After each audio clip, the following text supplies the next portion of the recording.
Hello. Welcome back. Welcome back. Welcome back. Welcome back. Hello. Hello. How you doing? Thanks for tuning in. Happy Friday. Happy Friday night. Happy Friday day. Happy whatever the hell you're watching it. Welcome.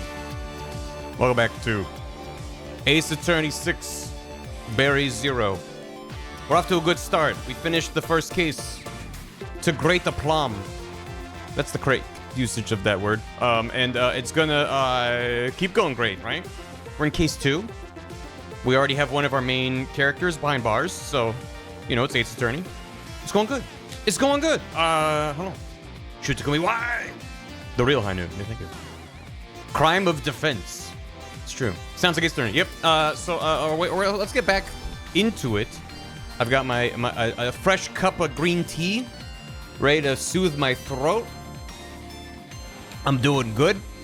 I always forget. I'm like ready for it, and then I never am prepared for like, yeah, it turns out literally reading and talking and doing voices for 6 hours. By the end of the stream, I'm like, my throat. I'm fine. But that's when I'm like, yeah, do it. Thank you. Thank you. Yeah, Storm. Hope everyone's doing good. I heard it was real windy, real chilly. It was good. It's a matcha green tea. It's like, I don't remember the brand. I found it in the store and was like, yeah, I'll do it. I like a green tea. I like a gunpowder green. I like when it just is like blast you in the face with that green tea. But yeah, it's good. The brand is green. The color is like a very yellowy green, but that's fine. You got boneless. Let's go. Let me get caught up with stuff and hop back into it, because I need to find out what the hell is happening in this case. It's a magic case, which is better than a circus case. I'll take it. I mean, there might be still clowns that show up at some point. I'm not ruling it out. Yeah, it's gonna be good. Hope everyone's having a good one though. Thanks for tuning in. But let me allow me to here. Hey Viz, how you doing, Viz? Blah. We did. I guess we did have the Jonkler, but he's dead. So I mean, you know, we haven't had to deal with the Jonkler that much. The Jonksler, because he's like a Jonkler onceler. I'm gonna call him the Jonksler. I forgot his name. But he got stabbed in the back and he's dead, as far as we know.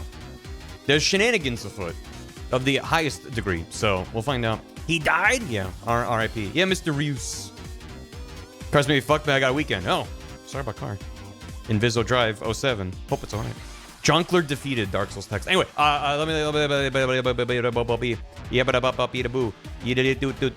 between streams, Orion the Otter subbed and Magucha resubbed. Thank you both very much. I hope you enjoy the emotes. I mean, at this point, other than the animated emotes, I think I have all of the static Ace Attorney emotes on BTTV. So whether or not you're subscribed, very smart business decision for my part, but I don't fucking, it's whatever. It makes sense. They're all on BTTV, so you can bar Ruled, you can bar Judge, you can bar Topsy Report, you can bar Tension. That's a go one. I think it's bar Thank or bar Thonk. I think Thonk is Luke.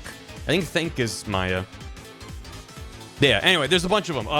So whether or not you subbed, I hope you can express the joy of me having Ace Attorney Brain Rot through emotes. And if you're subbed, you get a little bar Perceive and a little bar Listen for our good friends Apollo and Athena.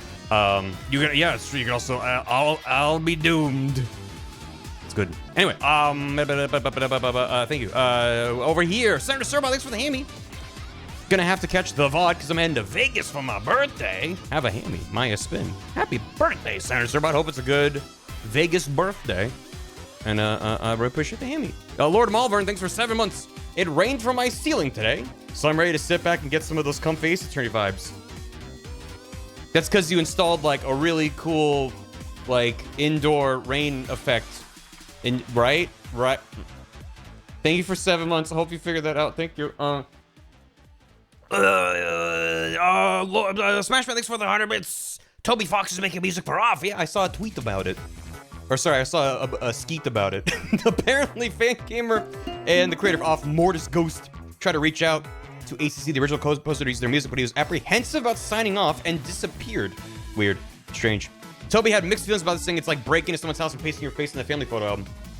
I also had a moment looking at the post about it because it had, Toby's little dog sprite. And I was like, holy shit, how did I only just now realize that Toby's sprite, the face of it, is like an inverted gorgle. It just, instead of the L pointing up, the L's pointing down as like a connector bit to the mouth. He's kind of just got a gorgle face right there. And I'm pretty sure his sprite came first, but even still, I was like, oh my god. So, what's Off? Off is a French indie RPG that, to mine, I know scant deets about it, but it's a very iconic cult classic indie RPG that, if I have the story straight, was French, released in the French language, never got an official English patch, but there was a fan-made English patch, and it was very inspirational to a ton of people, and it's now, thanks to Fangamer, getting an official release in sometime this year, coming up. Plumber's worked on the unit above, building maintenance is taken care of it, but I have an industrial fan in my bedroom for the weekend. Ugh. That sucks. Hopefully they're able to compensate you and help set it right, not just, oh, it stopped leaking. Good luck. Sorry about the ear. I haven't had anything that serious, but having lived in a number of different apartments over the years, it can be tough. So yeah. Off is its name. Yes. Yes, yeah. It's you have to look up Off game, but yeah. Oh, they're Belgian. Okay, gotcha. But it was French, because, yeah, gotcha. It's the opposite of on. Mm-hmm. Yeah. I was playing Balatro, was cooking well, and then I got boss plan that was like play one hand. 07. Definitely not a States, thanks for 100 bits. Hi, how you doing? Hope everyone in Scotland, Ireland, North England is doing all right, because this storm has kicked our ass. You mean your arters? Thank you for the bits. I hope everyone's doing all right. Hillian Battlecry, thanks for 3 years. 3 years of subs. Happy to see you continue to enjoy lawyer content. I mean, the people just love lawyers. They're always coming to me and asking for more legal content. Because I love just going over contracts on stream and stuff. And really getting in the nitty gritty of the legalese. So I'm glad people enjoy it. Because, I'll keep doing it. Blooper Duper, thanks for 100 bits. Hiya, Barbie. I'm in the car eating a chocolate orange. And I'm excited to see more Ace 36. Chocolate orange sounds really good right now. Growl Cube, thanks for 49. Don't tell me what to do, I'll sub anyway. You can do whatever the hell you want. I've never told you what to do. Thanks for the sub, though. Thanks for the prime. And Smash for thanks for rabbits. Toby Fox was inspired by Off and is doing the music for the Steam release. I get where he's coming from. He explains stuff in an interview on their website. Yeah. I'll appreciate it. But yeah, it's me. I'm rebranding to Eagle. It's gonna be good. What was I gonna mention? Oh, I did buy. It's not here yet. I did buy a new webcam because I'm sick of trying to troubleshoot this one. It works. Don't get me wrong, but just figuring out the color balance and the 60 FPS situation has kind of broken my brain. So I bought a different webcam that's supposed to arrive, and maybe by next stream I can have it set up. We'll see. So if next stream I look slightly different yet again, we'll find out together. I mean, I can be beige, but only when I want to. Is there a dot under my nose? Is there? Is there something on my face? You mean my mustache? Anyway, hi. I don't see anything. Finally! You can put your 3D glasses on now. Anyway, it's called a beard. It's called a mustache. I think it's the sniper. Take the shot, Shu. Take the shot. Take me out. It's just out of camera. Gotcha. Well, no. We call them nostrils. Thank you. Why beard? Lazy, mostly. It's a combination of laziness and I think I look pretty good with a beard, but it's primarily laziness. It should just be like, man, my beard grows in too full and too fast. So if I wanted to have a clean shaven look, I'd be shaving like literally every day, and I'm too lazy to do that. So definitely not a cop. The OG soundtrack is so special, it's so strange and unnerving in a fantastic way. I'm also extremely excited to see the newest. Yeah, I'm definitely gonna, if I pick up the re-release, I'll definitely be going through and listening to the old soundtrack for comparison's sake. But yeah. What do I look like without one? There's photos of me floating around without a beard. I have not been without a beard in a long time, but used to mix it up more. But anyway, it takes months to get decent. Yeah, it's one of the few genes I got that's like good beard genes. I'm like, I'll take it. Anyway, who is this man? Real. You look weird without the beard. No offense, none taken. Yeah, there's some early Grump stuff where I was more clean shaven or just like a bunch of table flips where I tried for a while for every table flip shoot for me to have different facial hair, just to mix it up. And so you could see like there'd be different games with different guests, but I'd have the same facial hair. So you could piece together when this was filmed.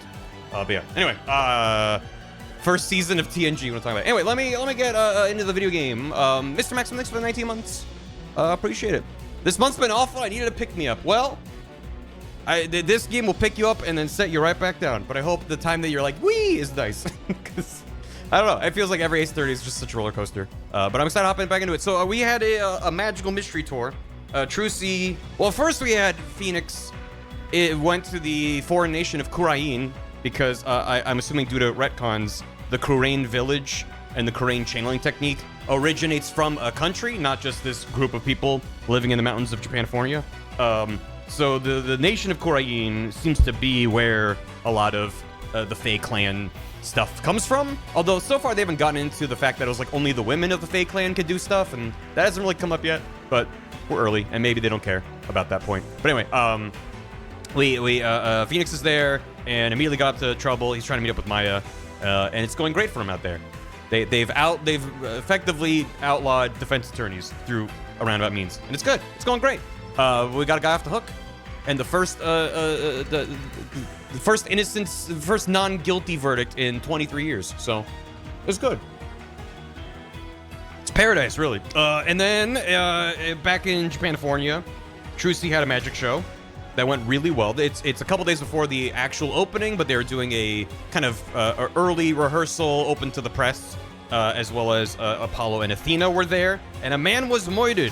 The Jonkstler, Mr. Something Rius, so there was a trick where Trucy was trapped into a coffin by Bunny Girl, and then while she's in the coffin, her puppet, Mr. Hat Guy, dances around and then disappears in a puff of smoke and is replaced with Trucy, who then stabs the coffin for no known reason. It's not really... like, typically, the way that trick works is you close the box, someone's in there, as far as the audience thinks, and then you start putting swords and knives in there, and it's like, oh my god. How? And then you open it and you show that they're still in there. But when it's like, clearly, the person we just saw enter that is not in there, I don't know why she stabbed it. There's no, like, narrative or emotional reason for her to do that, other than... that's what you do with a coffin on a magician stage. But anyway, so she stabbed it, and then it opened up to be like, there's no one in there. But then there was a dead body discovered in there. And then we learned that part of how the trick works is there's a trapdoor inside the coffin that leads to beneath the stage. So she is trapped in the coffin and then hops underground into the secret passage beneath the stage. And then climbs up to a different trapdoor, and then when the puff of smoke appears, she hops back up on the stage. So I don't think that there was room for two people in the coffin, so at some point while she was crawling in, someone got in there, something. There was some villain she was supposed to be being sacrificed to revive, and she was stabbing the empty coffin that insult her injury. I know there wasn't supposed to be anyone inside, but it's like, is that adding insult? I don't know. The way that would work for me is if Bunny Girl or whoever was evil in this situation, I don't even really know Bunny Girl's role in this. I guess she's evil because she locked her in a coffin. Bunny Girl should have like done like a sword or two, right? And then she's like, oh, you thought that would get me. Let me do one more to be like, fuck you. But no. Her role is Bunny Girl. Yeah, I guess so. But then, yeah, so that's and then we found that there's 2 different winches. One that raises up Mr. Hat up the rafters, which we see a shadow. And then a second shadow. I don't know what that's about. And then there's a second winch for the dragon effect that then crashes down on the stage, perhaps by accident. Who knows? We also found that Trucy has a locked diary that was in with Mr. Rios' things, which is sus. And we're not allowed underneath the stage because magicians locked the door. What else? That's most of it. We found weird fingerprints. We found Mr. Rios' fingerprints inside as if he had his hands up against it from the inside, but facing with his back to the audience, which does not make sense based off how he fell out. He was stabbed in the back, which doesn't make sense because how could he have done that? But yeah, so it's just, you know, normal Ace Attorney. Magic. Magical mystery tour. It's going great out here. Let's hop back into it. Let's do it. Paulie's afraid of heights. Yeah, but you know, having literally spent a significant amount of time in my youth up in the catwalks and rafters above a stage. Literally, one of my early jobs when I was working for a local theater involved, so you have like, above the stage itself. The stage, if you think of it as being a really big box with one face of it open, which is where the audience looks into, you know, the sides, you don't really have, the catwalks are like more above the stage on the other side of the proscenium, like above the audience a little bit more.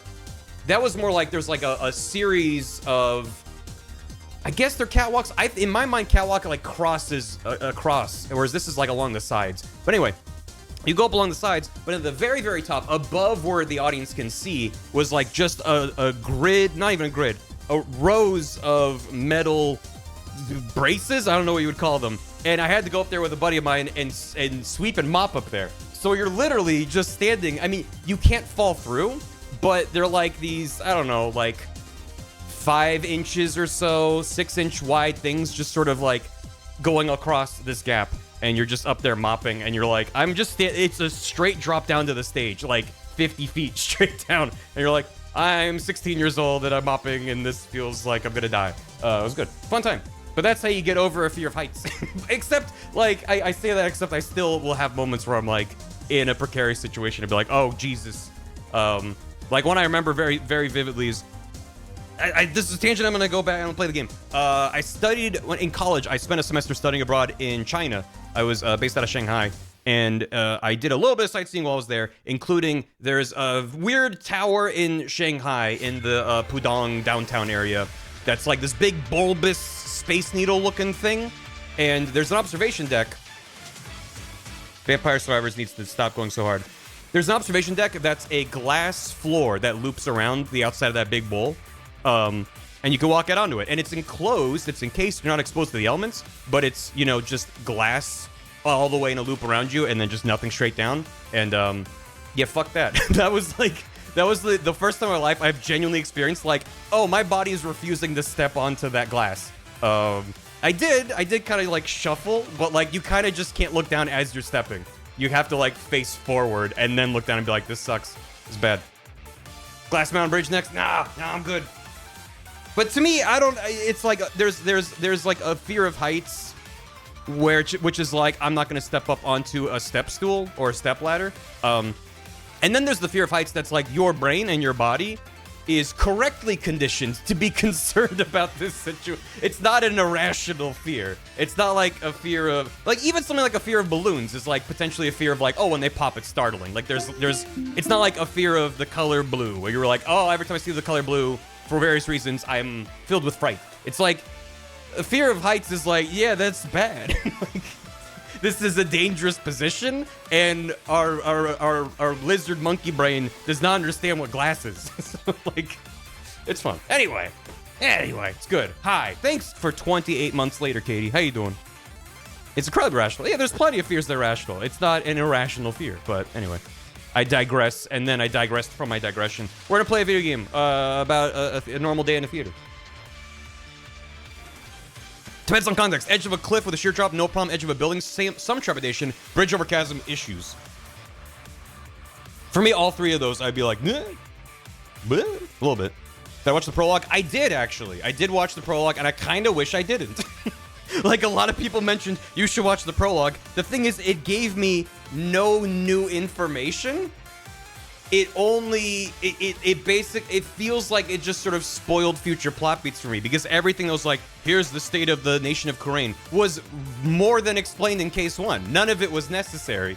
It was like, oh, here's like, it just showed some characters and situations where I'm like, I feel like this is just going to show up later in the game, at which point the game will probably explain it. So, yeah, it's like the prologue is a spoiler. Okay, great. Because there were several people who were like, you should watch it. And I was like, I'm not going to watch it on stream, but, you know, I'll check it out. And enough people were adamant. I was like, all right, I'm not blaming anyone. It was just kind of fun. I was like, oh, okay, like, I'd even playing the game, I was, the one thing I highly recommend watching the prologue for is it again, in a, like, what I'm assuming will become clear within the game itself, they explain why Phoenix is in Khura'in, which the game is just like, oh, he's there to see Maya. They just kind of go into that more. However, there is a montage of Phoenix going, I gotta go to this other nation, goodbye. And it's like, bunch of rapid shots. And if you slow it down and look at it, it's hilarious. Because if you just watch it, which I did, you know, you're just watching in real time, it's like, okay, he's packing his things, hopping the airport and flying off. You're like, great, got it. If you look at it more frame by frame, he packs up his things, walks across town, hails a taxi, leaves his luggage behind, and then it cuts to him, like, then grabbing the suitcase again, and then bringing it, and he, like, explodes with stuff. It's just, it's like actually a comedy of errors. It's great. But if you watch it, he's just like, oh, he packs it up and he leaves. And you're like, right. There's a shot of the cab he's in leaving, and his, like, suitcase is in the foreground, and it's like, it's great. It's good. Anyway. Very Phoenix, yeah. But the fact that it, like, flies by super fast, they don't cut, and they don't, like, hype it up. I don't know. They don't play off the bit. They don't ruin the bit. It's there for you to find, and it was good.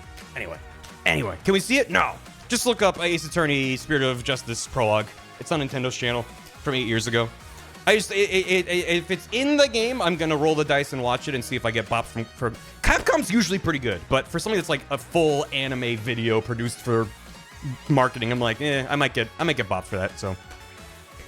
Is this during my most streamed game series? Probably not. It's up there, though.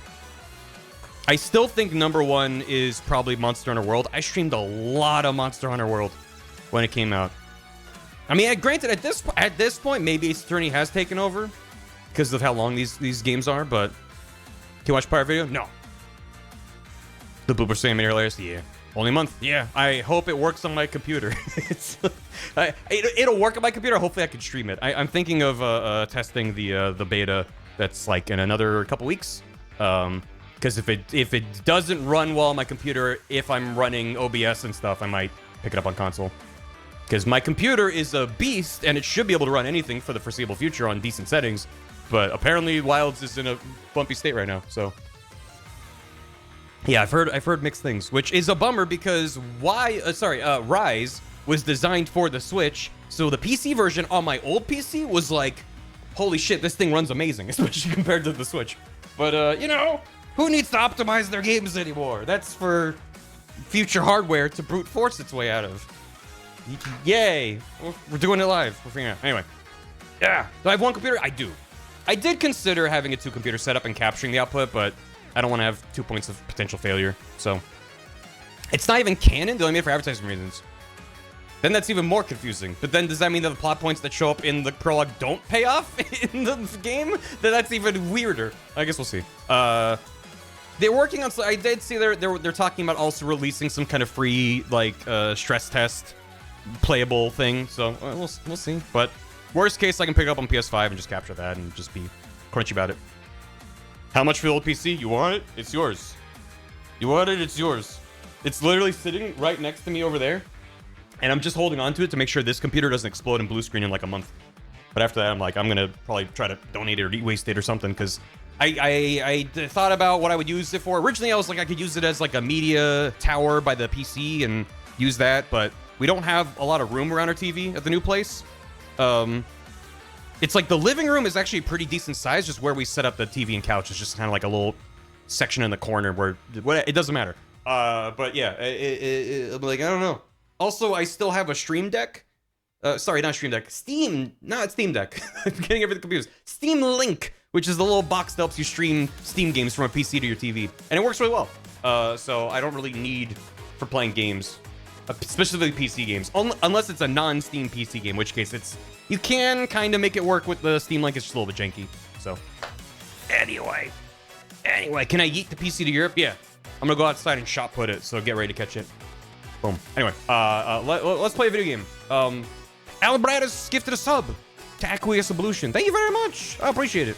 Hope you enjoy the emotes. You can bar perceive, which may come in handy because we're full-blown Apollo times now, and it's gonna be good. I do kind of like them being separated. Having Phoenix with his like sub story, and then having Apollo with his story. And they might overlap, I'm sure. Maybe, I mean, they tend to kind of have like an overarching narrative. They kind of tie things together, so we'll see if it connects in the end, but not really worried about that. It's just kind of like it's more of what I want Ace 35 to be. I'm only in the beginning of case 2. Like, I can't speak from any place of authority, but I wanted Ace 35 to, it's like, if Phoenix is back in the saddle, being a lawyer, I want them both to have time to shine. And Apollo just kind of got completely overshadowed more often than not. So, I want Barry to make my emotes. Yeah, I'm glad you like my emotes. I've made a handful of emotes. I made like 2 or 3 emotes for other people, and I'm always like, here you go, and they're like, great, I love this, and I'm like, like making it for myself is one thing, but for someone else, I'm like, emotes are really hard. Every time I make an emote that I feel like I'm actually proud of and happy with is like a small miracle. They're so hard to design. Like, I'm not even being hard on myself in terms of like, oh, my art's not good, guys. I've never considered myself to be a good artist. I've just gotten better and better at being effective with my very kind of flattened, weird crayon scribbling art style. And I love it. And I'm happy that I've gotten better at being better at my shitty style. But emotes specifically are just like, you have to compress an idea into this tiny little square instead of like, oh, it's for a video, it's for an asset, it's for a thing. People will be able to see it with their eyeballs. It's like, emotes are this big. It's really tough to make something that then scales down and works at that size.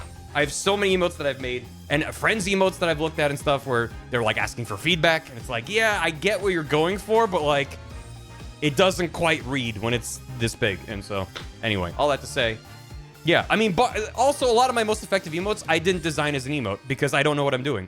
Bar Monkey was not an emote. He was in the background as like 1 pixel of a Drebin emote I made for MGS4. And then people were like, can we see the monkey by himself? Because I just fucking copied the Rhythm Heaven monkey and made him a little gray. It's fine. There's that. There's Time to Cry.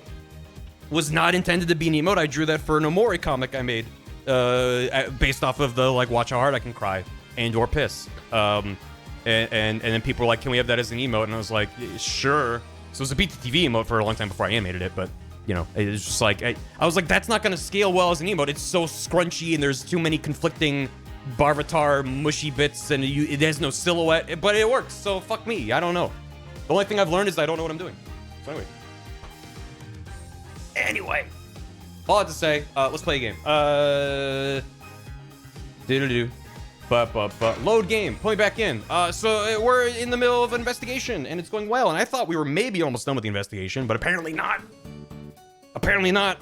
What are we doing? What are we doing? We're back. I have to return the notebook to Trucy, but she's not around. So we did also run into what's his face? Roger Rettins. He's famous apparently, so that's cool. Bunny girl. Where else could we go? Is that Charlie? You better believe that that's Charlie. It's outside the theater. It's all everywhere I look, I see Athena. Where else? Is there more stuff I have to find? Oh, okay. There's more to find here. About all that's left to check out is that understage passage. We'll have to try to get one of the staff members to unlock the door. Pointing at you. Well, that was thanks to Todd, Katie, in case you're not aware of the bar you lore. That was a someone came to the dressing room. That was an emote drawing stream, and I was like, what other ideas do we got, chat? And Todd was like, a pointing emote. I was like, what do you mean? And then that came out of it, and I was like, well, shit. Well, shit. Good ideas, Todd strikes at it again. It's you people again. You came back. Yeah, like barrel. He wanted a barrel emote for years, and I was like, what is that? And now we have barrel. And it's fine. Hello. I saw you, you know. Oh, it's you. The Bonnie assistant from the show. Todd, damn it. Well, yes, that's right. My name is Bonnie de Fame. Bonnie de Fame? What does the fam mean? Of the fam? I remember her talking to us earlier. Performing magic is like walking a tightrope. There's always an element of danger. One mistake can cost you your life, you know. I wonder if she'll make it across today. Huh? Hee. Oh, don't worry about it. Goodbye. Benui, defame? Oh, like just the word defame. That's pretty good. She's guilty. She said some pretty strange things then. I saw you take it. You took something from our dressing room. Oh, Bonnie, the teleportation trick you did was amazing. Fantastic. What? Oh, thank you. She has the littlest hat. What you did, stealing is... What other kinds of magic tricks can you do? Me? Oh, well... How about this? Oh! Oh! Do it again. Splendido! Cool cat Splendido! Athena, I think Bonnie's trying to say something to us. She is? Oh my god, Apollo! Athena's trying to help! Thank you, Mr. Thief. Thief? It's like Link's Awakening. I saw you take that notebook. Please don't take things from our dressing room. You don't, it's a misunderstanding. If a vocal stim was a person, it's true what they say. Thieves really do return to the scene of the crime, don't they? Thieves? I thought it was just arsonists in real life. Is that a thing? Guess that means she really saw us, huh? I bet this looks pretty bad. If you return what you stole right now, I won't call the police. Can we just explain to her what we took and why? Oh boy. You've got it all wrong. We're Trucy's lawyers. Look at my badge. Look at it, shiny. She asked us to bring the notebook to her. Trucy's lawyers? Oh, I'm so sorry I called you thieves. If you really thought we were thieves, why were you still doing magic tricks for us? I can't help it. Whenever anybody asks, I just can't bring myself to refuse. Does that mean she's a real people person or that she aims to please a little too hard? She just loves magic. In that case, you tell us the secret to your teleportation trick? Lawyers can be thieves? What do you mean? Ain't no way. I don't know if I should. Ooh. Oh. Wait, where's the... There it is. I've been keeping up the pressure. She might just tell us. I've been dying to know. Leave the poor girl alone. Are you investigating the case? Yes, that's right. I'm Trucy's biggest fan. I just love her to bits. I'd do anything to help her. To bits, you say? Have a look at the badge in the court record. Wearing it gets me raring to go. Yeah. Is there more to it? Would you mind if we ask you a few questions? Why are you sleeping? Just because I play any sound from my soundboard doesn't mean it's time to sleep. I mean, maybe it's like I can't go to sleep until I hear crumbling og.wav. Now I can rest. Okay, finally. It's my comfort. We've already searched here. Never hurts to take another look around. Yeah, there's nothing new here. Or Toad Scream. Yeah, you know. Check it out. I'm a lord. I'm sorry I accused you of stealing earlier. Did you think we were some random fans who had snuck into your dressing room? No, your flashy red and yellow get-ups had me thinking you're some comedy duo. Comedy duo? I thought you were polishing your old married couple routine while you were poking around. Damn. Old married couple routine? Is that really how other people see us? I guess I'd better keep my badge handy at all times. How about the diagram? What's that? Some kind of new magic prop? I can help when it comes to all things magic. It's actually case evidence. Come on, where's the She only had the one rabbit in there. Sorry, I'm afraid I can't be of much help then. Okay. Well, you know about the Gramarys. I've been a fan of Troop Gramarye for a really long time. Was Troop Gramarye really as amazing as magic as people say? Oh yeah, of course. Magnifique's unique and wonderful tricks kept his audience mesmerized. And he crafted so many rare and special tricks, things I could never come up with. Oops. Oh, she's just... Okay. Asked her about the root trees. And that's why they're a legendary group of magicians. Let me just check the history real quick. Yeah, that's all she said. According to the court record. He created them one after another. He really was like a god when it came to magic. And Magnifi's proteges, Zack and Valent. And that's why they're the best. That's all she said. Oh, yes. Wow, very interesting, I see. She dozed off halfway through Bonnie's history lesson. No, wait. I can't believe. 2 hours later. It's a magic... I'm trying to explain that we're lawyers. Whatever. She knows. Hey, how about your script? It's evidence. Look at this body. That's Mr. Rios. You're Mr. Rios' assistant, right? What was his first name? I'm sure chat's already mentioned it 20 times. We don't know. Great. Parents named him Great. Parents named him Soup. You were his assistant. Did he teach you any tricks? A few, yeah. But he once said to me, your magic isn't strong enough yet. You can't handle my strongest tricks. You would have a difficult time transforming into a dragon at this time. What was all that supposed to mean? Mr. Rios always stayed in character, even when he wasn't on stage. Oh my god. Not only did he look extra as fuck, he was extra as fuck.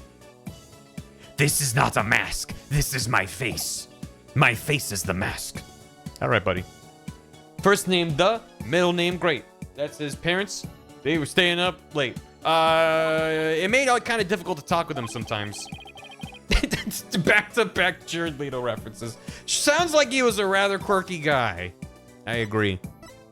How about this bucket?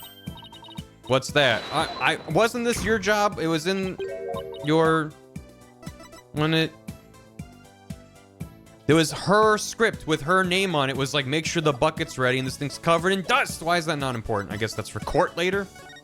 Sure. Oh, I'm Brandis.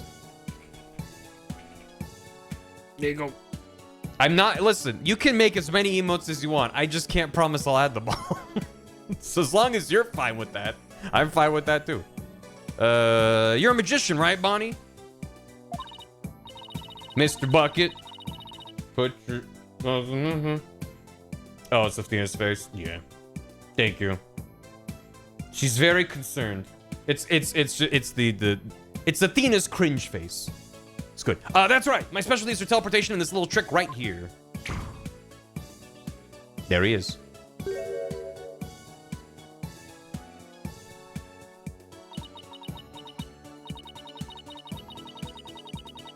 Looks like Mr. Bunny's in a bad mood right now.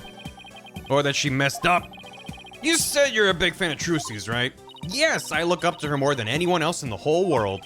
What about her makes you respect her so much? She's just incredible. Not only is she extremely talented, but she's so cool under pressure and always manages to keep a smile on her face. In spite of all that talent, she still works harder than anybody I know. You couldn't ask for more out of a magician. I'm sensing a shift in the hyper fangirl drive.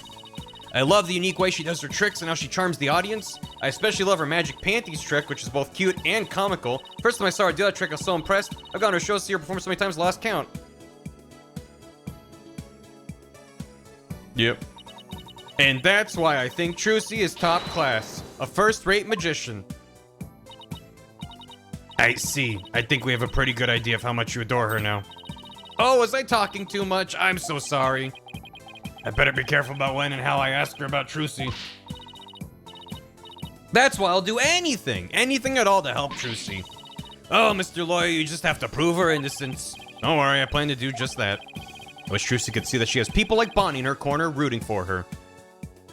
Is she though, or is this a front? Guess we'll find out. You were in the magic show, right? That's right, I take it you saw my teleportation trick. It was wonderful. You moved from one place to another in the blink of an eye. I admit it was pretty amazing. I have no idea how you transported yourself over such a distance in just a split second. It must be fun to be able to do a trick like that. Teleportation looks so cool. It's like a superpower or something. Yeah, my trick is turning some heads in the magic world right now. They're calling it new miraculous magic. Some say it's the real deal, hee hee. Real magic, huh? I know there must be an explanation, but it sure does look real. I'm trying to remember when she teleported in the trick. Is she just kind of standing there? Is it earlier in the... all I've been thinking about is like around the coffin. Did she teleport before that point? Magic can't be real. Yeah, we only have people that talk to animals and ghosts, and it's fine. Roll of tape. Is it right at the start? Do I have the tape in my evidence? I guess not. Play the pirate video. I want to do it myself. The same as the understanding of law. Tenuous at best. You'll never figure it out. I always perform it perfectly. Oh. Perfectly, you say? Ah! This feeling looks to me like Bonnie is hiding something. Hey-ya! Wom, wom, wom, wom. Oh. Oh, oh. Come on, please be the bunny being shifty. Please, please, please, please, please, please have a little bunny hop out and be like, good, I don't know. I always perform it perfectly. Yeah! Yes! Let's fucking go. Gotcha! Let's fucking go. Knew it. I knew it. Bonnie, when you said perform it perfectly, your right hand would tremble and move your hat a tiny bit. No, that's not it. The bunny knows what she's thinking. It's close to her brain. I even caught a glimpse of a little rabbit hiding underneath. Did you really perform the teleportation trick perfectly this time? Of course, I definitely got that part right. What do you mean, that part? Oops! Wait a minute. Are you saying that you picked the wrong career? Didn't switch the swords, messed up Trucy's escape. I got it. I got it. Does that mean you regret choosing to become a magician? Is that why you perform your job with such a forced smile on your face? Oh, damn. Is it to hide your true feelings of regret? What? Do you feel like you made a mistake in your choice of career? How can you even say that to me? I became a magician because I looked up to Trucy and wanted to be like her. I never regret that decision. No, are you sure? Maybe you're the one in the wrong line of work, Mr. Lawyer. Ouch. So I made one mistake. Look, if you messed up, if what you messed up wasn't the teleportation trick, then wait a minute, you're saying that you... I'm assuming it switched up the swords. You might have performed the teleportation trick flawlessly, but what about Trucy's escape trick after that? Did you make some kind of mistake during that? Oh, well, did you? You see, did she mess that up? Did you or didn't you? I did, you're absolutely right. I made a mistake during Trucy's escape trick. I'm sorry I lied. I feel like I pulled off a magic trick of my own just trying to get that out of her. What did she mess up? What did she do? I guess if she didn't swap out the swords, that would be kind of a silver bullet. Even though it doesn't answer the questions, it would just pin all the blame on her, so it doesn't make sense for that to be the answer right now. Anyway, yeah. So you made a mistake during Trucy's escape trick? It was a sword. No, it was rubber sword versus real sword. That was the swapping. It's meant to be Truth's job. Yeah, that's also fair. But yeah, and if it wasn't part of the trick, if she did swap those, that's not her messing up the trick. That's her sabotaging the trick. That's different. I was in charge of operating Mr. Hat, you see. But I made a huge goof. Big goof. Did Trucy explain to you how the escape trick works? Yep, she knew we need to know for our investigation, so she shared the secret. I made this tea seconds before stream started, and it's already cold. Like, it is a little bit chilly, so... Like, in the apartment, but even still, I'm like, it's so sad. I wanted the hot tea. Heat it up. I'm busy streaming. Let's see. After Trucy escaped from the coffin down into the understage passage. I guess that was an hour ago. It's fair enough. Mr. Hat was to be pulled up to the catwalk by a winch. And yeah, I need a koozie or something. A jacuzzi. Trucy will then pop up on stage through a trapdoor. A heated coaster? That seems like it wouldn't be very efficient. I was operating Mr. Hat at the time. But I flubbed up where I was supposed to have him stand.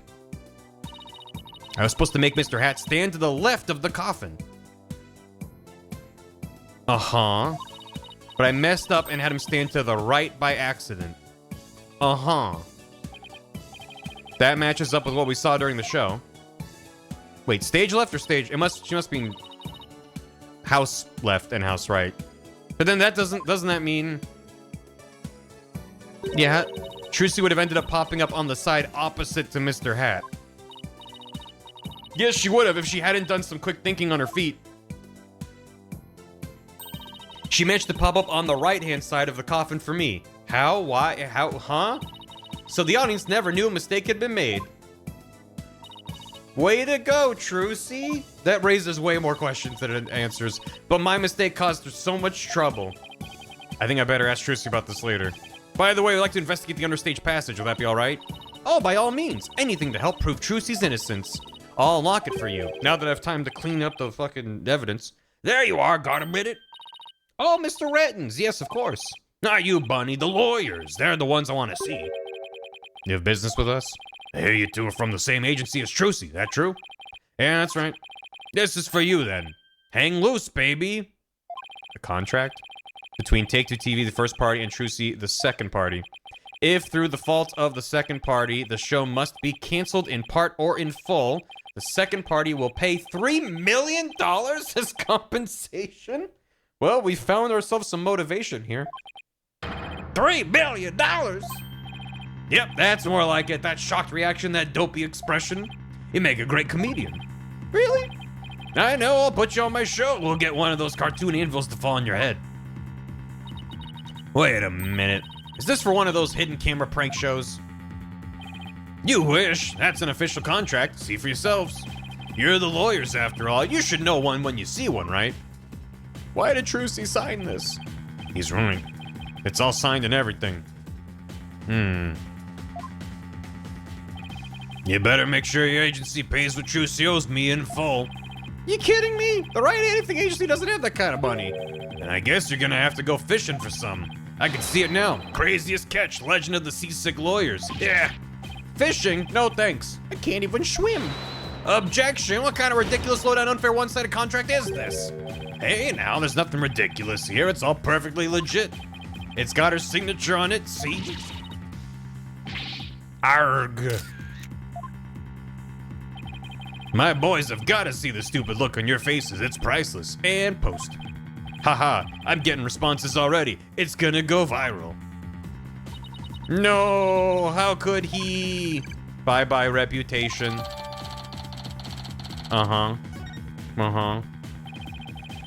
Either he's a scammer or Trucy's hella stupid. She literally is surrounded by lawyers 24/7.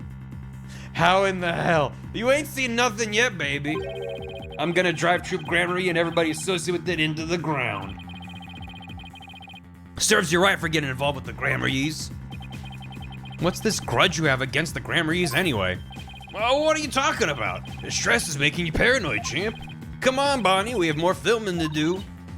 Yes, sir. Excuse me, Mr. Lawyer. And I'll unlock the door to the understage passage for you later. Later, lawyers. Hang loose, baby. Well, why would Trucy sign a contract like this? And why did all this have to happen when Mr. Wright isn't here? We'll have to come back for the understage later. Let's go hear Trucy's side of the story. Good thinking. We can't let you hit the high seas just yet. There must be something we can do. We can't let the ratings Raja get his way. Do-do-do-do-do. Article 1. The first party will pay all expenses for the magic show. Second party will confer all program broadcasting rights to the first party. If, through the fault of the second party, the show must be canceled in part or in full, the second party will pay $3 million compensation to the first party. So only in the fault of the second party. So it has to be her fault specifically. Not even like, she signed it as a person. It's not a company or, you know, it's just literally if Trucy fucks up, she has to pay $3 million. Although he said that the Wright Anything agency's on the hook, but the Wright Anything agency didn't sign shit. It's her signature. All right, whatever. I ain't a lawyer. I've read and accepted these terms. It's just a EULA. What could it mean? $3 million? So if we can't pay back the money, I'm off on a tuna expedition for a TV show. Cheer up. You have to have a positive attitude about these things. Tuna. I want to eat tuna tartare. Although, herb-crusted seared tuna does sound pretty delish. Which one do you think sounds better, Apollo? Having a positive attitude is one thing, but I have zero intention of going tuna fishing. Nah, phooey. Surely thought I was gonna go? What to do? She's been CEO of the agency. I believe that. Any bright ideas on how to get us through this crisis? Our biggest problem right now is how to pay the money, you know, in times like this. We should consult a lawyer. Yeah, we should lawyer up. Gee, now why didn't I think of that? Wait, hold on. I got it. Wait, hold on. Can we go backstage now? We've already searched. Okay. Does that mean it's time to... Is Trucy out of detention? 3, 2, 1. Ta-da! She's just crouched behind the counter, isn't she? Wow, now you made my handcuffs disappear. How'd you do that? She's doing magic tricks for the guard. Now, should I try making you disappear next, Mr. Guard? Can you do that? Oh, yes, please. This is so exciting. We should probably stop her before there's another incident. Trucy! Oh, hi, Polly. Hi, Athena. What's up? We have some more questions for you. Judging by the look on your faces, it must be about something big. Yeah, I guess you could say that. Things have gotten a little sticky. I have to remember to give her that thing she asked for, too. That thing! You get that thing I sent you? Contract. Trucy, do you remember this contract? Yep, I signed it before I went on stage. What about this liability for compensation article here? Liability for compensation? What are you talking about? Let me see that. She didn't read it?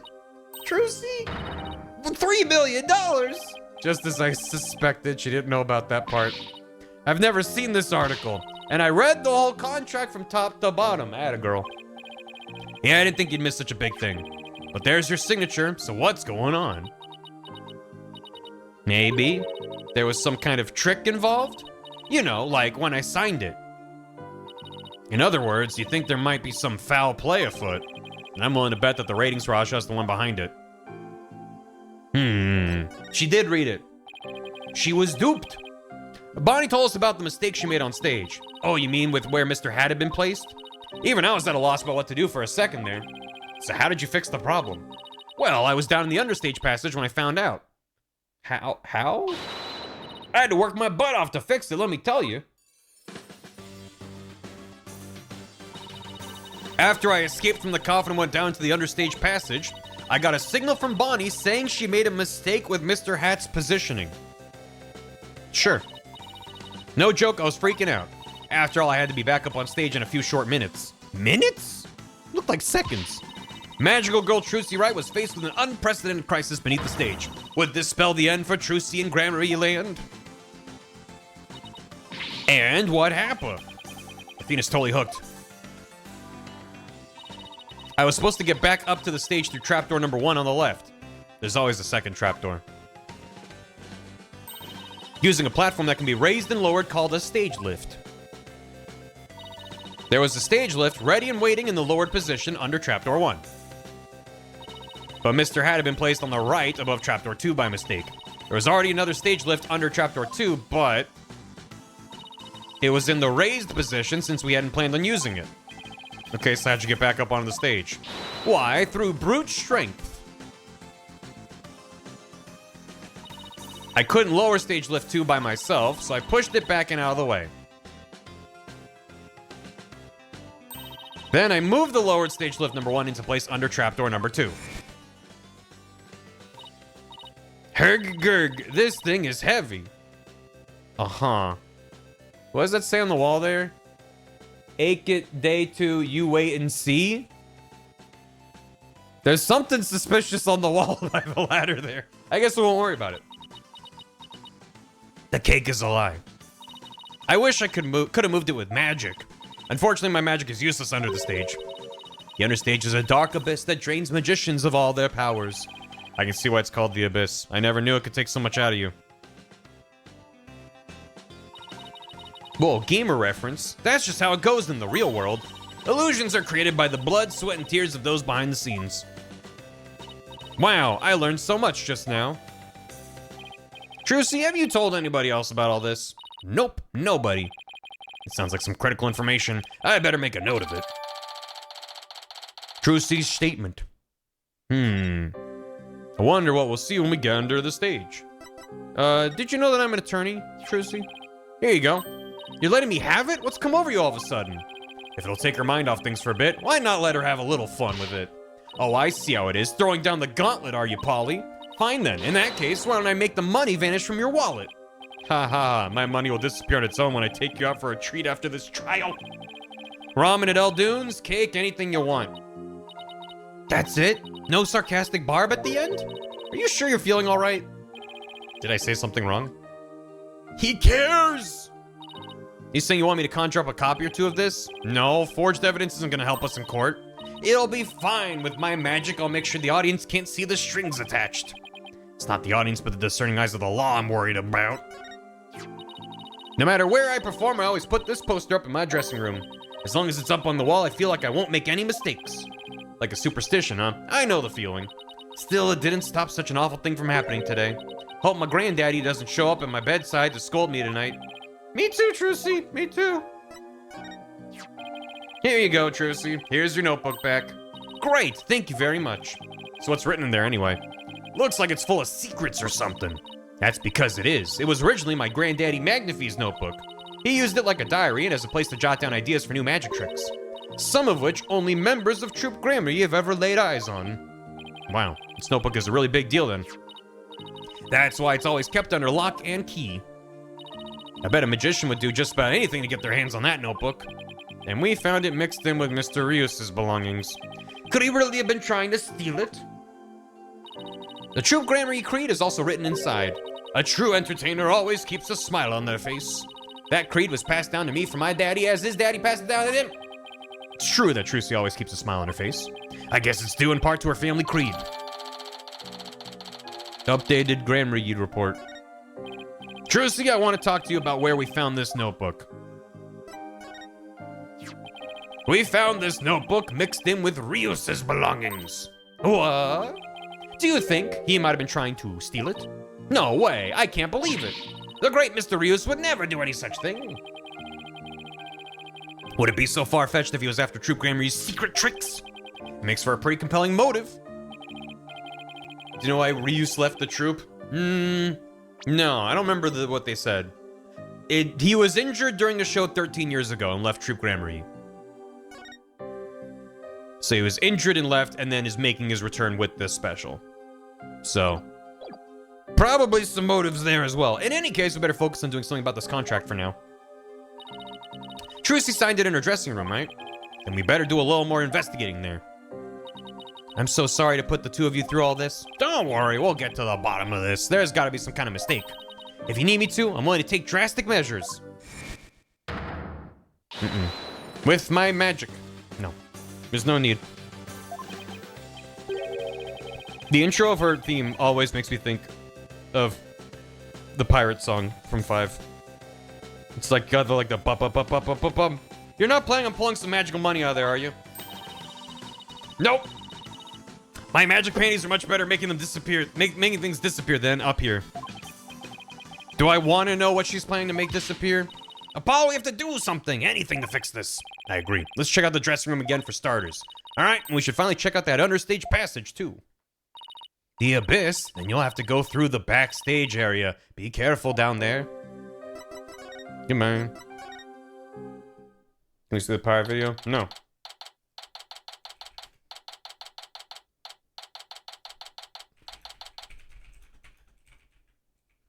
No.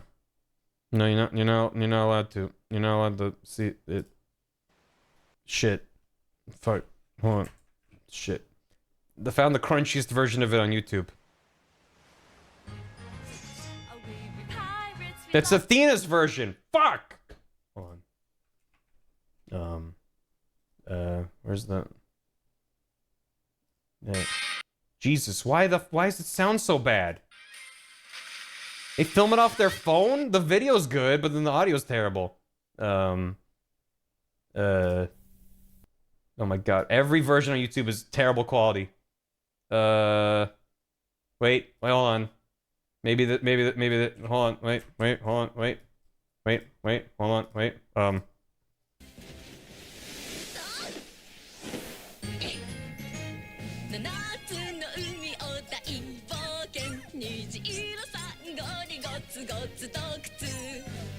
I haven't heard the Japanese version.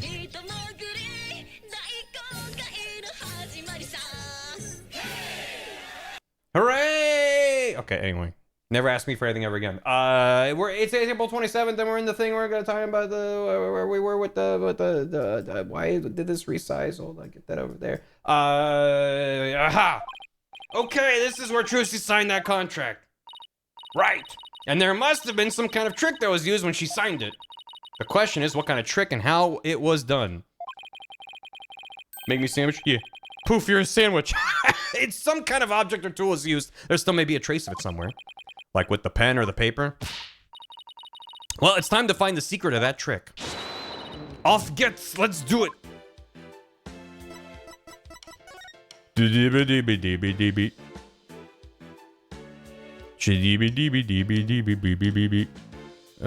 if I not? Oh. Huh? Hey, take a look at this clipboard. Could you sign this, please, ma'am? Sure thing. Just the one sheet in this clipboard, right? That pronunciation hurt. You're welcome. Isn't this the clipboard Trucy used when she signed the contract? I think you're right. Let's give it the once over. Just looks like a clipboard. I don't see what the big deal is. Let's open the folder. A folder clipboard? Now I've seen everything. This part here holds papers in place. Could this clip have something to do with how they conned her? Ow, it bit me. Only you could get hurt by a clipboard, Athena. Huh? This screw won't budge. I don't think even your crazy strength could budge it. Crazy strength? What kind of thing is that to say to a delicate young lady? I don't see you denying it either. Maybe the one with the X. It looks like a screw. I guess it can be taken apart. I can't loosen this one without a screwdriver. How about this one, though? Definitely this one. It's just a screw. That observation won't get you any laughs. Do I have to make with all the funny all the time? How about this one? Hey, this screw, it's different from the others. Not only that, but I think it's loose. Look, I can move it. Are you sure you should be fooling with it like that, Apollo? Whoa, it came right out. Is this helping us with our investigation? See, I tried to tell you, but would you listen? No. Huh? Hey, take a look through the hole, Athena. I think there's something back there. Wow, you're right. What is it? What the fuck? Huh? What? Look, the back panel is loose. I think I can take it off. Got it. You're just breaking things left and right today, aren't you? Look, there's something inside. The power of one screw, I guess. What is this black sheet of, I want to say, paper? I know, it's carbon paper. I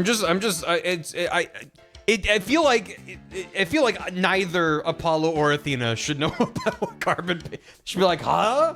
What is this? Carbs on paper? Remember carbon paper, kids? Yeah. You put it between two pieces of paper, it copies what you write into the bottom one. You know, carbon copy? That's why it's called that. So when Trucy signed the contract, there was actually another contract underneath. And your signature on the top contract got copied onto the hidden contract. This is the time at school, back in the day. So that's how Trucy was conned. Kids don't exist. So this is that ratings Raja's doing. I just know it. Want to say here for live? Yo, Phoebe. Ready to get my mind rocked. It's already off to the races. All paper is carbon. How dare he? You gotta hand it to him, though. It couldn't have been easy fooling Trucy. That girl's no slouch. But I bet we can use this clipboard as evidence if we ever take this to trial. Is there anything else we're supposed to be looking at in here? Ooh. Ooh. Oh, it's just jamming. I think that's everything. Let me, if I hit examine, will they give me the... Yeah, there's nothing here. All right. Carbon transfers through paper. How did it work through a clipboard? I think the idea is that the backing of the clipboard was made of a very, very, very thin material, and the carbon paper was behind that. It's just carbon paper all the way down. That's the least implausible thing I've seen in Ace Attorney in a long time. I'm like, my brain can be like, yeah, it's a little far-fetched, but like, I can accept it. Some things I'm just like, okay, I'm gonna accept it because I have to. Let's go here. Why'd you leave such current notes on the table? Who's gonna unscrew a clipboard? What kind of psychopaths are walking around unscrewing clipboards? Let's see, we should be able to get to the understage backers on the backstage. So hopefully Bonnie unlocked it like she said she would. Nyom. And then Nyom. And then, oh, I have to just select it to go back there. Oh. OMG, Emma, hi. Emma! It's no updated autopsy report. Door's unlocked. Thank you, Bonnie. Well, Athena, here we go. I'm gonna make it big someday too. Just you wait and see. That's not as suspicious as I thought it was gonna be. Sure is dark and dusty down here. The Abyss. The magical underworld. And look, there's a denizen of the Abyss now. A fearsome beast with long, sharp fangs, ready to prey on unsuspecting souls. What are you? Oh, you mean that tiny little rat over there? No, I meant that fearsome beast over there. I take you don't like rodents. Rats! Left for Dead tier graffiti. Pills here. I'm gonna make it big someday too. Just you wait and see. Wow, there really is a rat zooming around there. Is there a hidden message in there? Maybe. What's that about? My guess is, it's the soulful cry of some poor assistant made to toil here in the darkness. And who would know about the soulful cry of a bitter assistant better than you, right? That rat has aspirations. He's gonna make it big. You really understand the writer's feelings of despair and frustration. Sadly, yes. Yes, I do. You really shouldn't scribble on the walls, you know, Apollo. Look at that. He's huge. Holy shit. It wasn't me. Show me the rat. Show me the rat. He stopped right around here, and he was enormous. Holy shit. I want to see him again. Surely he doesn't just only show up when I'm talking to people, right? I'm on Rat Watch. Come back later, chat. Come on. Come on. Show up. Maybe I gotta sprinkle some cheese on the X. Oh! Oh! It was worth the wait. It was worth the wait. Okay. This sword is the exact same design as the murder weapon. What's this? Hiya! Ow! What are you doing? That hurts. I think I'm bleeding out. Stop being a drama queen. It's only rubber. Huh? Hey, you're right. So this must be the sword Truce used during the trick. After the incident, someone must have switched this rubber sword with the real one on stage. Maybe that's when they brought the rubber sword. He ran! Sword stand added to the court record.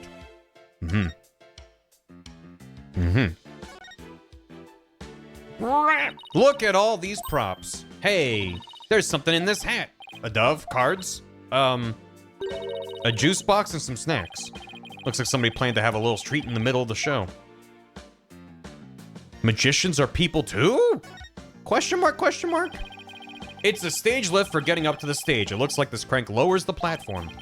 Truce said it's impossible for one person to do it alone. That sounds like a challenge. Now I want to try it.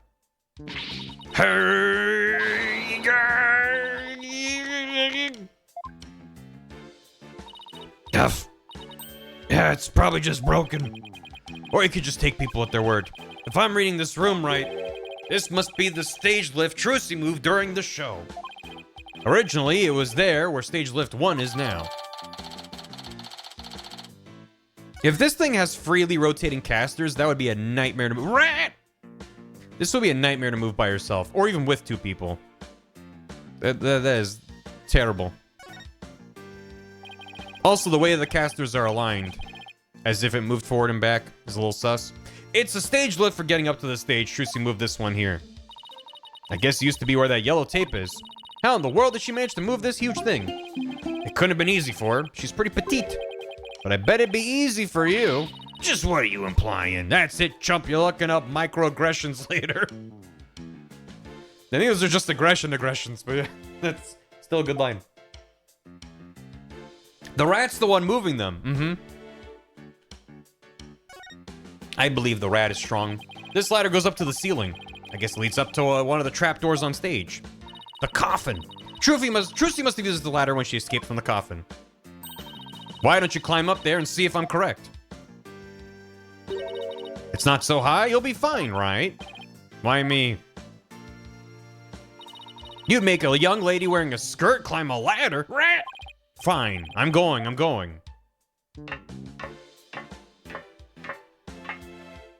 That looks like a ladder. The lights, it burns! It burns us. He's dead. Ow. Are you alright? I can now confirm that the ladder does indeed lead up to the stage. Well, that tasty bit of info is definitely worth risking life and limb for. Well done. What's this glowy stuff? Oh, it's glow-in-the-dark tape. Hey, this must be what I saw through that secret door in the bottom of the coffin. Who put it here and why? Probably a marker of some sort since it's so dark down here. Sounds about right. Maybe it's meant to mark which ladder to climb? Hold on, Apollo. I hear voices. Quick, hide. Huh? Ow, quit shoving.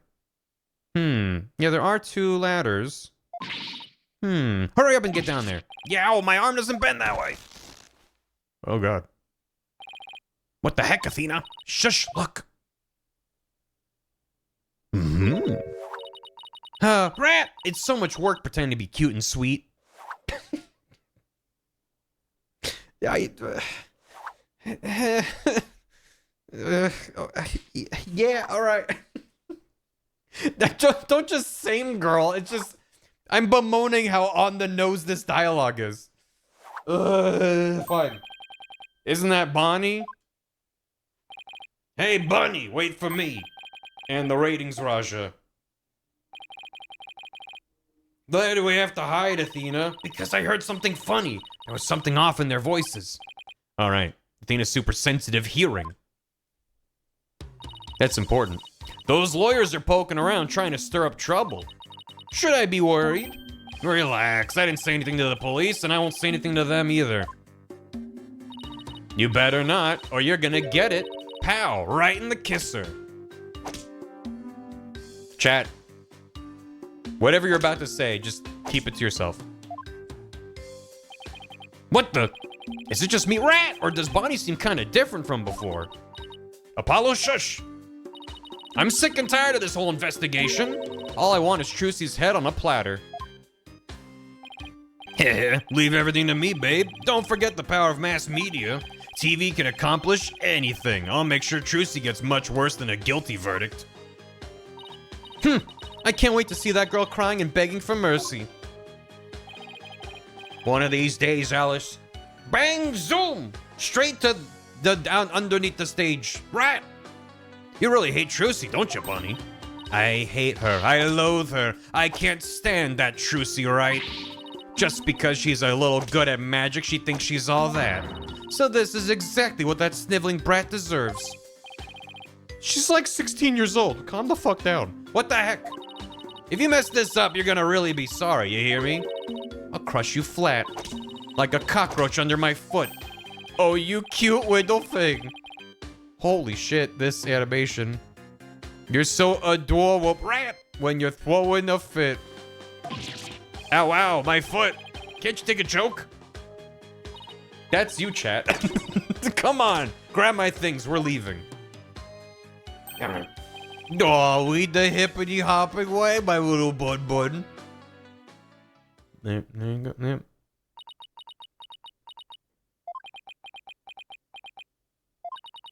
What was that absolutely revolting scene all about? I guess the entertainment industry attracts all kinds of eccentrics. For that conversation, it set off every red flag in the book. You said it. I smell plot with a capital P-U. Ryan claims he was at the TV station at the time of the incident, and we saw Bonnie on stage ourselves. Hey, Paula, I have an idea. Why don't we pay Take-Two TV a visit? We can check up on the rating Raja's alibi while we're there. Sounds like a plan. I'm glad I called last stream when I did, because I thought this was going to be like, okay, investigation part 2, we go under the stage. And we're like, oh, this changes everything. They just keep throwing stuff at us. Yeah, I gotta look at the rat. No, I couldn't catch him in time. Damn it. I tried. Hold on. Oh, that's the same. Tuna. Let's go. Take two. Take two. Holy shit. Uh-huh. What on the monitor? There's like a bird to the right. Like the take two owl. Some. It's got big old eyeballs. It's good. Anyway, look at this place. Let's go gambling. There's so much going on. It's making my head spin. Take a look at that screen. Listen to those hosts. Magical murder. Live audience witnesses shocking skewering. 17-year-old magician Trucy Wright. See exclusive unedited footage of the heinous crime, complete and uncut. We can't let them broadcast that. Trucy will get tried in the court of public opinion. Well, I doubt we can stop them from airing it. But we can prove her innocence in a real court of law. No matter what garbage they report on TV, we can set the record straight in the trial. There were pirates who loved to sail the seven seas. Yep. Good. Wasn't it already aired? Yeah, well, yeah. Well, that slot machine and roulette wheel, huh? They really went all in with the gambling theme. Looks like that slot machine really works. I've always wanted to give gambling a try. It's not worth it. Besides, you're not even old enough to gamble in most states yet. That's all right. I get to experience it enough in court, guessing whether you'll win or lose the case on any given day. Thanks for the vote of confidence. Don't worry, Apollo. I only bet on winners and I haven't lost yet. Let's go gambling? Aw, dang it. Pardon me, I know you're busy right now. What are you guys, street? Huh? Street? Does that mean people off the street or something? We're Trucy Wright's lawyers. Okay, lawyers, got it. Well, what do you want? He must be really busy. He hasn't even looked this way. We're investigating the incident that occurred at the magic show this morning. And we heard that Roger Rettins was in charge of that program. Yeah, that's right. The guy hates magic, but the show is all his idea. Just between you and me, I think it was Bonnie that egged him on. Egged him on? How so? I saw the two of them together, you know, walking along arm in arm. I bet she sweet-talked him into doing the program because she wanted the work. She hasn't been selling very well on her own, apparently. I see. Oh, hey, if you're looking into the incident, I guess you'd want the show footage, right? It's on the disc in my back pocket. If you want it, go ahead and fish it out. What is with this guy? Oh my god. Okay. Wow. Thank you very much. He turned out to be surprisingly helpful. Yeah. Oh, we got it. We got it. Yeah, okay. Thank you. Thank you, sir. All right. Thank you so much. Hey, Fizzle Drizzle, thank you for the raid. Welcome. We're having a normal one. I wonder what that guy sitting down is doing. Looks like he's reading that script he's holding. Are you serious? Those two are gonna break up? Oh, and the series is going on hiatus because the cartoonist is sick? No way!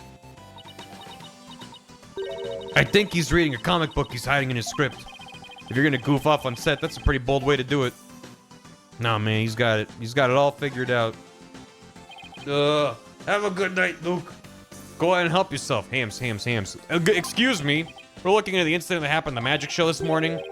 Oh, yeah, I was the cameraman for that. Can you tell us anything about what you saw? Bonnie was soups adorbs, heh. That's not exactly what I couldn't get enough of her. I filmed her the whole time. He really did. It's his fault. He's the reason we don't have any good footage of the incident. Got some primo footage if I do say so myself. I better quit before he decides to show what he intends to do with said footage. Jesus Christ. What is wrong with everyone? Look at that logo above the screen. Scandal, Gamble, Gambit. Is that the title of the show? I like the dog with the top hat and the money. Yeah, haven't you ever seen it? They present scandalous rumors about celebrities. And then people bet on whether the rumors are true or not. So it's just another tasteless TV show. It looks like Trucy's their next target. Today's scandal is... tragedy on stage. Did Trucy Wright cause an accident or did she commit murder? Looks like murder's in the lead. Well, I say neither. Then we'll just have to create a third option tomorrow, in court. Yeah, that always hits major daytime TV. Like you wouldn't believe. Update on the trial that we all formed our personal opinions on already. This must be a video production workstation of some sort. That coffee cup looks awfully familiar. That's where Mr. Retton's always sits. He's very hands-on, you know. You'll always find him on the set of his projects. But he was here at the station during the magic show, right? Yeah, well, he had 2 shows going at once that morning. He had his regular programs to oversee here, so he couldn't be at the Penrose. So you can vouch for him that he was here at the station during the magic show? What, like an alibi? Sure can, he was definitely here. Still, after a while, he couldn't stand being away from the Penrose, it seems. As soon as this part was over here, he took a taxi to the theater. But he apparently didn't get there until after that thing had already occurred. Sounds like he has a rock-solid alibi. Well, I guess we got just about everything we can out of this place. Ren's alibi's pretty airtight. But if that's true, who could have killed Mr. Rios? Looks like we're pretty much done here. Should we go back to the office? We can get a snack and talk over our plan of attack. Sounds good to me. Nothing else? Come on. Goodbye. I gotta go. Yeah. Snack. Don't figure out your plan of attack for the legal case on an empty stomach. What in the world? What's going on here? It worked fast. All those stickers say repossessed. Who did this? Who's responsible for this? Whoa, now this is a restricted area, champ. No trespassing. Yeah. Nice. Trespassing? But this is our office. He even repossessed this floating pasta. He repossessed Charlie. No. You're the one who's trespassing. Enough with the lip, boy. Don't tell me you forgot about your debt. What are you talking about? I'm just abiding by the contract. If the agency can't pay me, I have every right to seize its property, am I right? Just like that, we haven't even had a chance to take this to trial. If you're gonna be mad, shouldn't Trucy be the one you're mad at? I told you, it serves you right for getting involved with those grammar-ys. Why, you dirty rotten. I'm a lawyer. Here's my badge. What, you want me to repo that too? I'll take anything you want to give me as collateral. No, it's not for you. I better be careful not to show him any important evidence. What do you think about this murder photo? No, he wants to repo it. The way he said that he would. Yeah, right. This is the tape. Okay. Yeah, so what part of it was her teleporting? When did she teleport? Yeah, he flies around. She's walking across the stage, which is standard teleportation. We can all do that. Yeah, she's hanging out. Ta-da! And then Mr. Hat goes poof, goes flying up. And then she's there. Oh no. It's you. It's me. Yeah. And to prove that it's me, I'm gonna stab this coffin for some reason. Here we go. Yahoo.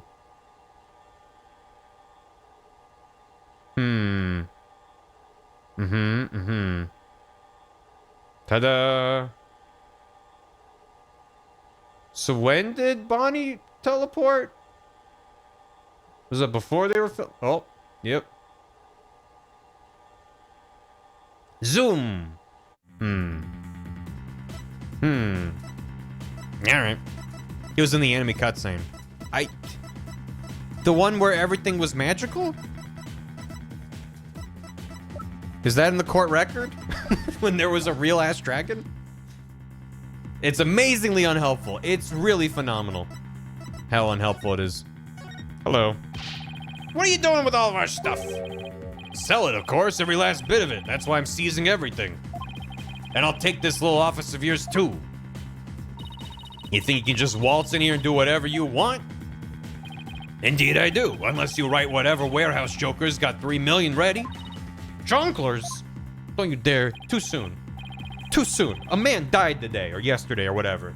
How dare you? I had to know then, because I gotta recoup my money somehow. After all, the entire program went south because of Trucy. It's called liability for compensation, and this infantile agency is the liable party. Why, you black-hearted? Hey, Apollo, what about the crooked clipboard? It's no good. We don't have any proof that Rettons was behind it. Darn. Yeah, you're gonna have to do better than that, folks. Looks like the famed Mr. Wright left behind nothing but incompetent noobs to run things. No way. He was counting on Mr. Wright to be away for this plan of his? What a two-bit thug. We'll show him. Yeah, there's the sugar, that expression. It's priceless. So how does it feel to lose the precious office your boss left you in charge of? Grrr. Yeah, you're good. Now, not to rub it in or anything, but I think you should know where you stand right now. Oh, man. What now? Here, have a gander. He's giving me a goose? The trial of young up-and-coming magician Trucy Wright is scheduled for tomorrow. We're here, just outside the office of the suspect, hoping for an exclusive peek inside. Is this live? Apollo, look, there's a sea of reporters outside. Oh, a questionable-looking pair are peeking out the window at this very moment. Our viewers at home can see for themselves their vicious, brutal expressions. Yellow journalism at its finest. And that's the way it is. The majority of the public already thinks Trucy is guilty. Yeah, I wonder why. They saw the whole thing happen with their own eyes during the show's live broadcast. Everybody in the country's against you. No way. No office, no allies. Are you sure you still want to represent that Goyle? Of course we do. We believe in her innocence. And go ahead, think what you want. It's a free country. Just know that you'll be the biggest losers in the end. In the meantime, feel free to keep on flopping around like the dying fish you are. Now then, you gotta be out of here by tomorrow. Take in this cozy little office tonight while you still can. Yeah, hang loose, baby. Weirdly high stakes for case 2, huh? Yeah, all the other cases after is gonna be flashbacks to earlier cases. Once he shuts down the office. I can't believe we let Mr. Wright's office get placed under seizure. Of all the... This is ridiculous. Eek! Look out. Clear out. We don't want murderers here. Hey, if it's a fight you want, I'll take you on. Come on. Yikes, let's get out of here before we get killed too. Yeah, that's gonna go viral. I can't believe this is happening. We have to do something to protect ourselves, and fast.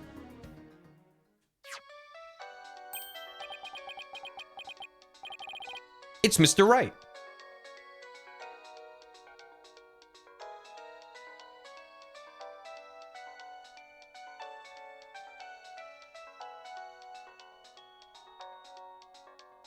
He doesn't know that this mom sucked. Does this version also have the gunshot and the, like, slight hitch before the next verse? Exactly. Just... It's Bum Rap Briny. It sure is. Anyway, hi.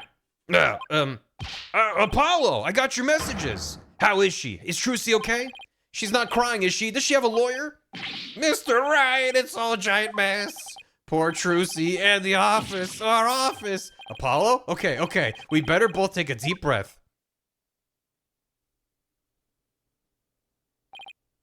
Wow, I see. And he's saying you have to be out by tomorrow. I'm so sorry, Mr. Wright. I wish there was something I could have done. This is quite the mess, isn't it? Even if I left right now, I wouldn't be there in time for the trial tomorrow. I'm sorry, Apollo, but I need you to handle this for me. Of course, we can handle the defense, but the office? It's too soon to give up on that. What do you mean? A contract only addresses Trucy's liability if she causes the show to be canceled. That's what I'm saying. You just have to prove in court tomorrow that it wasn't Trucy's fault. Oh. I just meant that you can't just sue someone's employer because you have a contract with the... That's not... Anyway. Hey, you're right! So everything depends on your winning that trial tomorrow. Trucy's fate and the fate of our office. It's all riding on your shoulders, Apollo. I know. I'll be fine, right? Apollo! I've been watching you grow over these past 2 years. That's why I can say with absolute confidence that you'll be fine? Was there a question mark at the end there? No? I think that's interference over the phone. Really? I've seen you earn victory after victory in some pretty dicey situations, and guide Athena helping her along the way too. That's why I know you're ready, why I know I can leave Trucy in the office to you. I believe in you, Apollo.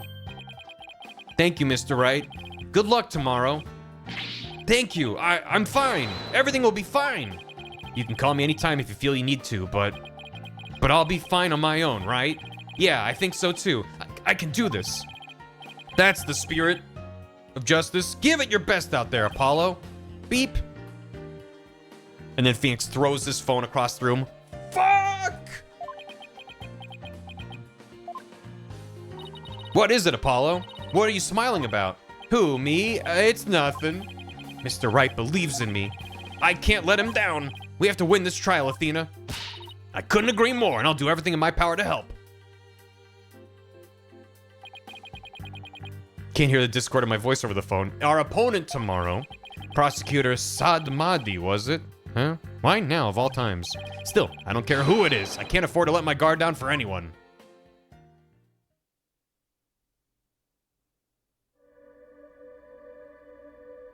Yeah, huh? Oh, the animals of the forest. O restless wandering soul of the dead.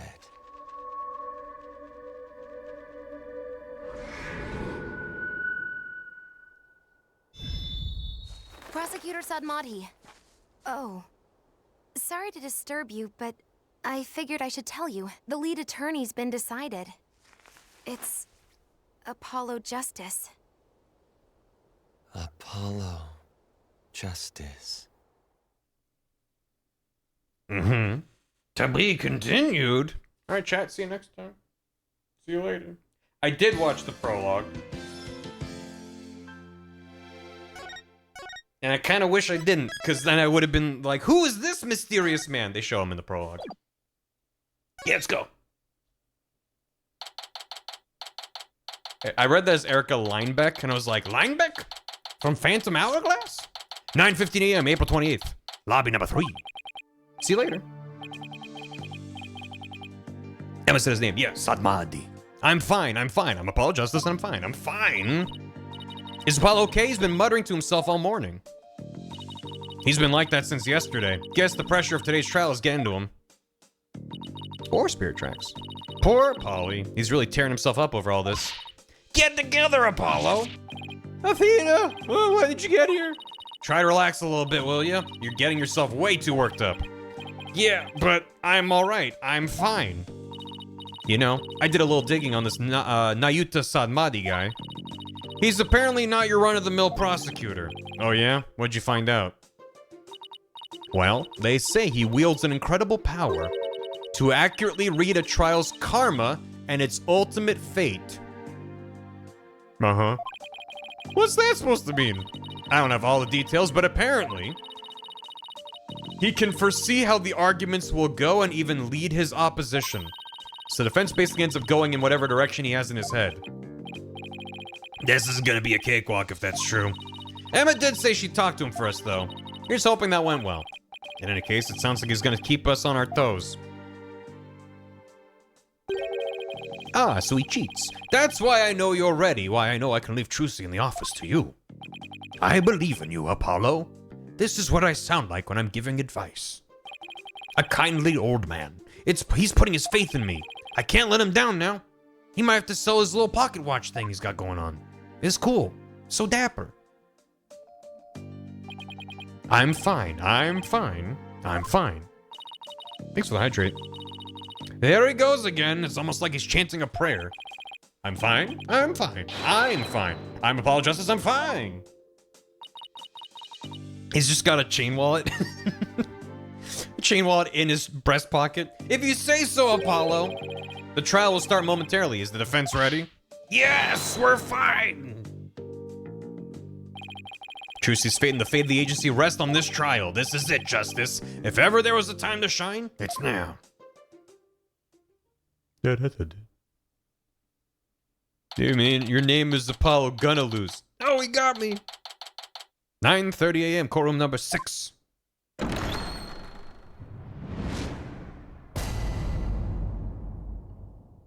All rise.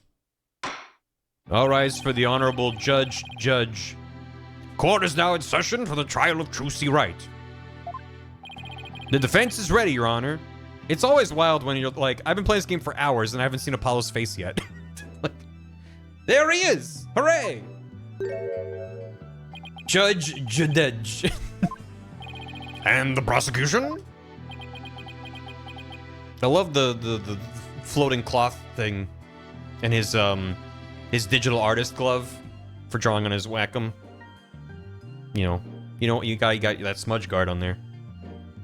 He draws exclusively with his wrist, which is why he doesn't need it on the part of his hand. Anyway, Prosecutor Sadbadi? 1,000 pardons. It was rude of me to keep you waiting. I was praying for the victim.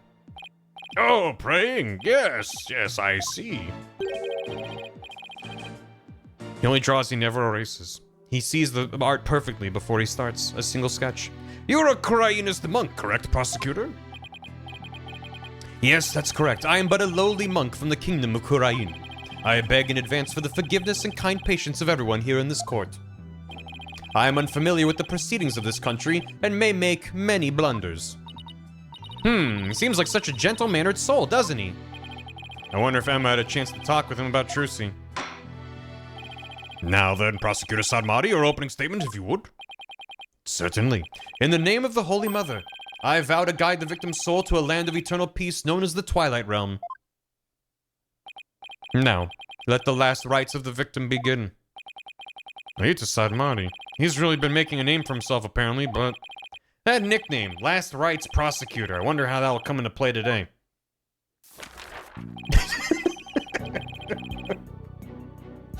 Oh, fuck, that really got me. Just having the scroll just go flying off screen. The incident took place in the middle of a spectacular magic show. The accused performed a magic trick in which she thrust a sword into a coffin. A coffin from which the body of the victim then spilled out, dead from a fatal stabbing. The victim's name was Man of Mystery. Boo! Boo! Otherwise known as the Great Mysterious. His blood was found on the sword that was used during the magic trick. Getting over the autopsy report. Fucking boo! So his death was just an unfortunate accident? It is only natural for one to assume as such, Your Honor. However, it was no mere accident, but rather a homicide. The prosecution's position is thus, that this was a murder made to look like an accident. I see. And you believe this crime was committed by the defendant? After a thorough consideration of all possible scenarios, I unfortunately had no other choice but to conclude as much. So that's how it's gonna be, huh? I guess Emma couldn't convince him after all. Very well, and now let us hear from the defense. Naturally, we maintain the defendant is innocent, Your Honor. If the defense wouldn't mind, could you please explain your reasoning? My reasoning? Look at her. She's cute as a button, Your Honor. Oh, I agree. Innocent, bang bang. I would have to say my main reason is, because I believe in the defendant. Burden of proof's on the prosecution, not in this universe, so you find it difficult to come up with anything more concrete than that, do you? What a fine demonstration of the fact that you are indeed a lawyer of putrid mind. Putrid mind? How does he know about my dirty thoughts? Prosecutor Sadmadi? Excuse me, but I don't...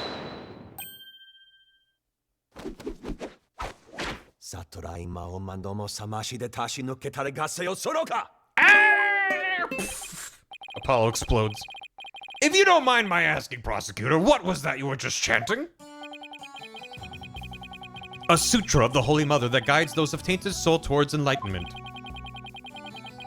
Mind Crush, Burning Attack, Kage Bushin. He's just, yeah. Anyway, it's a Kurainist incantation to awaken the foolish from their fruitless slumber. Fitting for a lawyer who indulges in such fancy as the innocence of the accused. I was gonna say, where the fuck is he coming off? But I remembered everything I learned about Kurain, so... He would be predisposed against anyone who's a defense attorney. That's fine. I see. So basically, you're asking the defense to get real? My judge has really gotten hip with the times. Get real! And then fucking, what's her face? Cat girl from the video game. You know, anyway. Allow me these few words, defense. It is my duty as a monk to punish sinners and to guide victims' souls to the Twilight Realm. Should you show repentance and admit to the accused's guilt now, no harm will come to you. Evidence. Felicia? No, I'm thinking of no, not one shot. The fucking... The Brignac, the fucking creature. From the, I don't remember the name. It's Nekoark, yeah. Nekoark, that's the one. You've never seen the picture of Nekoark and it says get real, whatever. But should you interfere with my sacred last rites for the victim? Jesus Christ. Then I shall cast you down into the pit of hell along with Trucy Wright. Your Honor, is this... Now wait just 1 minute here. Putrid, pit of hell, is that any way to address someone in a court of law? Prosecutor Sadmati, that may be the way you conduct trials in Kurain, but I would appreciate it if you would refrain from such charged language here. Your Honor, that was but a Kurainist sermon for those who have strayed from the path. Harsh words are often necessary to admonish contemptible deviants who cannot see reason. I see, I didn't realize. I guess they really do hate defense attorneys in Kurain, huh? Even still, that was way, way over the top as far as verbal abuse goes. And the trial's only just begun. Well, defense, I suppose the way a prosecutor does things varies by country. Why don't we look at this as a cross-cultural exchange and try to be open-minded about it? Can we not this time? What? Thank you for the bits. Bailiff, please bring in the first witness. This is our... Meanwhile, Phoenix and Coraine, it's like, get your nonsense out of here. She's back on the snackoos. I thought she said goodbye to the snackoos. It's a very good animation. Detective Sky, the courtroom is no place for gorging yourself. What's wrong with having a little snack? Girls gotta eat, right? She, seems a little stressed out. Detective Sky, your testimony, please. Yeah, about that. I just want to state for the record that I believe Trucy Wright is innocent. I'm sorry? Because all the evidence that she found points to her being guilty. Detective Sky, this path you seek to follow is misguided. Giving the wrongdoer false hope will only deepen her despair in the end. But let it go and move on. Acts which go against your duty will earn you divine punishment from the Holy Mother. Divine punishment? My face when divine punishment. Oh. Not the sad chew. I don't know about the divine part, but I get the punishment bit loud and clear. I guess Emma gotta sign tons of paperwork for something for sticking up for Trucy. She and Prosecutor Samari don't seem to get along very well, do they? Shall we continue? The prosecution contends that the accused had a clear motive. The evidence, if you would, Detective Sky? Alright. Please take a look at this poster. Oh my god, he got canceled. Tumblr turned on him? Why? It's a Troop Grammar-y poster from 13 years ago. Just mirrors a little different from the one in Miss Wright's dressing room. This is a revised version of that poster. This one says canceled under Mr. Rius. Hashtag Mr. Rius is over party. Damn. They canceled the Johnsler. Mr. Rios is over party. God damn it. The canceller? That's right. He left the troop after the first version of the poster was printed. Take a look at Mr. Rios' right forearm near his elbow. See the big scar there? He apparently got that when he made a mistake while practicing a magic trick. Ouch, that's quite a scar. Because of the accident, Magnifi Grammar concluded Mr. Rios was too unskilled. Just before the show was to open, Magnifi announced Mr. Rios wouldn't be appearing. But in defiance of Magnifi's decision, Mr. Rios tried to go on stage anyway. This, in turn, caused Magnifi to oust Mr. Rios from the troupe on the spot.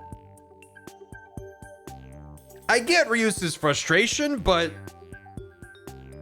I kinda get where Magnifi's coming from there.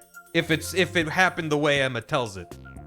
To show up in the midway through a magic act and be like, I'm here too, and just fuck up everything. Like, yeah. He made one good decision. He kicked Mr. Rios out? That seems rather extreme. Did he really have to go that far?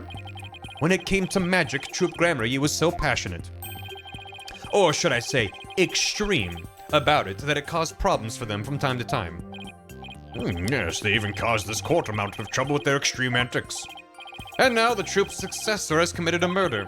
It seems the troop's rare talent was inherited by the right person after all. A putrid talent for criminality.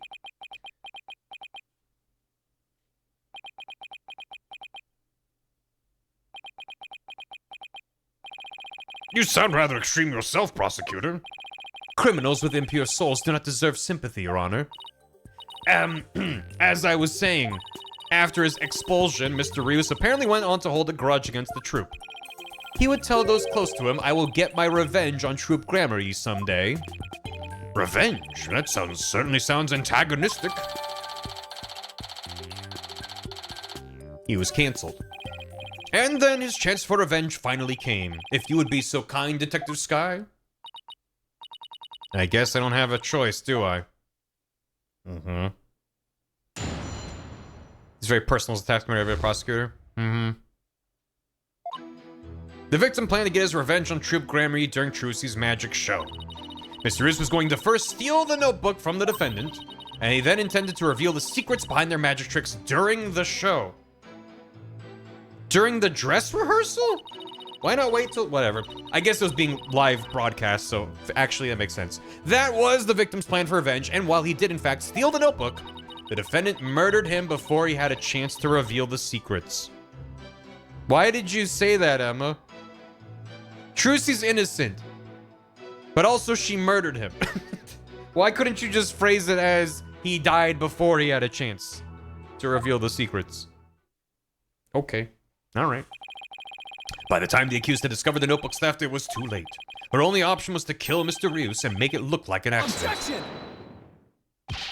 There's nothing but conjecture. Objection! The victim's assistant, Bonnie DeFame, gave the police a statement. She testified that just before the start of the show, Mr. Rios said, I'm going to reveal all of Troop Grammary's secrets on stage today. What? Well, that isn't exactly a great starting point for a rebuttal, is it? You're telling me. Allow me to give you one piece of advice, defense. One piece. Weeb confirmed. And what's that? Oh. Let it go and move on. Excuse me? Helping a sinner will only sully your own soul. One possessed of an unclean soul will burn in the flames of hell, and then be ever burdened with that sin in their next life. But I don't believe in that sort of thing. Besides, I have no intention of giving up. I like his theme a lot. Oh, Holy Mother, grant me the strength to deal with this putrid lawyer. I like how he makes little shadow puppets of dogs with his hands. I'm being culturally insensitive right now, but it's just what it looks like. All actions have consequences, and yours will surely earn you the honor of being a mere stink bug at best in your next life. A stink bug? Now then, Mr. Stink Bug, I mean Mr. Justice, your cross-examination, please.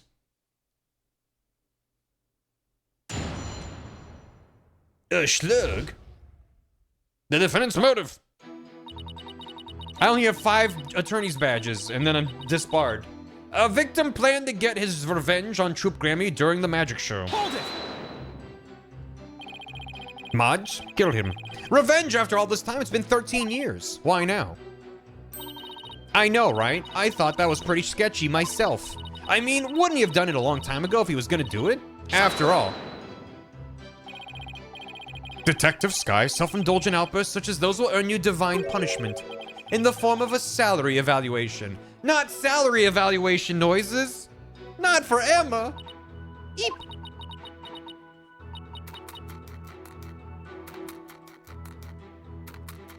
I get that she's stressed that she's doing that, but it is genuinely satisfying to eat like a little crispy thing, like a rat. The way she's doing it. Anyway. Wait! That's what divine punishment means? Let the detective have her snack. This humble servant of the Holy Mother shall explain. Not gummy levels of salary. Nice. Thank you for the bits. Over a decade ago, Troop Grand Marie was at the height of their popularity, but then their reputation declined, and they had all but faded from public memory. Until recently, that is, when Trucy Wright sought to recapture their former glory. The defendant, and at such a young age, how impressive.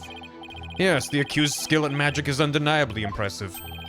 If she hadn't fallen onto the path of sin, she would have had a bright future ahead of her. It's always sad to see such promising young potential go to waste. Now then, Detective Sky, how did Mr. Ryus plan to get his revenge? And please put down the snackoos before you continue with your testimony. Yes, Your Honor. Mr. Ryus was going to first steal the Grammarly notebook from the defendant. Hold it! What evidence do you have that Mr. Ryus actually stole the notebook? Well, you see, whenever you're ready, Detective. Fret not, Detective Sky, you have nothing to repent for. You should be proud of the fine forensic discovery you made. Forensic discovery? What did she discover specifically? Detective Sky identified a certain set of fingerprints on the notebook. Upon further inspection, she determined that they belonged to Mr. Ryus. What? Didn't we find it and pick it up with our bare hands? The detective found the fingerprints entirely of her own volition. For that, I must say, well done, Detective Sky. Yeah. Get a little too addicted to using your precious white powder, did you, Emma? Now, Detective Sky, I would ask you to explain exactly how Mr. Ryus intended to use the notebook to exact his revenge. Alright, well, first he stole the notebook. Yes, chat. Yes, correct. He then intended to reveal the secrets during the show. Hold it! I'm going to reveal all of Troop Grammarly's secrets on stage today. That's what Ryus himself said, right? Right, but he didn't exactly specify which Grammarly secrets he was talking about. But the prosecution thinks he was referring to the secrets behind Grammarly's magic? That is the prosecution's assertion. When the accused realized that Mr. Ryus was to reveal her family's most closely guarded secrets, she naturally panicked. So basically, Trucy's notebook was hiding in Mr. Ryus's things because he had stolen it himself. I see. Surely a motive that only a magician could have. Yes, that's what the prosecution believes anyway. This doesn't prove Trucy's innocence, it proves... what's this? This is a video game. Thank you for the bits. It proves that Ryus was up to some shenanigans. Which means he was potentially complicit in something else. We don't know. Maybe someone offered to pay him to steal the secrets. Some other magician out there.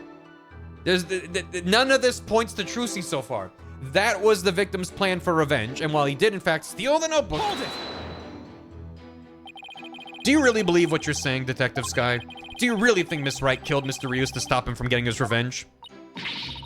Of course I don't think that. The Trucy we know would never... Keep your private considerations separate from your public duty. I warned you about this very thing before the trial began, did I not, Detective Sky? Yes, you did. Please recite my exact words to you. Emma Sky, you are a detective first and foremost, not the accused's friend. Remember your duty and fulfill it faithfully. Excellent. So you do remember what I said to you. Your devotion to your work will be rewarded, for the Holy Mother sees all.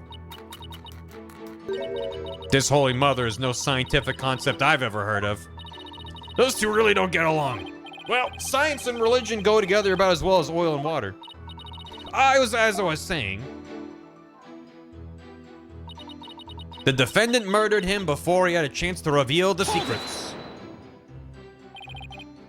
I'm sorry, but what exactly is the basis for claiming it was murder? Beats me. What? What? The basis is beats me? You'll have to ask Prosecutor Sadmati over there, because he hasn't told me his reasoning either. Detective Sky, your feeding of information to the defense has not gone unnoticed by my eyes. Oh. The bad karma of acts which go against your duty will impinge upon you in your next life. But even before that, it may impinge upon your job in the form of a transfer. Please don't get me kicked out of the forensics unit. Anything but that. Poor Emma. She's really been risking everything for us. Well, Prosecutor Sadmati, what are your grounds for claiming homicide? It was the luminous tape in the understage passage. I realized it had been moved. Moved so that Mr. Ryus would climb up into the downstage coffin by mistake. What? Mr. Ryus, who was waiting in the understage passage, was supposed to have used the upstage ladder shown here on the left.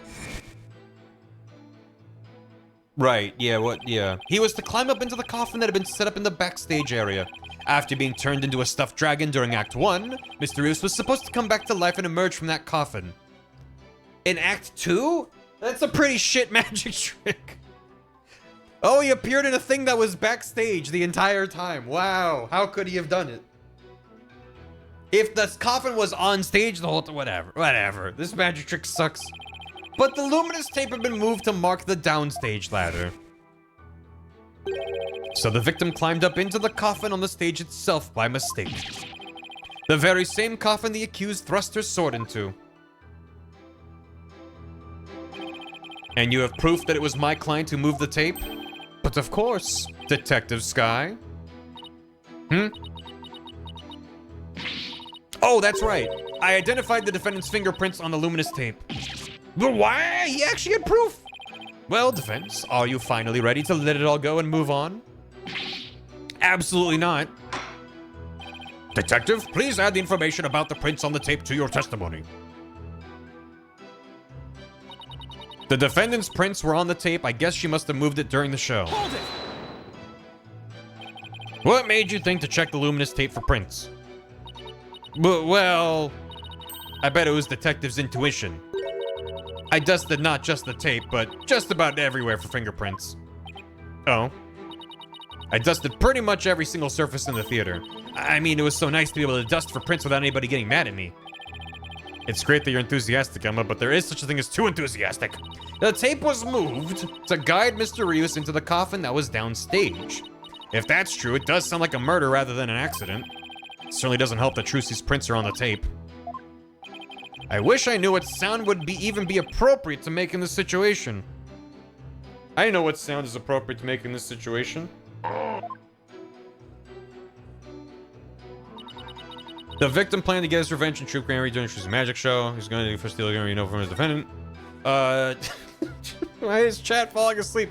He then intended to reveal the secrets behind the tricks during the show. That was the victim's plan for revenge, and when he did in fact steal the notebook, he murdered him before. She murdered him before he had a chance to reveal the secrets. The defense prints were on the tape. I guess she must have moved it during the show. What was her statement? She couldn't move the list on the stage. She never told her to move the stage list. Yeah, wouldn't that mean she didn't have time? Let me save. That seems a little bit tenuous. To be like, well, she had shit to do because it was fucked up. So she wouldn't have had time to move tape? Seems light. What else could I do? Thing. Yeah, and then,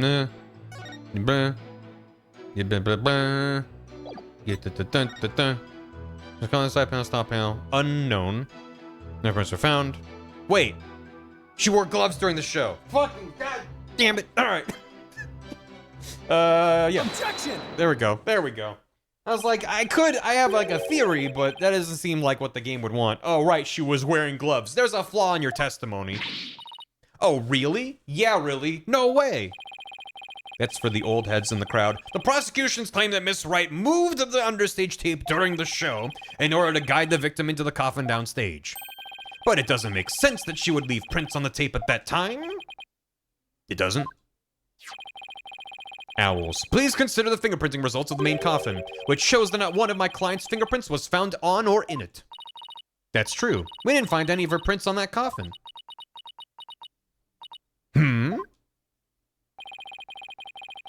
I put this game down because in the Korean they bug me. I'm sure they get better. It's hard to buy anything watching this really easy for me. Hey, thanks. Yeah, no, the tone of this game is a little bit off. I don't know. Everyone's always antagonistic towards you in these games, but this game heightens it to an extreme. Oh, really? I think you've realized what the flaw in your testimony is. Claiming Miss Wright left prints on the tape during the show is inconsistent with the facts. Because she was wearing gloves during the show. Oh! She must have left the prints sometime before the show started. That's when she moved the tape and then murdered him. But never mind. Retract that from the record. In other words, her prints do not prove she moved the tape to mislead the victim. The prosecution's investigation was insufficient. Oh my. But on a personal level, I'm very happy about that. Well, Prosecutor Sadmati, if the defense's argument is true, you have no evidence the defendant moved the tape to deceive the victim. I see. Apparently, the defense is more intelligent than I had thought. More than a stink bug, at any rate. We've been upgraded to some other kind of bug. You can bump me up to at least stag beetle now, can't you? That's a big ask. I don't know. Stag beetles are pretty cool. Would that really be any better? Of course, way better. Stag beetles are cool with those huge mandibles of theirs. If the defense wishes to be promoted to a stag beetle, then answer me this question. All right, shoot. Even with no evidence that the accused moved the tape to misguide the victim still climbed the ladder using the tape as a guide and entered the coffin on the stage. The accused then thrust her sword into said coffin with the victim in it. It's a very good face on Bonnie in that shot. So what you're saying is the fact remains the victim was stabbed to death, right? To shreds, you say? Precisely. However, this does drastically change one aspect of this case. If the accused did not lead the victim into the coffin on purpose, it means the victim's death could have been accidental. If it was indeed an accident, the defense can argue that it was involuntary manslaughter. I see. If it was involuntary manslaughter, they could plead extenuating circumstances, and the severity of the crime could be mitigated. Defense, if you believe the accused did not murder the victim, then do you argue it was an accident? She didn't do it at all. He's trying to trap us. The all-important question. The defense argues Mr. Ryu's death was... It was murder, but someone else did it. The defense maintains the defendant is entirely innocent. We believe it wasn't an accident, but murder. Murder. Like, what's her face from Hades? Was it Tisiphone? I don't remember. Murderer. And what's more, we believe it was committed by a third party. A third party? As in the true culprit's someone else? Thunder. Jump. That's quite a brazen claim to make, and one wholly without grounds. Your voice is as loud as your suit, and your mind echoes just as loudly in emptiness. Surely you were but a loud red pepper in your previous life. I've been demoted to a vegetable? Wow. I didn't know a person could be reincarnated as a non-sentient plant. All things are connected, you know. It's in any case, I do have grounds to make this claim. Let us hear this reasoning of yours, then.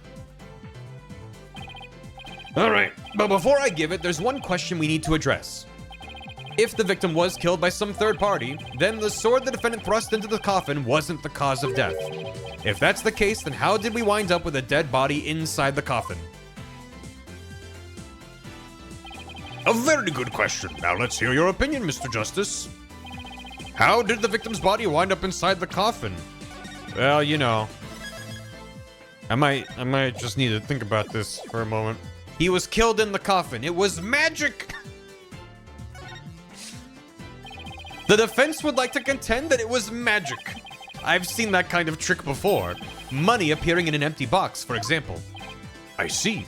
And how does a trick like that work? What's the secret to it? The appeal of magic is in the mystery, wouldn't you agree, Your Honor? Sometimes it's better to just accept it for what it is, enjoy it, and move on.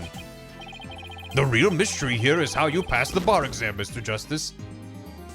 If the prosecution said that, it would have worked. Bullshit. Let's move on, shall we? Why don't you try again? How did the victim's body wind up on stage? I suppose the victim might have been killed inside the coffin. Exactly. And who was the one who thrust the sword into the coffin? It was Miss Wright, of course. Ah! Your Honor, it would appear the defense has finally given up. Please render your verdict. Now wait just a minute. I said might have been. I didn't say definitely was. Did you really think such verbal acrobatics would get you off the hook? No! I like that it doesn't just explode. It like crumbles in the dust. So sad. Oh, if only I could have stuck the landing better. Why don't you try again, defense? Okay, let me reload my save. It was almost Christmas. Okay. Anyway, yeah. What if the victim was killed under the stage before being put into the coffin? In other words, what if the victim was already dead in the coffin from the get-go? I see. In that case, the defendant's sword wouldn't have been the cause of death. How do you respond, Prosecutor Sadmati? That is the third time. The third time of what?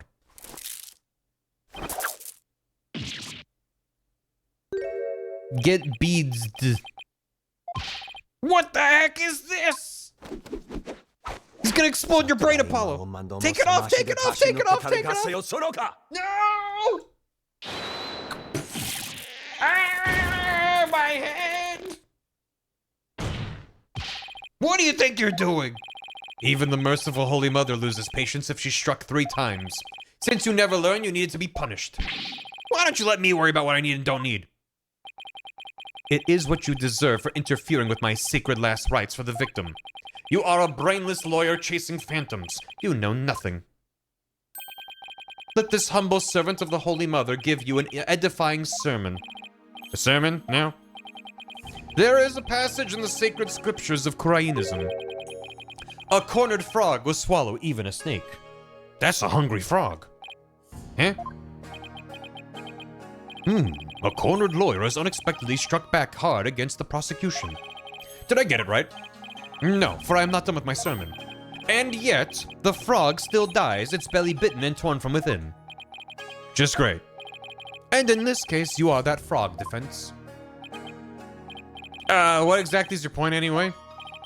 Let us assume for a moment that the victim was killed under the stage. Who then had the opportunity to do so during the show? Let's see, the people in the show were Bonnie DeFame, the victim, Mr. Rius, and Trucy Wright. Bonnie DeFame was on stage throughout the entire show, as easily confirmed by the footage from the show. Which leaves us with only one suspect, Trucy Wright. Egg. Now do you see? The accused killed Mr. Rius as he waited on standby in the understage passage, and then placed his dead body in the coffin above, thus making the murder look like an accident. No! This show had no stagehands and no one else involved in it. Oh, great and merciful Holy Mother. Thus, another putrid mind has been guided toward enlightenment. You can't believe I swallowed his trick question whole, like a snake. Prosecutors like Edgeworth are going to have a conviction of always get guilty or I literally hate you. That explains their shit arguments. When Black Court Clav dude is basically I'm fighting you on this cause, on this because I'm right. At least his dogmatism is clearly established. Yeah, I don't hate this prosecutor. He's just a different vibe. It's a breath of fresh air compared to... Yeah, because I like when the prosecution has motivation, but when it's just, I hate you. Like, that's why Black Hole never really grew on me that much. He grew on me a bit by the end of the game. But he didn't really do much for me as a prosecutor. So, we'll see how this goes. I didn't hate him, but he was far, far, far from my favorite. He was just kind of mid. Just kind of mid for me. His bird was the best part. Sorry, but I have to raise an objection here. I adore Black Hole and absolutely despise Naruto. That's just me, though. I don't despise Naruto, but I haven't seen much of him yet, so. Athena, what are you? There's something I want to point out, Apollo. I'm not Black Hole built, I guess. And who might you be? You strike me as a mere child in countenance. I may be young, and I may be stupid, but I'm a lawyer, apparently. I have an attorney's badge. Just the same.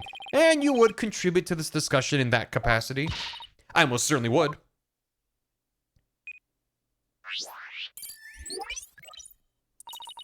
You just argued the defendant killed the victim under the stage. Athena's weebunkle. Let me remind you that Miss Wright is a girl. A female magician? I've never heard of such a thing. Clearly, surely you didn't raise an objection simply to point out such an obvious fact. A what? Your Honor, please send for this little child's guardian to come take her home. But I'm not done with my sermon. You don't need to talk like Prosecutor Sadmati, you know. Listen, if the victim was killed in the understage passage, a female girl, then his body would have to then be hauled up to the stage. However, Miss Wright is a young girl and a pretty petite one at that. She couldn't possibly have hefted that large body up and put it in the coffin. That's true. It does seem like it would be a rather difficult task for the defendant. I don't think even I could do it. What do you think of that, prosecutor? Who's the child now? In my religion, the priestesses of Koreanism are revered as the pillars of our beliefs, so I naturally hold nothing but deep respect for women. I also think highly of the female perspective, says the man who called this fair maiden a little child. Who's a fair maiden? I agree that your point is worth discussing, defense. How indeed was the dead body raised up into the coffin? By the accused Trucy Wright, that is. You're committed to pointing the finger at her no matter what, huh? Then you explain how that'd even be possible. But of course.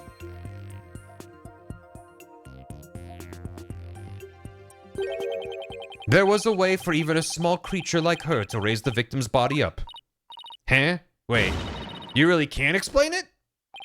I foresaw our arguments would come to this, so I prepared a witness. Well, I admire your readiness, prosecutor.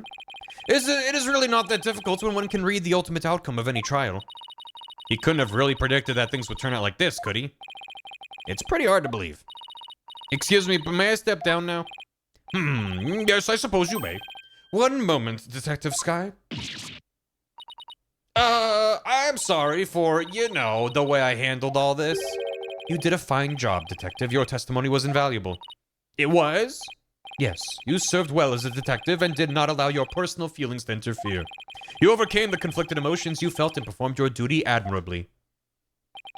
You will be rewarded for your fine work. Oh, thank you. I hope we can work together again in the future. Emma seems bewildered by the unexpected praise. I guess he's a pretty nice person, like they say, as long as you're not up against him. Salary raising noises? Now then, let us call the next witness. Nah, he sucks. Shoes! Bunny girl. Why isn't she behind the stand? Witness, please state your name and occupation. Hello, ladies and gentlemen of the court. It's very nice to meet all of you. I'm a lagomorphing illusionist from the land of fairy tales, Bonnie de Fame. I can't wait to do some magic tricks for all of you. Please, witness, there is a time and a place for all things, including magic. But it would be okay if I do just a little magic, right? Come on, please. Look, everybody's waiting. Now's my chance to shine. VTuber ass intro. That is your second time. My second time doing what? There will be no further warnings. You should know that from our preparatory meeting, correct? Yeep! Is no one exempt from His Holiness's rosary of suffering? May we have your testimony, witness, once you've recovered from your disappointment? Well, as a huge fan of Trucy's, I don't really want to testify against her, but I guess I have to, don't I? Sniffle. As a huge fan of Trucy's, huh? Remember when she was not that? I hate her. Rat! I loathe her. I can't stand that Trucy Wright. She's a little good magic, thinks she's all that. This is what that sniveling brat deserves. Sure, you're a real fan, all right. Of destroying Trucy, you mean? Yeah, get her, Apollo. Get her. You get her. You gotta get her. The understage passage. Understage? I really can't believe that Trucy killed Mr. Rius. I guess it's possible for a small girl to lift a dead body up if she used a stage lift. Is it possible? Could Trucy really have? If Trucy did use a stage lift, I think she must have used stage lift number 2. Which one was number 2? Which one was number 2? The one that was moved out of the way. No, it was all the way. That was already all the way up. There wasn't time. No, you lying. I was on stage the entire show, by the way. Yeah. You were on stage the whole time. Are you sure about that? There is no question. The entire audience could testify to that fact. What's more, she is shown clearly in the TV show footage as well. Except for when it's not on her for like a long time. I couldn't possibly have killed Mr. Rius, not little old me. Therefore, the only person who could have killed the victim under stage is the accused. Furthermore, by using a stage lift, even a petite young lady could have raised the body up to the stage without difficulty. You gotta be kidding me. Very well, the defense may now cross-examine the witness. Oh, good. We'll get her to show her true colors yet. Just you wait. I can't believe she killed Mr. Rios. Yeah, huh? You said you're a huge fan of Trucy's, isn't that right? Oh yes, I even became a magician because I wanted to be just like her. The first time I saw her, she was performing at the Wonder Bar. Wunderbar. She was only in junior high back then, but she got up on stage with tons of confidence. And then she proceeded to win my heart with her astonishing tricks and winning smile. Yeah, Squid, thanks for the prime. She certainly sounds like she means all of that. So finally being able to perform with her must have been quite a treat for you, right? Oh yes, after all, it was my chance to have her see me, not just as a fan, but as a fellow magician. Money! I love that they had it land on the witness stand. But then that horrible accident happened. It was not an accident, it was murder. Witness, please explain if you would. How a small young woman such as Trucy could have raised the body. It's just gone now, yep. It's gonna cut back and there's 50,000 bunnies in the gallery in the background. I guess it's possible for a little girl to lift a dead body if she used the lift. What makes you think it would be possible? It's not like you tried it out yourself, right? Oh, well, actually, we did try it out for ourselves. With a dead body? You did? Hmm? Detective Sky, if you would. She's back. Oh, so that's why you made me do that. Detective Sky, what did he have you do? The prosecutor asked me to try raising one of the male police officers with the stage lift, without a single word of explanation as to why he was making me do it. You're kidding. It's as if he really can foresee all of our counter-arguments. Do not underestimate this humble servant of the Holy Mother. More like haughty. I'm surprised he didn't have a quip for that. I guess that means Trucy could have lifted the dead body up. Does that mean... Oh, no? Could Trucy really have? Hold it. Is what possible? Could Trucy really have what, Mr. Fame? Please finish your sentence. Well,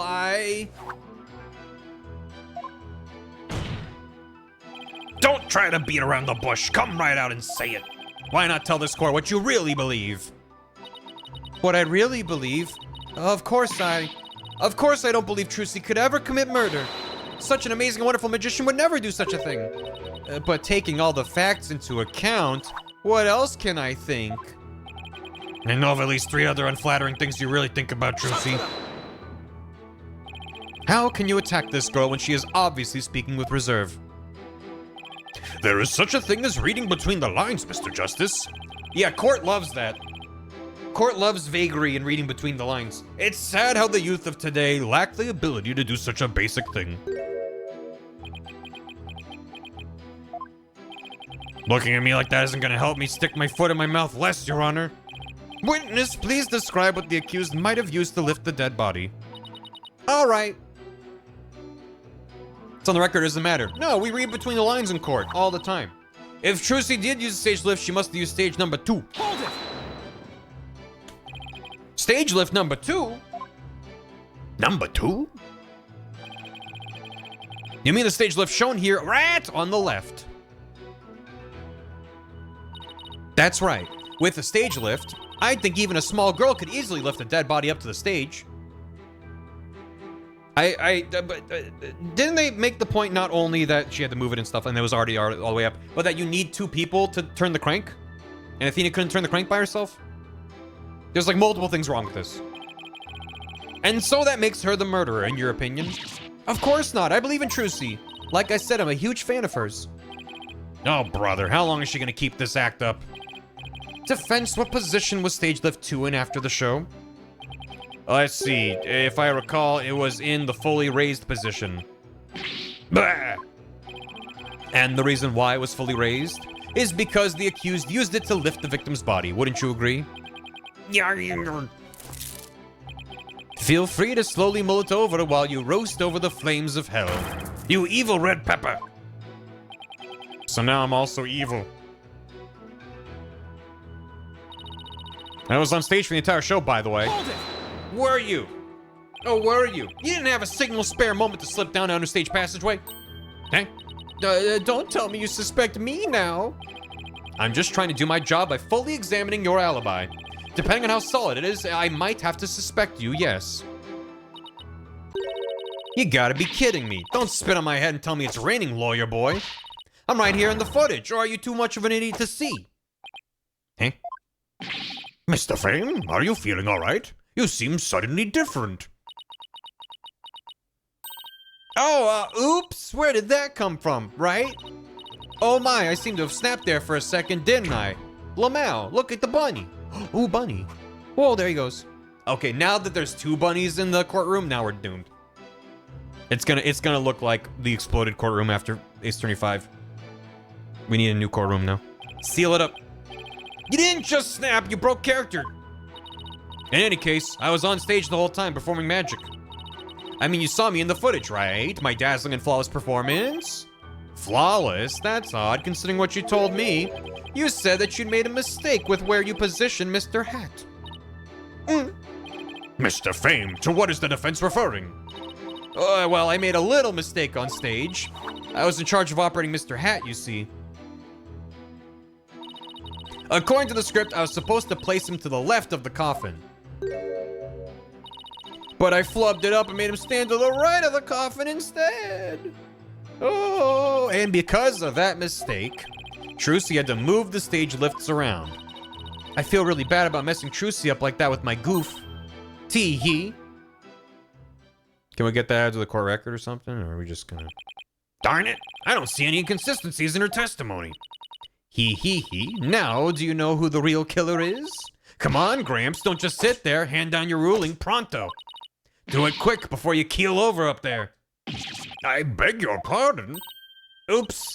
Oh, what's gotten into me? I'm so sorry. I give her another 5 minutes before she tears off that mask. Well, defense. Are you ready to let it all go now? Of course not. I'll never give up. I see. I suppose this too is fate. The sacred scriptures of Korainism describe a variety of hells for the damned, for someone like you who struggles ceaselessly against his fate. Papul Boljig seems most appropriate. People boil what? Oh wait, that's Korainese. What sort of terrible place is Papul Boljig? A place where the more one struggles, the further one falls into the abyss. At the bottom of the abyss, a ferocious beast awaits. It don't sound that bad. Think of it as something akin to an antlion sandpit trap. You send them to Half-Life 2? There's one of those in my backyard. Wow, Korainist hell is closer to home than I thought. Now then, It would appear that the witness's testimony supports the prosecution's claims that the defendant is the only one who could have killed the victim understage. Gurk, how are we supposed to get out of this jam? Hey, Apollo, if you can't find any contradictions, maybe it's time to use analytical psychology. You mean? I heard some discord in Bonnie's voice while she was testifying. See, Widget's picking up on the noise in her heart, too. That's right. Athena can hear things others can't with her super sensitive hearing. She has special ears. She can hear the emotions people suppress as a kind of noise or discord in their voices. All right, Athena, let's give it a try. You got it. Hold it! Your Honor. I'm afraid our witness, Mr. Fame, is suffering under terrible traumatic stress due to this horrible incident. She is? Yes, what with that terrible death on stage and her beloved Trucy getting arrested, she's under awful strain and shock. In fact, I don't know how much more she can take before she's unfit to testify. What? Oh, I've heard of that. What is it called? Postal stress disorder, right? That's the one, Your Honor. Where a person becomes uncontrollably angry about the mail. That's going postal, Your Honor. This is PTSD. Oh my. So that's why the witness acts so hostile at times, as if she were a different person. Yes, and I think her condition is clouding her memory of the incident. Therefore, I suggest a short therapy session for the witness as I punch my fist in a soothing manner. Huh? Therapy? You don't know the first thing about a magician's mental strength. I've risked my life jumping through rings of fire and having my body sawn in half. Oopsie. Boy, I have to watch my temper, don't I? Tee-hee. A third rabbit? Now they're definitely multiplying. Miss Sykes, please do whatever you can to help this unfortunate young lady. And what exactly is this child planning to do, Mr. Justice? With her super sensitive hearing, Miss Sykes can hear a witness's true emotions. Simply from tone and inflection, she can tell exactly what a person is feeling. I can even pick out feelings that a witness is trying to suppress or hide. Widget projects the emotions I hear into the mood matrix where I can analyze them. We're saying this all out loud, for some reason. For the tutorialization of a mechanic. It sounds like some sort of spurious devilry, though I find it hard to believe, I must ask. How do emotions constitute evidence? While I won't say that emotions can be taken as evidence per se, I have seen how instrumental Miss Sykes' work has been in cracking a case. Therefore, I wholly support giving it a try. I see. If you are in favor of it, Your Honor, then I have no objections. Even this mere monk can see that something disturbs the witness. I'll disturb you. Oh, thank you for understanding, Prosecutor Sadmati. Apollo, you remember how to conduct a therapy session, right? You want me to lead the session? Of course, you're the lead on this case after all. Fair enough, but Do I need a refresher? I probably remember. I think I still remember from the last time, so let's get right into it. Okie dokie. you ready, Widget? Let's do this.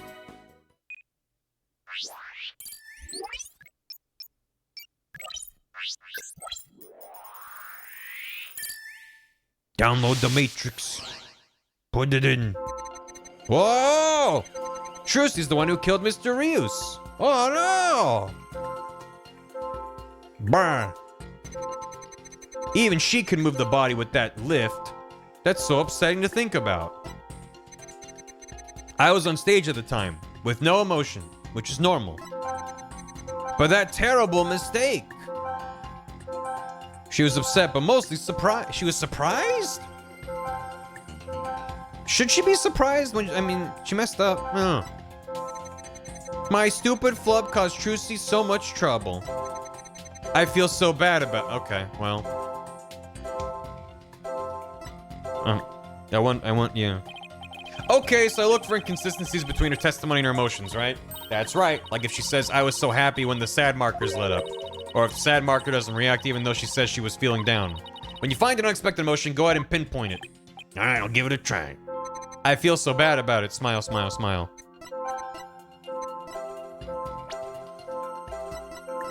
Got it! I can't figure out which one it was, chat. You gotta help me out. I have to say, Mr. Pham, you clearly are a strange one. Even though you said I feel so bad about it, it seems you are feeling happy about it.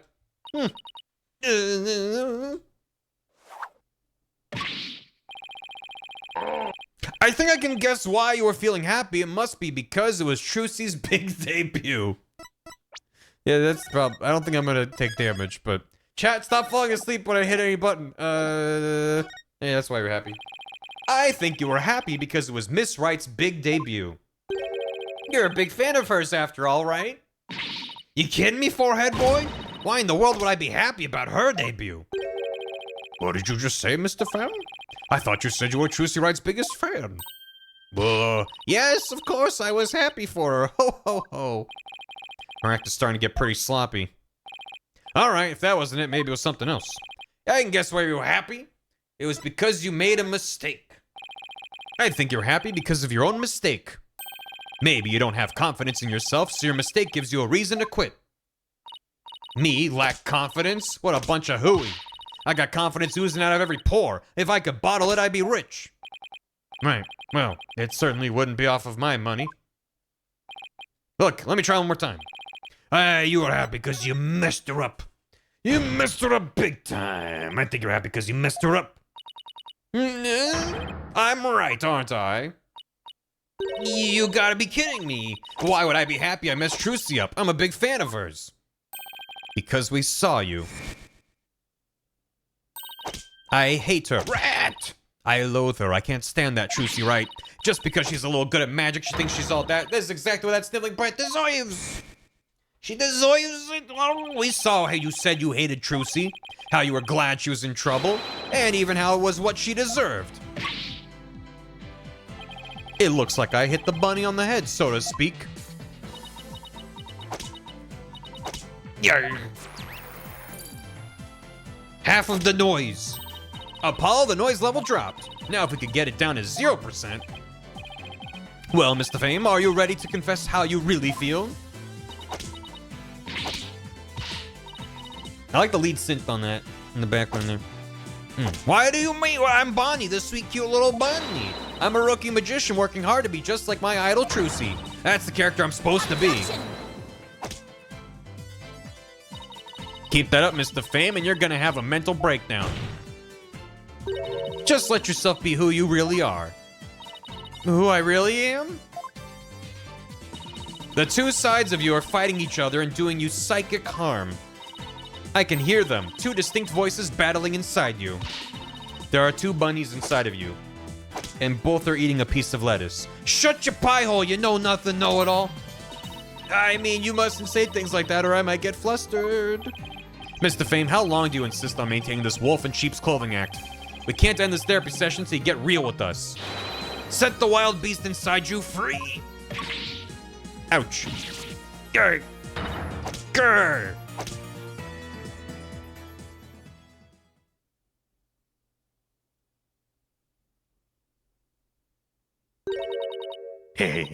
Ha ha ha ha. There she is. Don't make me laugh. You don't know a dang thing about me. You want to see who I really am? Fine, take a good look.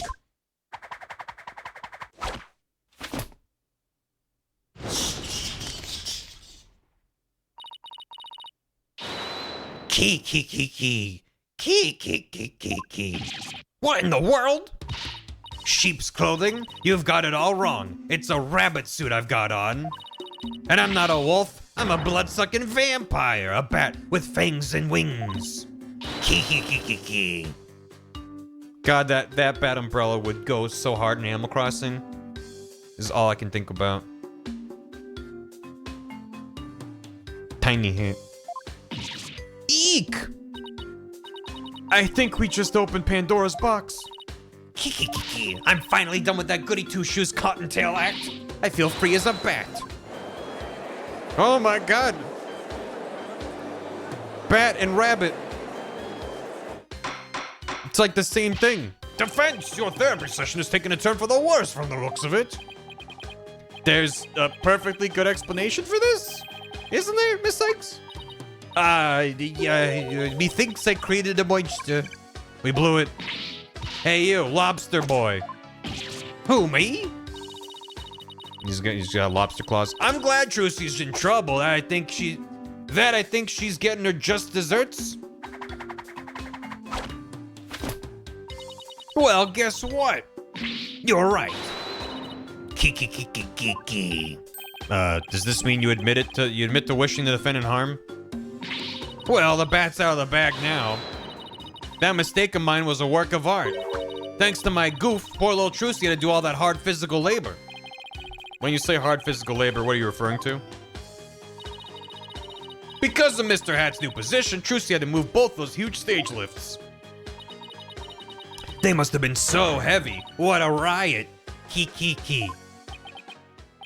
That's strange. Athena, could you please add that last statement to Bonnie's testimony? Alright, I'll update the mood matrix with the new info. Hey, Apollo. Now there's a new inconsistency in the testimony. Yeah, she finally slipped up. So what do I need to do now? Well, from this point onward, you just do what you do best. Find the contradiction and present evidence to refute it. Alright, I've got you now, Bonnie the Fame. Bonnie the Fame. Trucy's the one who killed Mr. Rius. Even she can move the body with that lift. I was on stage at the time of that terrible mistake. You know what? Serves her right. Key. Thanks to that, she ended up having to move the stage lifts. There's definitely a contradiction in her testimony. So just present evidence like you always do. Since you found something, I'd say we can call the therapy session a success. You call Batsy McBatty over there a success? Yeah, okay. Yeah, right. It's twins. It's always twins. I guess Tristy's want to kill Mr. Rius. Even she could move the body with that lift. Mm-hmm. I mean, where's the thing about the lifts? I guess it doesn't say. Charge was being stabbed through the back with a sharp blade. Thinks her name was Man of Mystery. 10:30 a.m. That does line up, I think. Find messed up house for the escape trip placed on the opposite script location on the right side. As a result, Trusty had to quickly move the lifts under the stage. She never told anyone she had moved the stage. She never told anybody. She never told nobody. That's her mistake. She had to move the stage lifts. She never told nobody about that. She told nobody. Objection! You get it. I forgot that detail. I was thinking about the logistics of what she did. That doesn't make sense. What? So you think I'm crazy now? No. That's not the point I was trying to make. But I don't hear you denying it. Mr. Fame, allow me to repeat your statement. Thanks to that, she ended up having to move to the stage lifts. That's right. And I still say that's just what she deserved. But how did you know? How did you know Miss Wright moved the stage lifts? Huh? According to her own statement, she didn't tell anyone she had done so. What?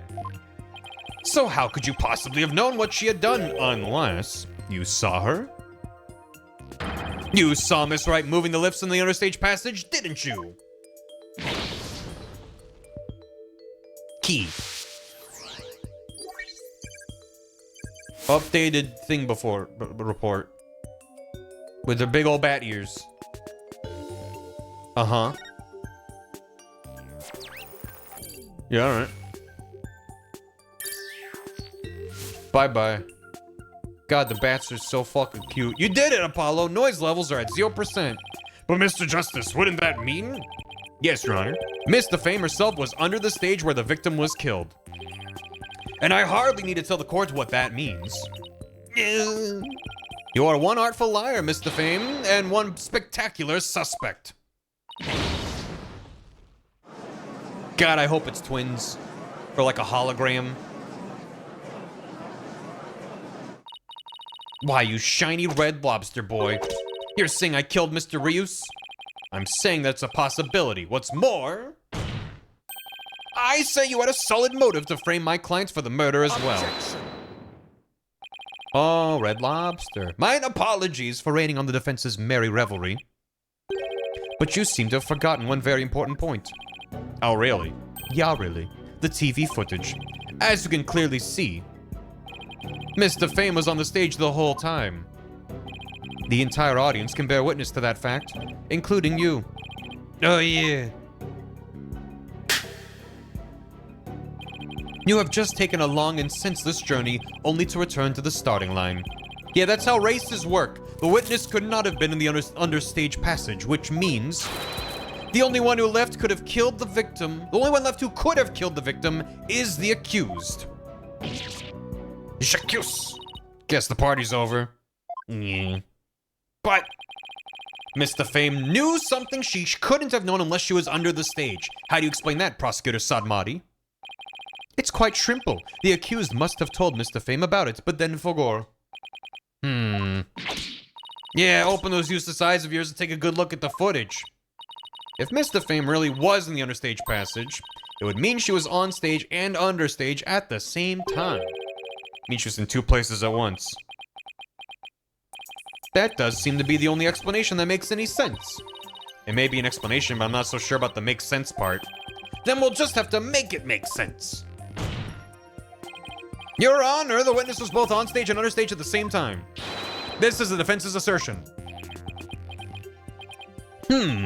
I've heard some illogical things come out of you before, but this is absurd. Okay, my current theory is that they had some sort of a Bonnie puppet, and that's what the second shadow is in the footage. Is the Bonnie puppet being thrust up into the rafters. Because I still don't know what that second shadow is that flies by at the end of the footage. Or maybe it's FNAF. Maybe it's Five Nights at Freddy's. Maybe she just has super speed. You know? We're in the Apollo's brain damage timeline. Mm-hmm. Yeah, he's not playing golf. He's got all the brain damage. It was a really big mirror. I'm sure you'll change your tune once you hear my reasoning. My gut tells me you're bluffing, but I'll bite. Very well, Mr. Justice. How do you explain how the witness was in two places at once? She teleported to Bonnie's. Bonnie on stage was fake. I think it was the one on stage was fake, but she teleported, Your Honor. Magic's real. Let's not forget that Mr. Fame's specialty is teleportation magic. With teleportation, she can be in two places at practically the same time.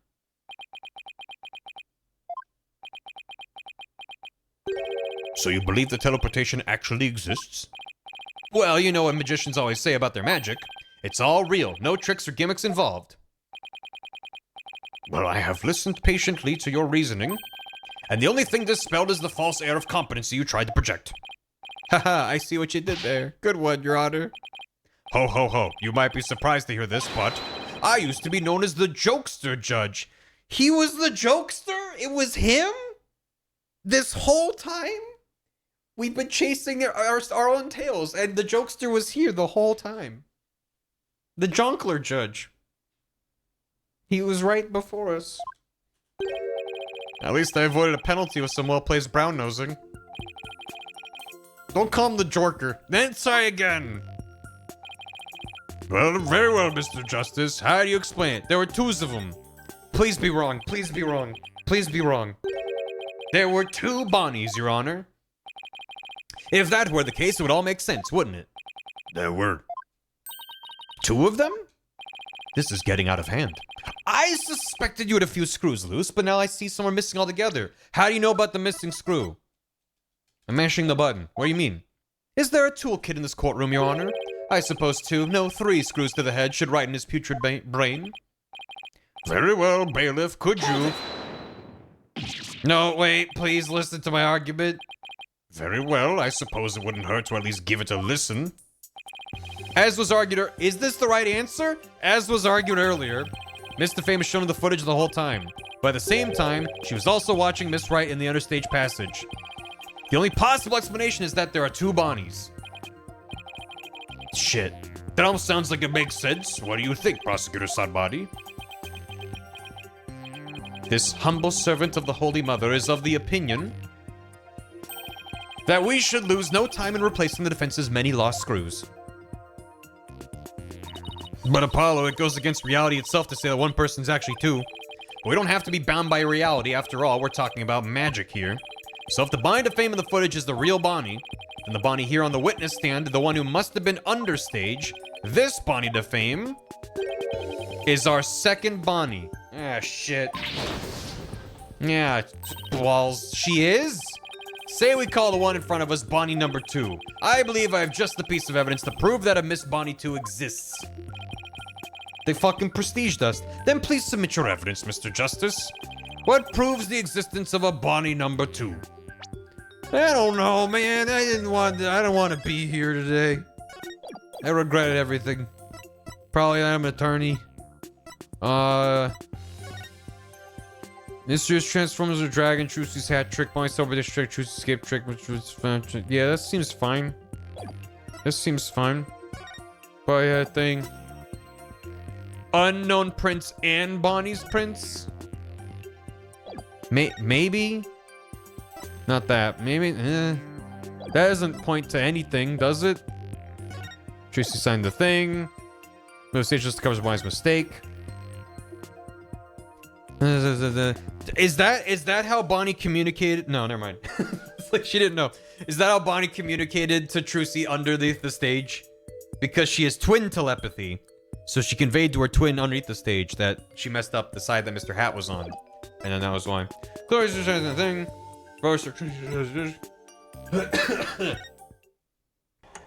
of them? I don't think this is gonna help us, because the second one would just be under the stage the whole time. Maybe, I don't know. Walkie-talkie seems kind of far-fetched. And then there she goes. And then, poof. Whoop. Someone goes flying up there. There she is. Oh no, you've defeated my twin. You have a twin? That's cool. Want to see something neat? But I can't stab this coffin. Check this out. Holy shit, I actually stabbed it. Ain't that wild? I'm trying to look at the shadow this time. It's right before the dragon comes crashing down. So it's quick. Ta-da! Yada! Oh no.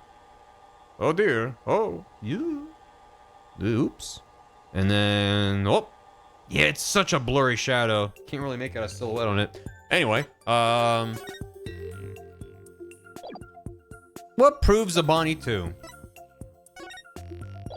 I don't know. I feel like I'm approaching it from the wrong angle, but I don't know what the right angle would be. Smile on their face. Funny script. I don't see anything in here that's other than the fact that the ends on the thing. It's kind of like M's. Like Bonnie 2 is Bombi. Yeah.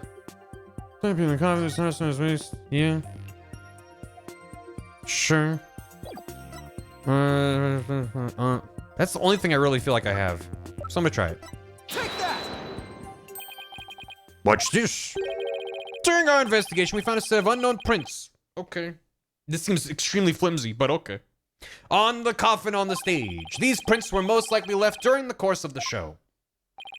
But they didn't match the prints of any of the people involved in this case. An unknown third party's fingerprints. Of course it's flimsy. Sometimes, I don't know, it definitely does happen where I'm like, oh, it's not flimsy, I just didn't think about it that way. But sometimes it's just kind of like, really? Okay. I was not told of this. Emma must have kept it from him. So the question is, who could these prints possibly belong to?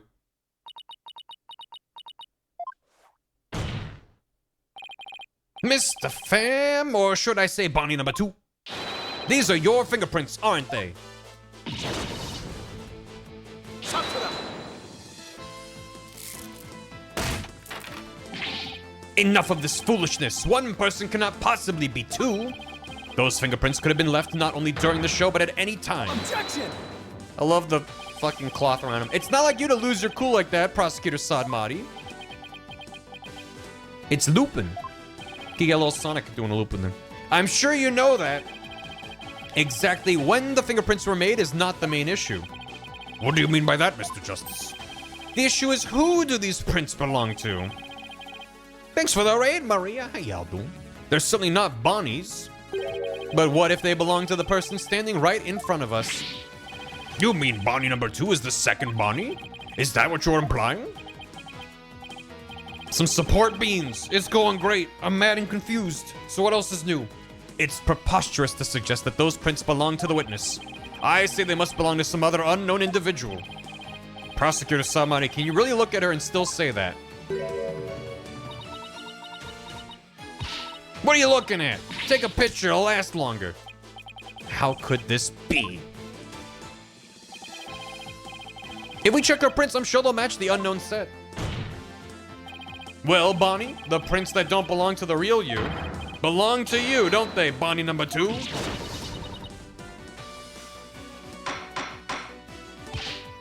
Witness, and what is what the defense has said true? He. Fine, I'll admit it. The fingerprints are mine. Then does that mean you aren't Bonnie DeFam? What? Ridiculous. She's Bonnie DeFang.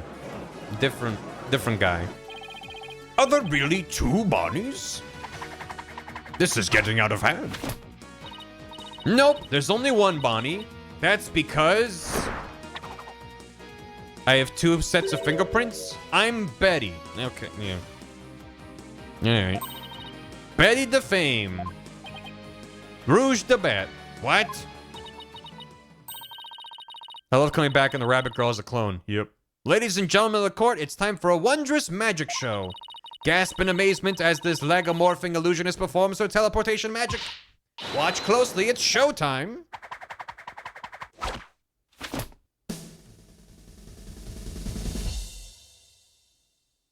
There's an audience behind her. Oh, well, there goes.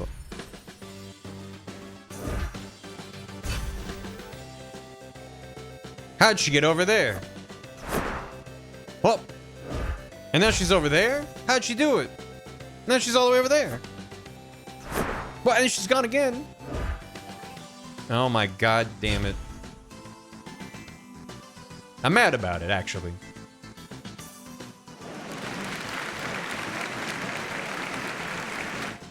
I'll applaud, but I'm mad.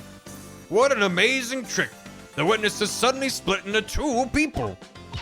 It's not a trick, no gimmick to it either. We're simply twins. What? Twins? Why is Apollo surprised? He figured that out. So that's how the teleportation trick works. Good. Ever since our debut, I've had to hide or pretend I'm Bonnie. All cute and sweet and goody-goody. I can't tell you how stressful it's been. But I don't have to hide anymore. That's right, our days of sneaking around are finally over. Their cover's blown, but they actually seem pretty happy about it. So which one of you is the nice Bonnie DeFame we met in the dressing room? That would be me. And the sharp-tongued Bonnie we saw with the ratings Raja under stage? Hey, who are you calling sharp-tongued? It's all starting to make sense now. Updated fingerprint report. So, Mr. Justice, this changes the facts of the case rather dramatically, doesn't it? It certainly does. During the show, it was Bonnie who was on stage the whole time, so Bonnie couldn't have committed the crime. But Betty at Wright, on the other hand, who was understage, did have the opportunity.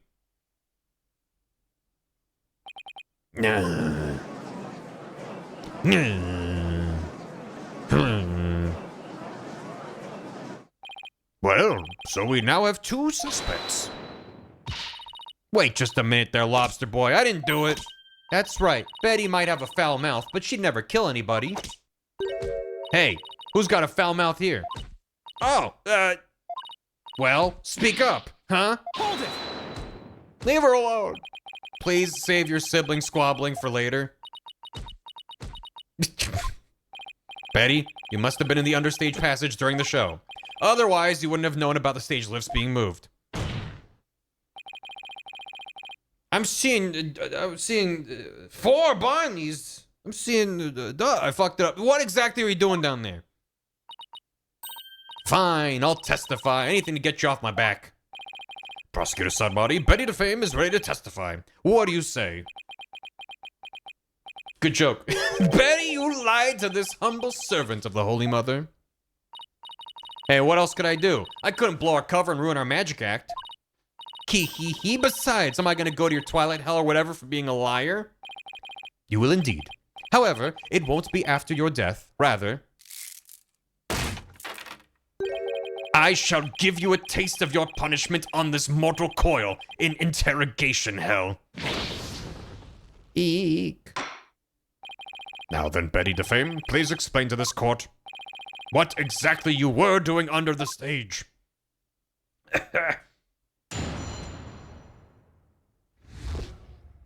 The umbrellas are good. What happened on the stage? It's true, I had business in the understage passage because of the upcoming trick. It was the fire trick, right? The one Mr. Rios was supposed to do. That's right. It's a very dangerous trick, so I had to make sure we were prepared for it. Thanks for the hydrate. It was in the script, and I really wanted to see it, but I couldn't because of the accident. Shut up! You're gonna give it away! Anyway, I was real busy. Yeah, way too busy to have the chance to kill Mr. Rios. Well, that was certainly different. Kee-hee, how's that for a flawless testimony and alibi?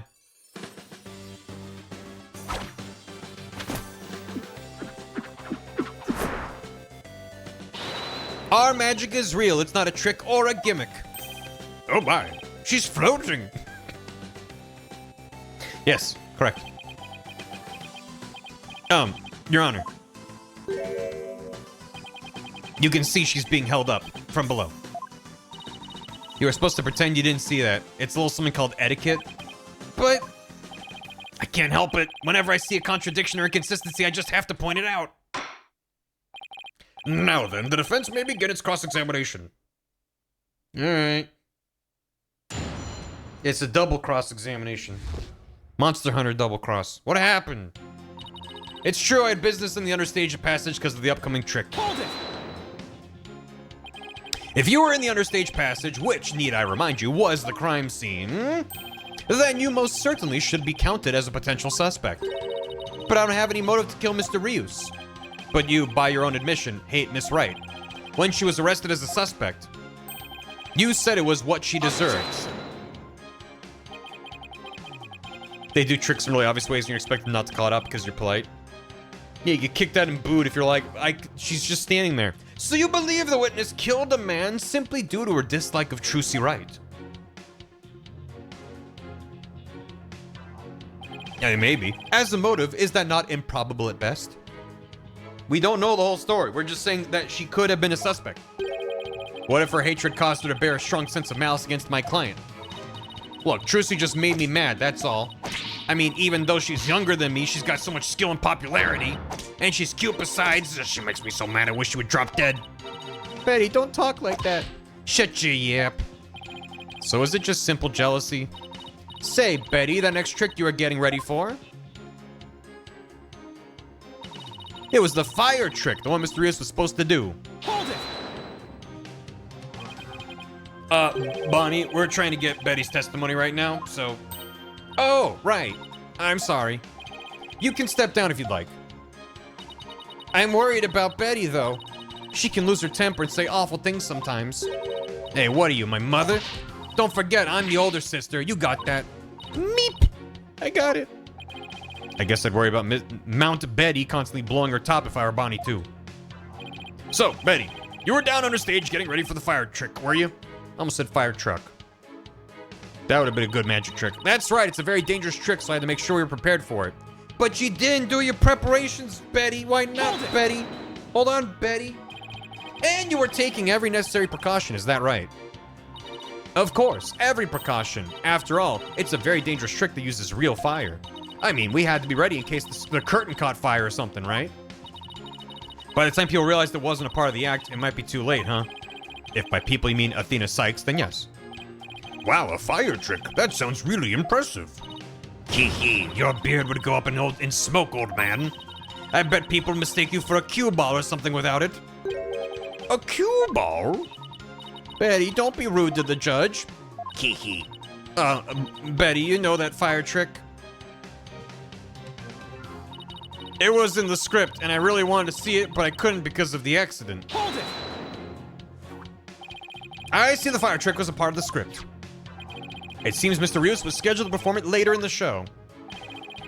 And like all scripts, it specifies by the time that it would happen. Not just, you know, whatever. Did you not get to see him practice it beforehand? No, during rehearsal he said he didn't feel well, so he couldn't breathe any fire for me. Wait, let me get this straight. He couldn't breathe fire because he wasn't feeling well? My magical powers appear to be on the wane today. That's what he said.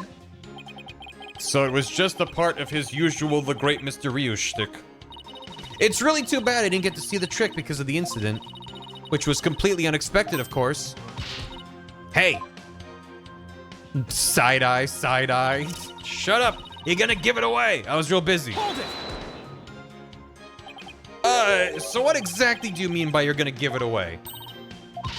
See, Bonnie, you and your big mouth. Now Lobster Boy wants to know what we're talking about. I'm sorry. Yes, well, if you were preparing for the next magic trick, I'm sure you wouldn't have had the time to commit murder. Wow, looks like the old geezer isn't senile just yet, huh? I bet you'll live a good long life. Ho ho ho, I plan to be sitting up here at least another 10 years.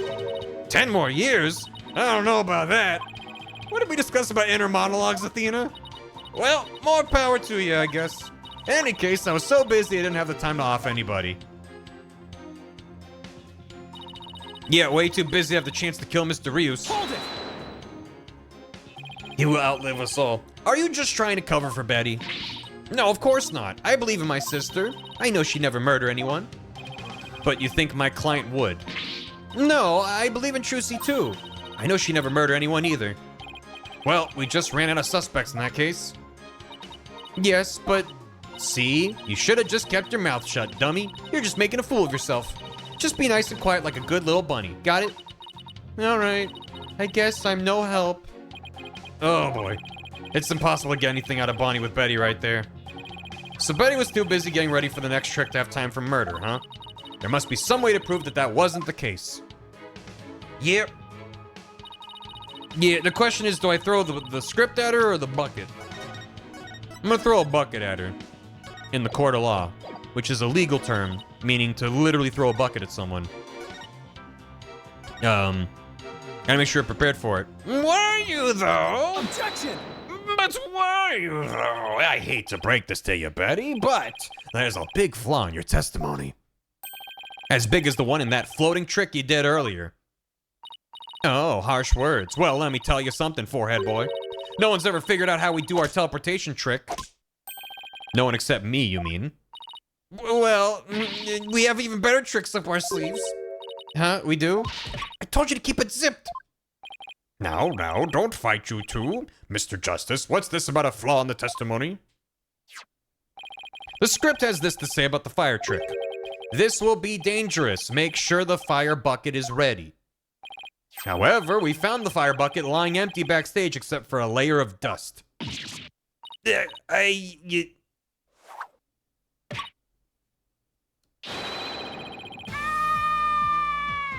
That was really well timed accidentally. You didn't even attempt to get ready for the next trick, did you, Betty? You got me!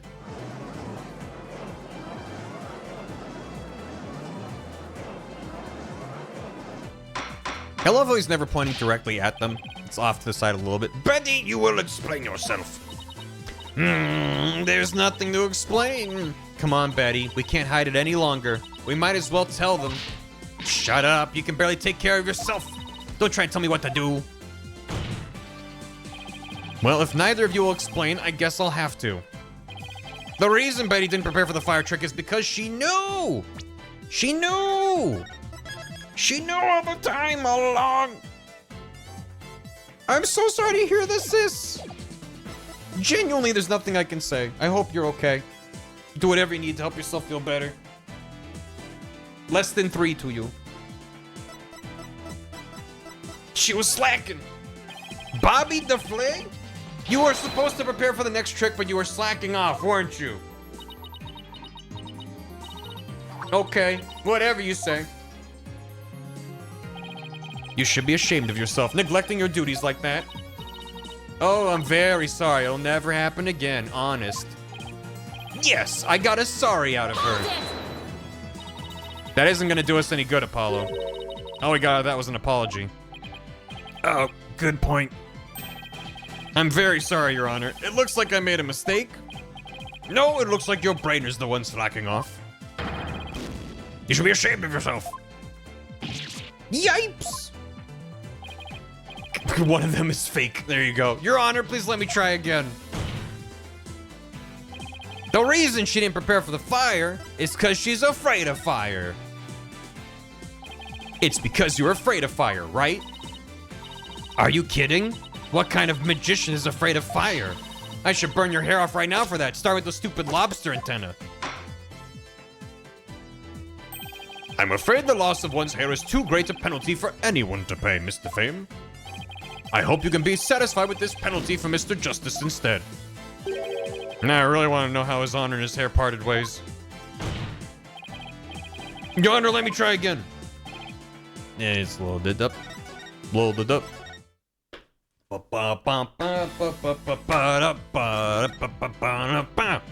She knew! You didn't prepare for the fire trick because you knew, didn't you? You knew the body would be found and the show would then be canceled. On Tumblr.com. Don't be ridiculous, you insignificant speck of a man. I'm gonna yank those lame bangs off of yours off. Is that what you want, huh? Objection! Whatever, they can grow back.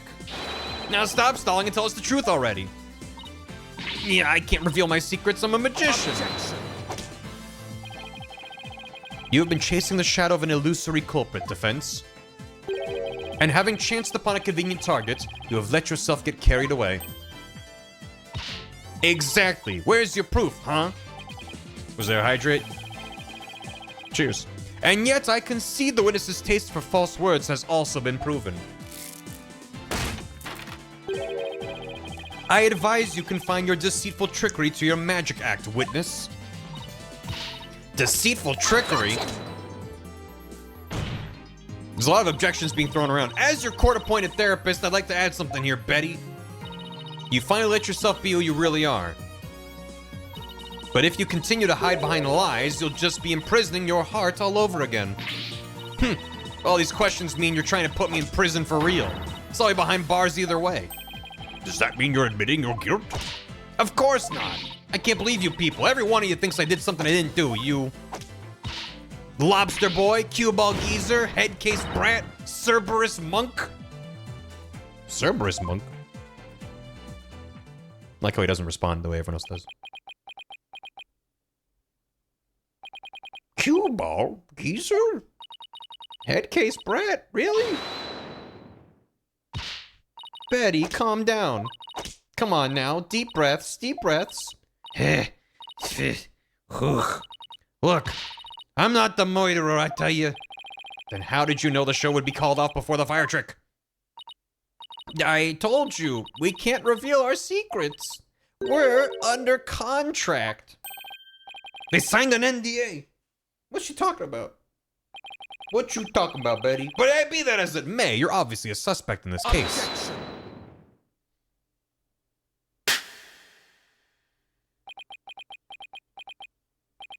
I'm beginning to see the karmic threads that make up the intricate tapestry that is this case.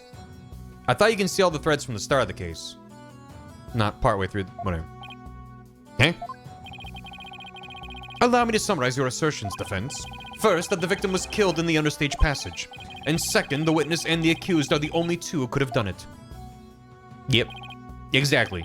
What's more, Betty knew that the body would be found, and that the magic show would then be called off. Therefore, it's reasonable to conclude that Betty killed the victim understage. But what if Betty knew that the show would be called off for some other reason? Like what? In the course of my investigation, I found it strange that the dragon set piece fell when it did. Yeah, it was weird. That, in conjunction with the body tumbling from the coffin in such a dramatic fashion, all seemed too perfect for mere happenstance. Oh, I just had a brain blast. What if he was killed in the catwalk? And then his body fell down with the dragon, and whoever was in the coffin and fell out was what the second shadow was getting yanked up to the top. You know he was killed in the catwalk. Do I know that? I don't think we know that. What was the autopsy report? Well, the autopsy report would say where it happened. Mr. Hat was on the couch. It was Mr. Hat that did it. Yeah, it just says shockers all being stabbed through the back with a sharp blade. He shakes his little touche on the catwalk. Oh. Was the body... Wouldn't it be bruised from falling? Well, yeah. But we don't have any details one way or the other. Again, it's just a theory. It's just a video gamer theory. We'll see. All seemed too perfect for mere happenstance. One of these times, I hope he eats it. He shoots out a little chameleon tongue and eats the butterfly. It was as though the entire chain of events had been planned out in advance. Key!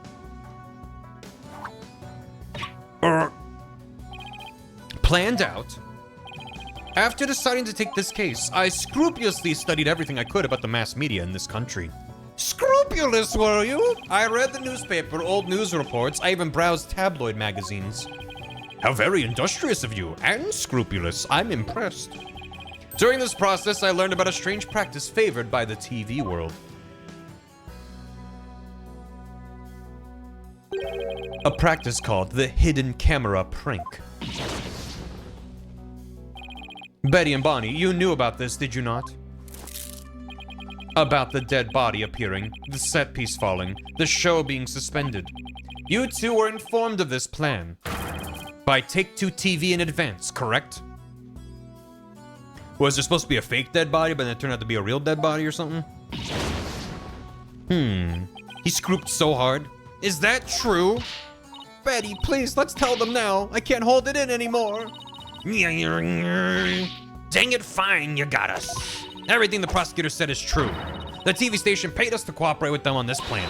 It was all a prank. This case has the Jonksler, it has fucking twins, and now it was a prank, bro. I hate this case. I hate this case. It was a setup. Planned out in advance. Mr. Rios showing up dead in the coffin. The set piece falling down. It was all a prank, bro. Case 3, am I right? Paulo, it's only case 2. This is going in the cringe compilation. Bonnie, is this really true? Yes, Mr. Rios was supposed to pretend to be dead. That's how it was supposed to go. So he was in on it too. That's right. He was supposed to show up dead in the coffin. And then the set piece would fall down. Trucy would be shocked and start to panic. That's how the prank script went.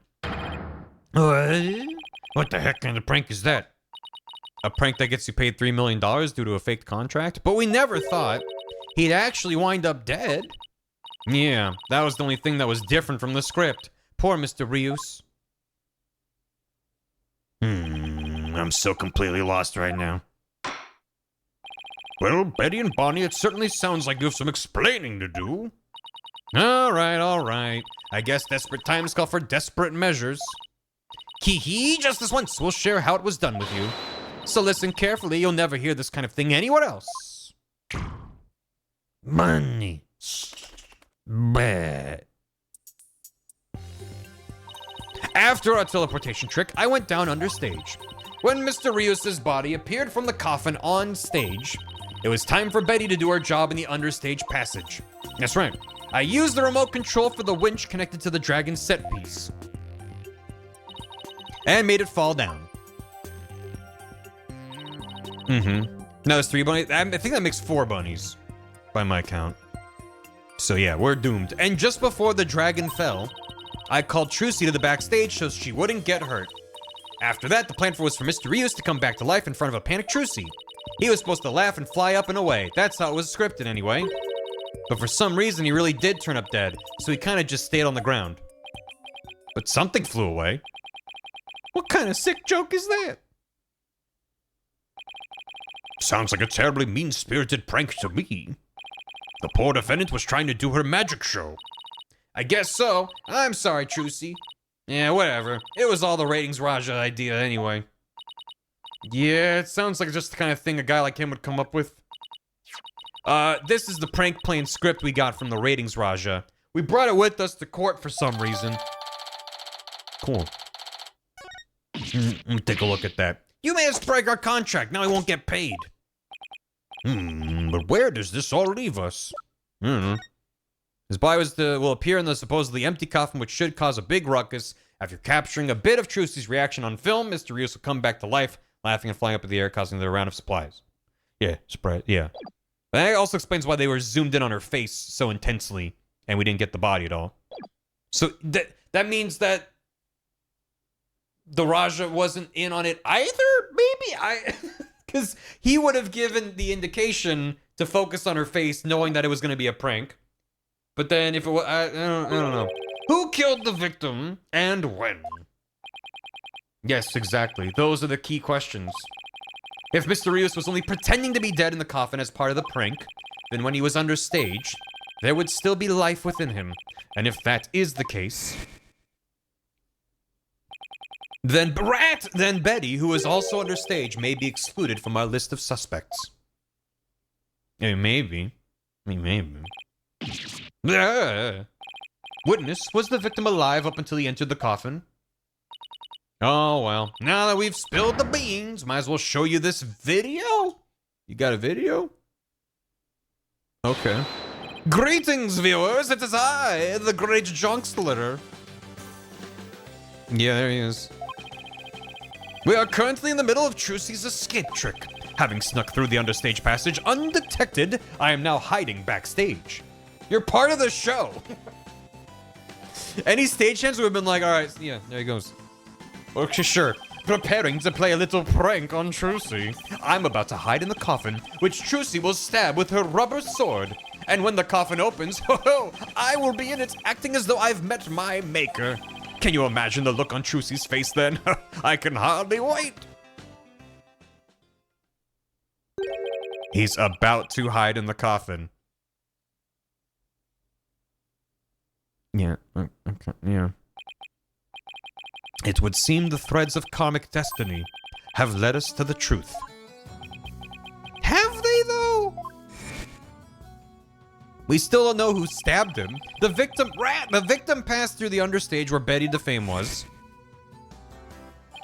and came up into the backstage area. We know this because Mr. Rios appeared to be backstage when he shot the video we saw. Giving a young girl trauma, how hilarious. She's like 17 years old. What the fuck? It appears that way, yes. And defense, you proposed the following, did you not? What if the victim was killed under the stage before being put in the coffin? But then, what about this video?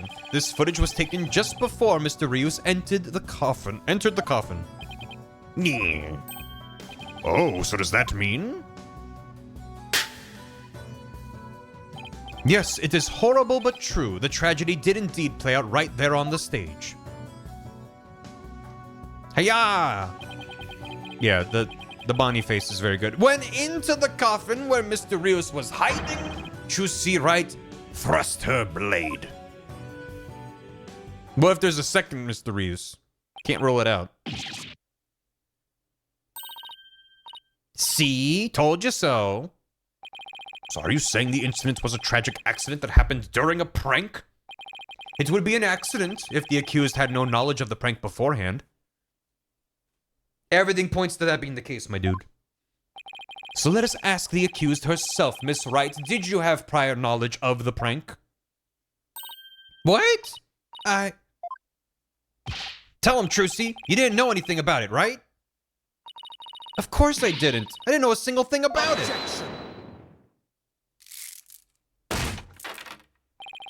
Still think you can play innocent, do you? In that case, you leave me little choice but to present this piece of evidence.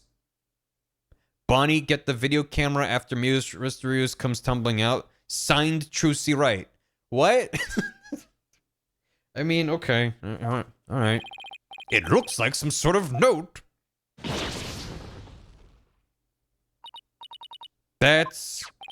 I found this note in the dressing room after the incident. At the time, I did not understand what it meant, but all is clear to me now. Why did she type this out with a typewriter? What's this? Let's see. It says, get the video camera after Mr. Rios comes tumbling out. You know, maybe it's suspicious that she typed this out with a typewriter and didn't use her actual written hand because then it would be obvious she didn't write it. You son of a... God! It's a note signed by the accused. People normally sign their incriminating evidence as well. Instructing Bonnie to collect Mr. Rios' video camera from him, it seems. I didn't sign me the murderer. I don't get it. It doesn't make sense. I found it in the dressing room before the show. When I saw it, I realized that Trucy knew about the prank. It does bear her signature, I'll give you that much. Okay. This feels sloppy, even by attorney standards. So the defendant had prior knowledge of the prank? It would appear so, yes. When she learned about the plan to trick her, she decided to use it to her own advantage. So she thrust the steel sword into the coffin where the victim stood, chuckling to himself. Is that not what happened, Miss Wright? Of course not! And I didn't write her sign of that note. But the handwriting matches yours. All of the evidence and testimony points to you being the culprit. But I didn't do it. It wasn't me. Then explain the existence of this note. You can do that, can you not? I can't explain it. I didn't write it, so I don't understand. I didn't kill Mr. Rios. You have to believe me. No, but I already had my mind, so, you know. No. Are there 3 people in the poem thing? I think Emma might be in there, too. They're all smushed together. Or it rotates in place. Why would she leave a note giving instructions what to do after the prank? It's so blatantly just meant to incriminate her. But yeah, whatever. The silence is deafening. Continue struggling against the threads of your own karma if you wish, accused. Yeah. Even as you are inescapably caught in the web of fate you've spun for yourself. Huh? Huh? Yeah, alright. Miss Wright, it is time to resign yourself to your fate. No, I didn't do it. I did not. Ha, I knew it. That sweet-looking girl, a murderer? She something. I told you. I know she was a homicidal witch. I didn't do it. I really didn't. What TV does to a gallery. Shut up, you killer. We won't fall for that. I saw on the television what said you was a murderer. This is bad.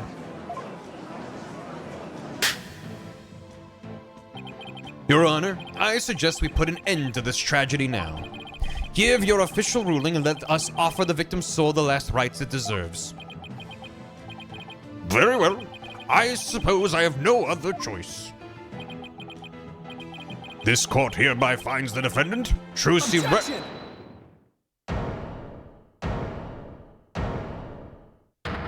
There's my boy. You get him. The defense has an objection. Apollo! You, even now you would. I won't give up, and I refuse to let either of them down. Mr. Wright, who's counting on me? And Trucy, who's put all of her faith in me?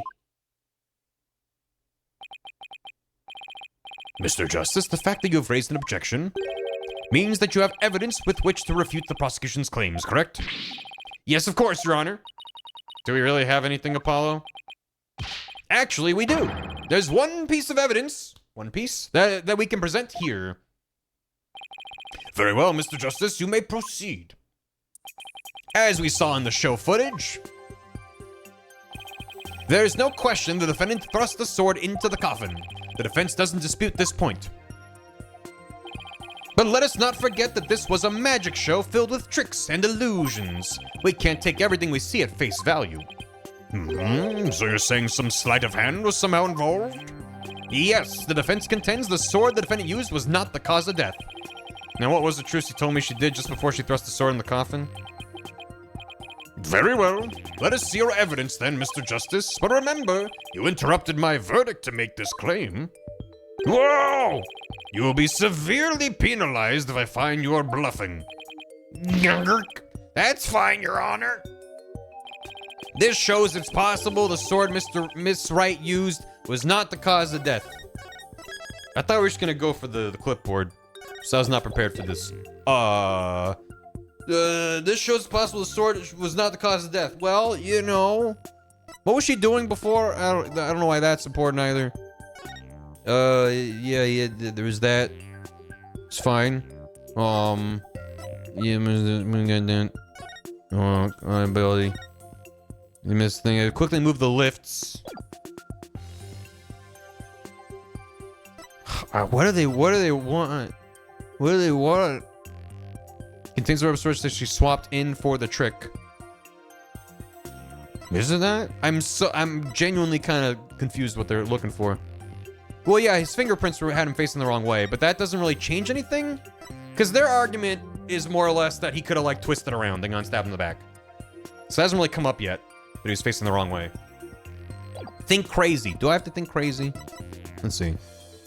The move voice is already all the way up. His real name. Corpse appearing set piece. Yeah. Is it? The thing. Trucy Wright. Yeah. Does that match your signature from the other thing? Sure does. Smash it in the walls, the Ace Attorney team did. I really don't have anything. This doesn't seem like anything. Take that! A sword from the show? That's right, Your Honor. This rubber sword was in the sword stand under stage. During the trick, Miss Wright was supposed to swap the real sword for a rubber sword. And she told us on record she remembers very clearly that she did. Right. I don't know where this is going. I see. So the sword the defendant thrust into the coffin was a rubber sword, was it? Then why was the steel sword found lying on the stage? Somebody must have put the steel sword there by swapping it with the rubber one. Just after the incident occurred, the dragon set piece fell and the theater was evacuated. The real culprit must have used the resulting chaos to swap the rubber sword for the steel one. Objection.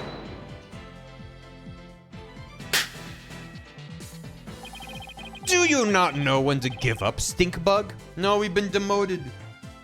At least make me a red pepper again. That is not possible. Blood was found in the coffin hole the sword was thrust into. It must have been left there when the accused withdrew the sword. This is incontrovertible proof the sword she used was the real one. Objection.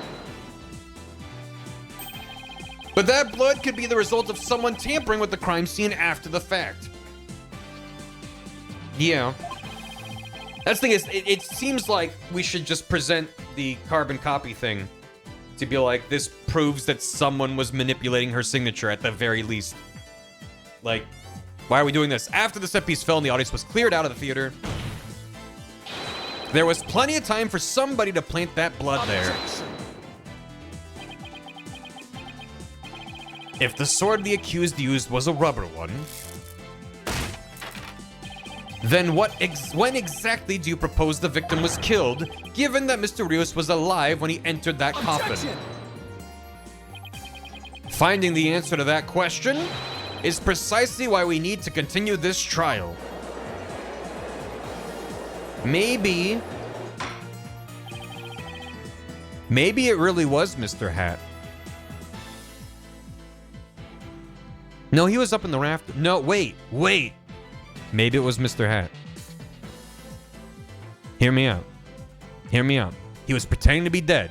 That's what's in the footage. That's what Trucy was like, oh no, he's dead. Oh no. Then the dragon falls down with Mr. Hat behind it. Mr. Hat, who was holding a sword, stabs him in the back. He's laying on the ground, face down. Stabs him in the back, and then for some reason gets yanked up above again. Paul's playing a no one? Yeah, I like that too. Why no blood on the ground then? Well, he was stabbed in the back. I mean, it looks like there wasn't, I don't know. Obviously, if that theory is correct, there's a lot of things that need explaining, but that would explain why. The question then is, why was Mr. Hat pulled out of the way a second time? Something was pulled again, and he had that loop. He was looping. I don't know. It's hilarious. We're already leaving logic at the door, right? So come on. It's my best theory yet. Let me express my opinion. By all accounts, it's certainly reasonable to suspect the defendant based on the evidence. But as to the question of whether the sword the defendant used was rubber or steel, I believe further discussion is warranted. I suggest we hear from the defendant herself on this issue. Very well, Your Honor. Yes, I saved it, somehow. Too close for comfort, but still. Because if we really don't have many more suspects, you gotta think stupid. It worked for me with the fucking circus case, which was a similarly very contrived, like, he flew away. Like, it's just like, oh my god. All right, possible blood was placed there after the fact. In one of the coffin holes. Yeah, it seems like maybe someone was then trying to frame her. I don't know. Let's adjourn for a brief 15-minute recess. I advise prosecution and defense to use this time to prepare. Prepare what? Sometimes my brainwaves align with the... I can't really blame Shu Takumi for this specifically, but, you know. Sometimes the stupid brainwaves align. I'll say that most of the time I'm not really trying to piece everything together at once, because there's always evidence that I'm lacking to make an informed guess. But sometimes I like to mention my dumb ideas as they come to me. That was hairy. Tell me about it. We barely made it through by the skin of my teeth. I can't say I'm crazy about that prosecutor Sadmadi either. You know, with the way he says let it go and move on as if it was nothing. Let it go and move on, huh? Whoa, boy, am I interrupting a secret conclave of villains or something? Get the hell out of here. Got your next evil scheme in the works already. What do you want? Heh, keep making that face, champ, and everybody's gonna change the channel. Look this way, Trucy. Smile for the camera. Let's see those pearly whites. Isn't that what the Grammar Creed tells you to do? Guards, kill this man.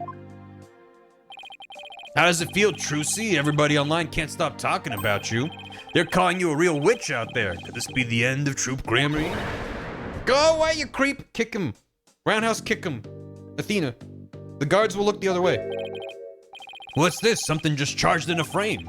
Looks like a yellow gorilla or something. Could it be Trucy's pet? Filming is prohibited inside the courthouse. Do you want me to get the bailiff?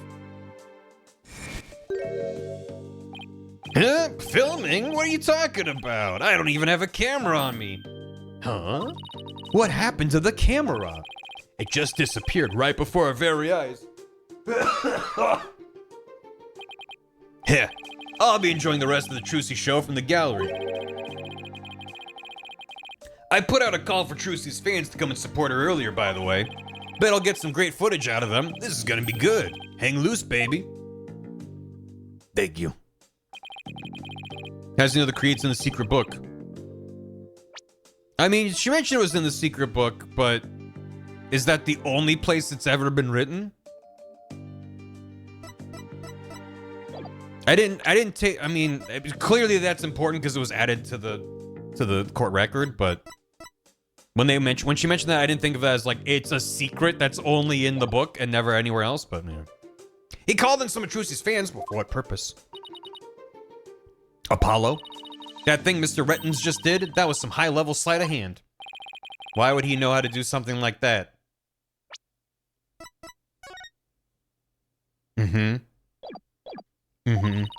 I don't know, but he definitely has some serious magic skills. No way, but I thought he said magicians were all a bunch of good-for-nothings. Mr. Lawyer? Oh, hello, Bonnie. Can I help you with something? Well, there's something that's been bothering me. What is it? Well, you see... Hey, dummy, what are you whispering to Lobster Boy about? Betty, who the heck do you think you are? You crazy? You want a piece of this? You know you have not... You know you have to talk to me first before you do or say anything, you hairbrain. Meep. But I... Shut your mouth, you dumb bunny. Come with me now. They seem like they have a good dynamic. I wonder what was bothering her. There's no way we're finding that out with Betty constantly hovering over her like that. Slaps 6-2. This case can fit so many twins in it. Court is about to reconvene. Will you be alright testifying? Yep, it's just... I wonder what Mr. Rettins has up his sleeve. I doubt he's bringing in actual fans. Probably not. Wonder what he has up his sleeve too. It better not be trying to get under Trucy's skin right now of all times. But it's for the sake of television. You're Trucy right, and you'll be fine. Oh, there goes Apollo with his best trick. That's right. Whenever I'm feeling down, I always tell myself I'm fine. All right, I'll give it a try. I'm Trucy right, and I'm fine. Thanks, Polly. I think I can do this now. That girl. Good luck up there on the stand. You'll do great. Thanks. I'll be fine. I can do this. All right, Justice. You can do this too. Time to focus on the rest of the trial. It's going good. I believe. April 28th. Courtroom number 6. Court is now back in session. Defendant, please step up to the witness stand. Trucy right, magician. Here comes the liar. The witch! Throw her in jail. Last member of that troop. Boo! Boo! Order! The gallery will be quiet or I will have you all thrown out on the spot. What's with all the hecklers? I bet they're the fans Mr. Rettins invited. Death, death, death. What a grade A jerk. Well, he's not gonna psych us out. Now then, Mr. Wright. This court would like to know if you switched from the steel sword to a rubber one on stage. So please testify about this issue. She's gonna try and trick us again with her magic. Convict her already. Give her the death penalty. Skeletor's in the crowd today. Silence, all of you. I won't tell you again. Miss Wright, do you feel able to testify? Yes. I'm fine, Your Honor. Trucy, I knew I shouldn't have let her go through with this. I'd like to make a small request. How about instead of testifying with words, I show you exactly what happened. Would that be all right, Your Honor? You can witness my stupendous sword-switching magic and judge for yourselves. That doesn't sound like a good idea at all. How would that hold up in a court? Whatever. She's smiling. Our Trucy's amazing, isn't she? She sure is. She's doing just fine up there. A true entertainer always keeps a smile on their face. She's faithfully following the Grammar Creed even now. She really is something else. It's showtime for magical girl Trucy Wright. Watch carefully, everybody. How the fuck is this? Okay. It's far from the dumbest thing we've seen in court, but even still. Ladies and gentlemen, focus your attention on this sword. Let me demonstrate just how sharp this blade truly is. Oh my god. I wish it was a red pepper instead of a red apple. See that? No tricks or gimmicks. A very sharp sword indeed. Now then, ladies and gentlemen, watch as I take this sword and... Presto Sordo. There, I've switched it. What? And now... Hup.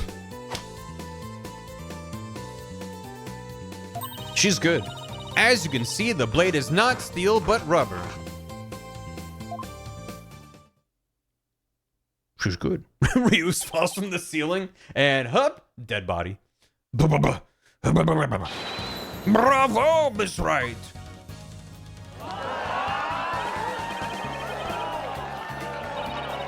I couldn't see her do it at all. She's completely turned the room around. The hecklers are being drowned out by the cheering. Where did the steel sword vanish off to, Miss Wright? In order to deepen our understanding of the case, please tell us if you would. I'm not asking out of mere curiosity, just so you know. I usually hide the steel sword backstage when I switch them during the show. So when you thrust the rubber sword into the coffin, the steel sword wasn't even on stage but behind the curtain? Exactly. So you see, there is a trick and a gimmick to it after all. And as for where the steel sword went when I performed the trick just now, it's a secret. Wouldn't want to spoil the magic for you, now would I? Ho, ho, ho. That's our Trucy. Yep, still. Miss Wright, that part's where you spun around. That's an actual part of the sword-switching trick you do for the show, right? Right. The other parts, like the apple, were just to help with my explanation here in court. That's funny. I think I found an inconsistency in her testimony. And it looks like I'm not the only one. I don't know what it's doing there, but now that I've found it, I have to get to the bottom of it. Load-bearing spinning. Now then, Mr. Justice, you may go ahead and question the witness. Try not to ask dumb questions and spoil this magic. I thought this was supposed to be my cross-examination.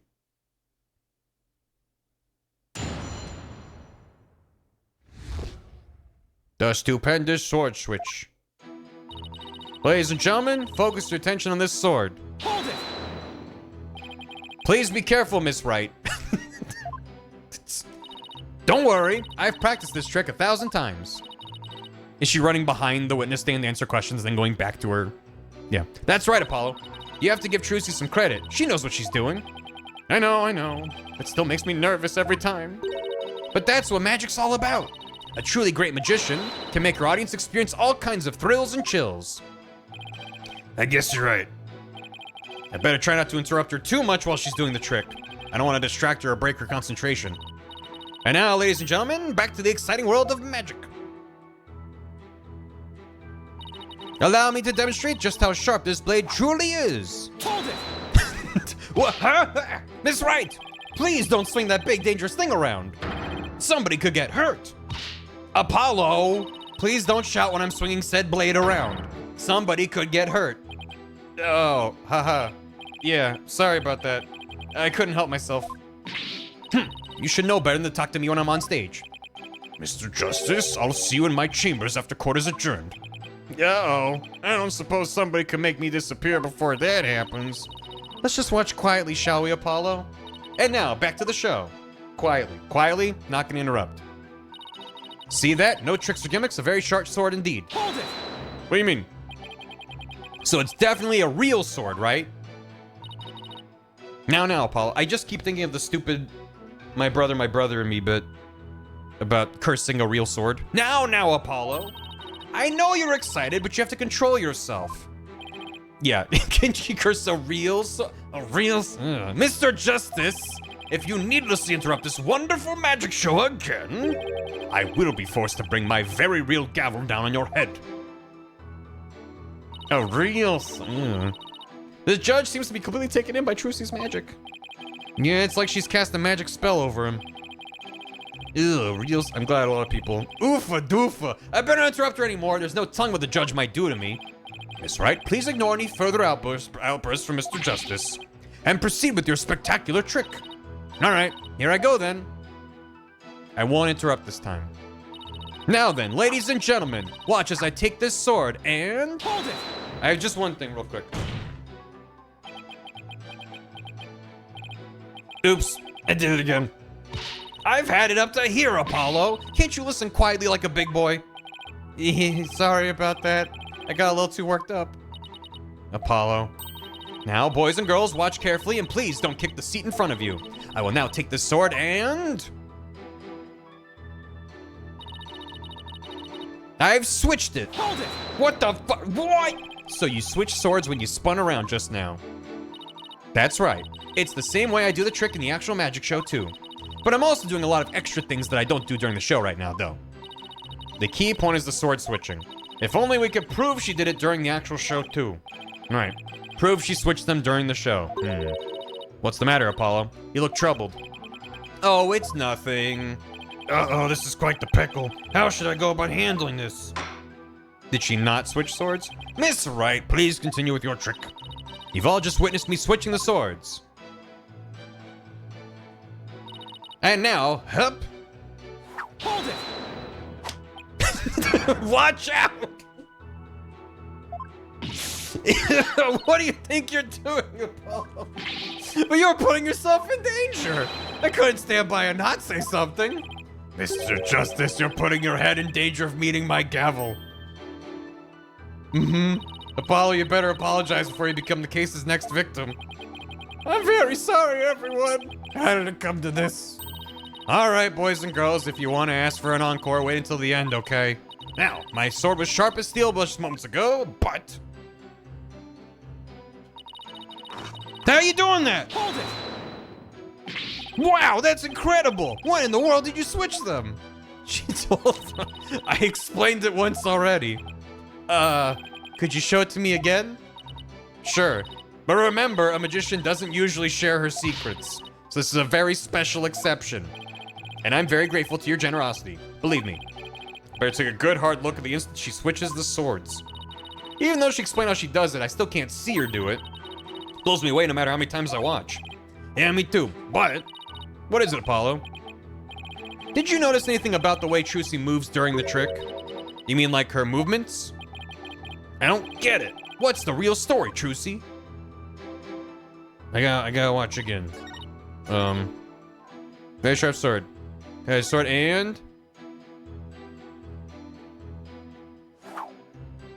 What about her movements? What about her? Is it this part? She spin around. Again. Play it back. One more time.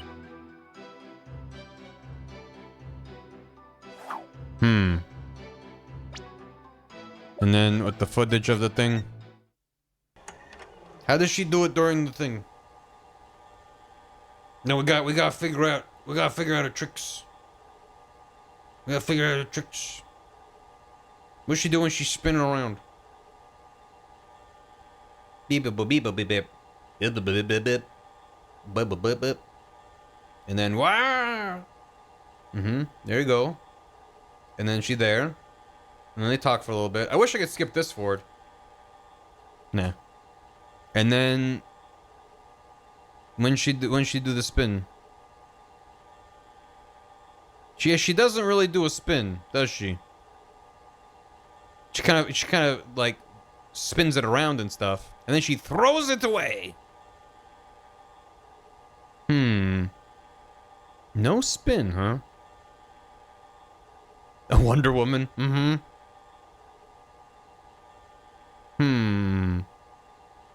And then, whoa. Oh, so the shadow is going up as the dragon falls down. So my theory from before wouldn't really work. Not as I thought about it. Presto Sordo. Yeah, a lot of magicians say that. I'll still try it, because I don't know. There, I've switched it. Yeah. Objection! Miss Wright, there's something I'd like to confirm with you. What is it, Apollo? There seems to be a discrepancy between the way you performed the trick for us just now and the way it appears in the show footage. But that can't be. I performed it exactly the same way both times. Then what's going on here? How many twins we got? Miss Wright, I have the show footage right here. And the part where you twirl your cape around is missing from it. But I did it. Yeah, I think the tape's been edited. There is like a weird little lurch in the footage. But I genuinely thought it was the game. Just kind of the way the animations were synchronized. I didn't think it was the tape being edited, but all right. But I did it. So, it really is the exact moment you switch the swords?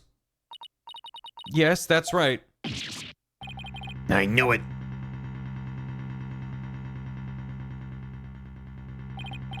Well, I certainly never expected the defense to expose the accused lie for me. Mr. Justice, does this mean that you are arguing the defendant did not swap the swords during the actual magic show? No, Your Honor, that wasn't my intention. I mean, I did swap them. I know I did. I'm absolutely sure of it. Human memory is unreliable at best, but in this case, I'm afraid that it is the witness herself who cannot be trusted. We can see the footage for ourselves. The claims of this witness are false. But now that it has been proven that the accused did not swap swords, it means the use of the steel sword to pierce the coffin was wholly intentional. Gurk! And by the way, was it not you, Mr. Justice, who argued that Mr. Rios' death was not an accident but murder? I assume you have no objections to that still. It was, after all, your own assertion. The defense, The defense has an objection to you, Mr. Justice. I demand you withdraw the discrepancy you pointed out now. But there is a discrepancy, and it must mean something, I'm sure of it. Oh God, not the AI video in court. Thank you, Dave, for the bits and for the theater of that actually happening in court at some point in the future. Would the defense team kindly save their spat until after court is adjourned? Now, after all this debate, it seems we've come back around to the original argument. The defendant knew about the prank plan that would place the victim inside the coffin. What's more, the defendant did not perform the sword-switching trick on stage. Through her actions, I'm afraid I've come to see the true intentions of the accused. Her murderous intentions. It's such a shame. But I did switch the swords, I swear. You're knee-deep in it now, Justice.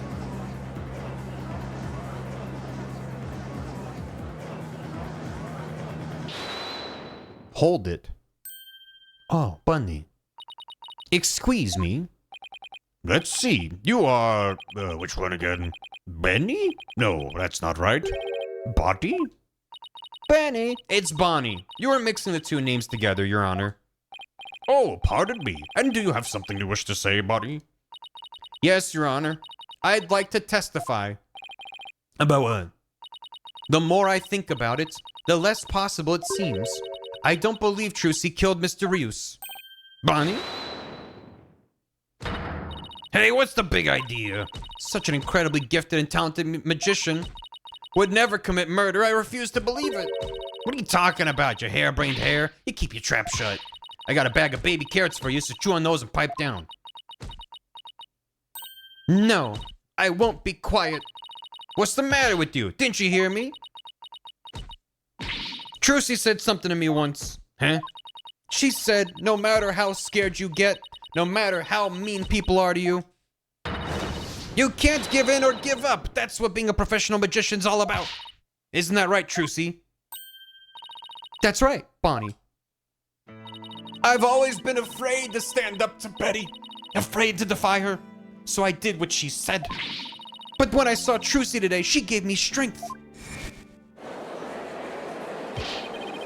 She's gonna try and trick us again with your magic. I didn't think after Leighton versus Phoenix, we were gonna have to deal with a courtroom people saying, she's a witch killer! But here we are. I'd like to make a small request. How about instead of testifying with words, I show you what happened? Witness my magic! It's a throwback. Seeing her courage, the way she kept smiling despite everything, she's just incredible.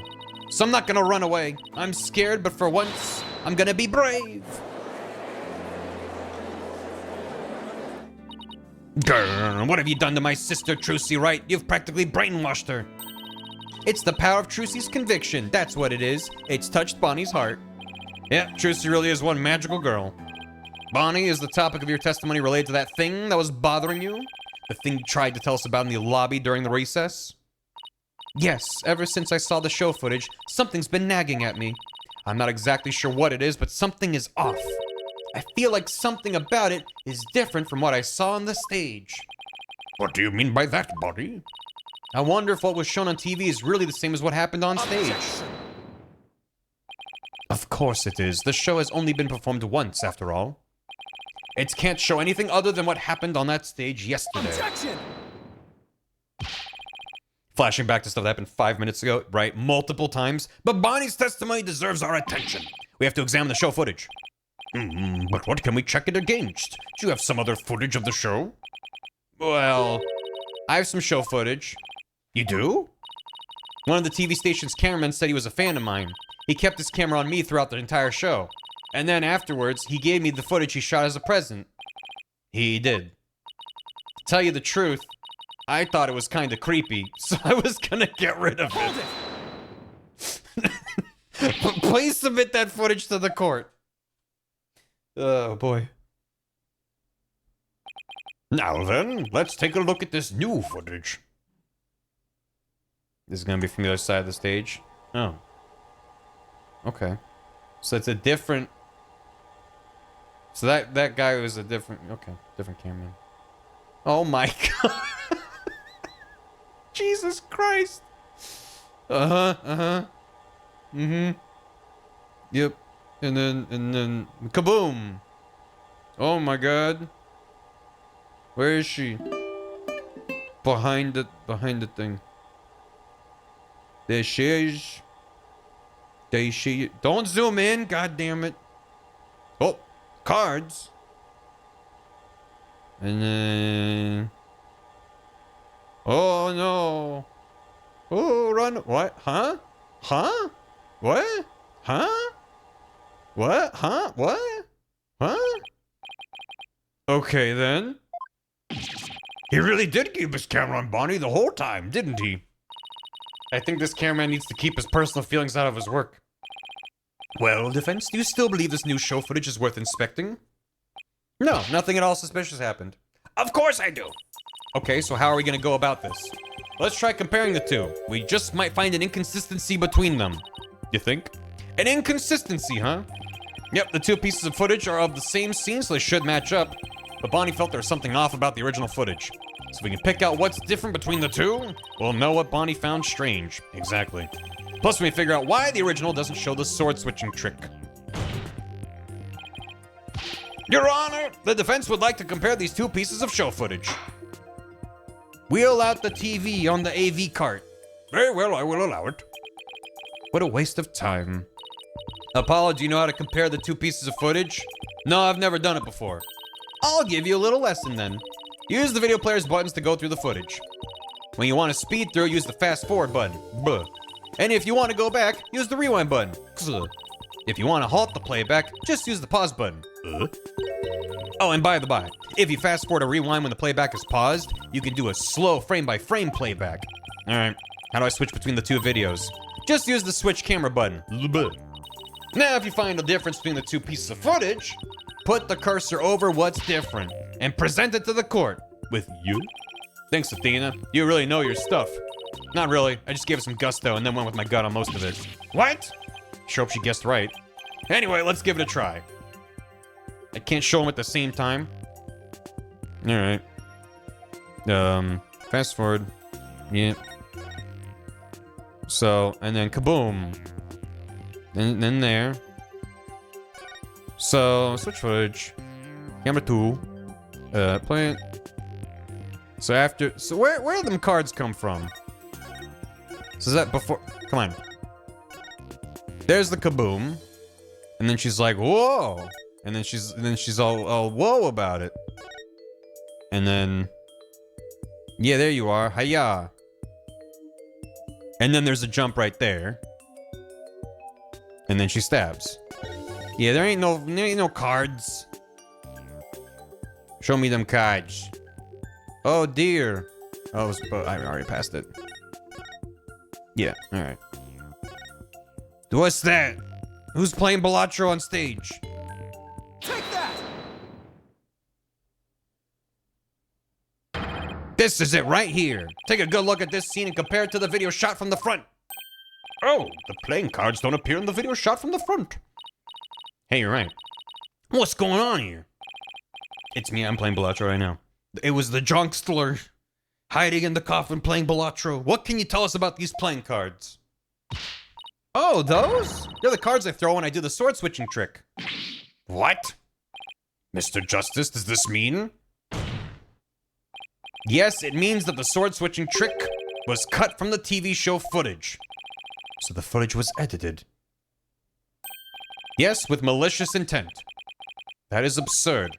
Well, we must get to the bottom of this right away. Bailiff, the TV station might still have the unedited footage.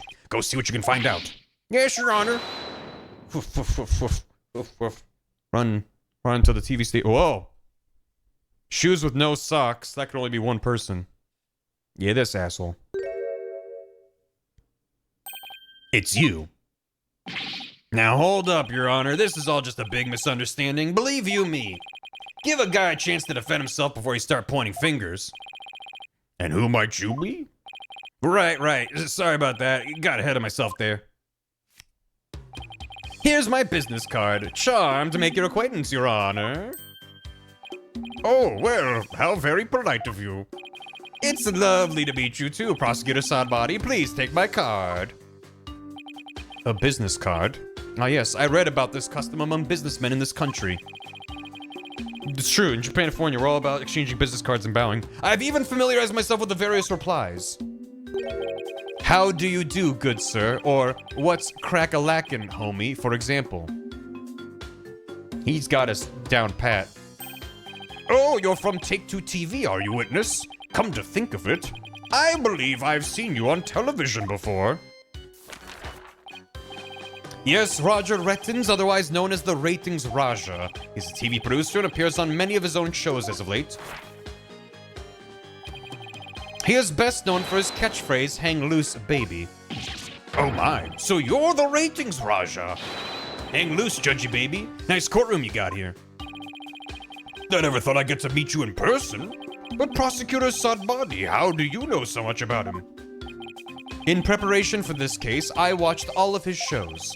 I found the Ratings Raja goes to Burger Barn of particular interest. Burger Barn? It inspired me to visit that restaurant straight away to learn more about the local cuisine. What? You went to Burger Barn? Who would have thought? You must have really wanted to try it, huh, buddy? Because that line, whew. Compared to my ascetic training, an hour's wait is nothing. I recommend the Southwestern burger with jalapeno jack cheese, by the way. I'm having a really hard time picturing in line for burger. Ahem, Prosecutor Sadmari's unexpected enthusiasm for food aside, Mr. Rettins, what is this misunderstanding you mentioned? Misunderstand the concept of love. Well, for starters, it's true that the footage was edited. You'll get your hands on this anyway, so I might as well show you the unedited footage. It's a pretty long video, so I'll just show you the part with the playing cards. You can see the cards that Trucy spins around, so keep your eyes peeled. Yeah, and what else am I gonna see? Because clearly the cards are a distraction, right? So there's gonna be something else. Hiya! And then she spin. Hiya! Mm-hmm. You see the part that was cut where Trucy switched the swords? She spins around and the playing cards go flying. Everything's like it's supposed to be. And it seems the defendant really did swap swords during the trick. Which means the sword Miss Wright thrust into the coffin was the rubber one. In other words, Miss Wright couldn't have killed Mr. Reeves. Yeah, see, that's the first misunderstanding right there. What do you mean? Well, Trucy definitely did swap swords as he saw. So yeah, maybe she didn't kill Mr. Rios when she stabbed the coffin. That just means he was killed after he showed up pretending to be a corpse. You're saying that up until that point, everything was going according to the script? If that's true, then when and how exactly do you think he was killed? Why edit the footage? It was after the dragon set piece came crashing down. Is he an expert in these things? I say Trucy murdered Mr. Rios when she was hidden from view behind the set piece. She could have easily done it behind that huge dragon and nobody be the wiser. And why would she? Why would? I see. Oh no, a dead body. Stab, stab. There's a ring of truth to your assertion. Is there though? You bet. Plus, there's a suspicious looking shadow in the footage too. It's toward the end of the footage, just before the dragon hits the stage. Might be easier to just see it for yourselves. How does that explain anything?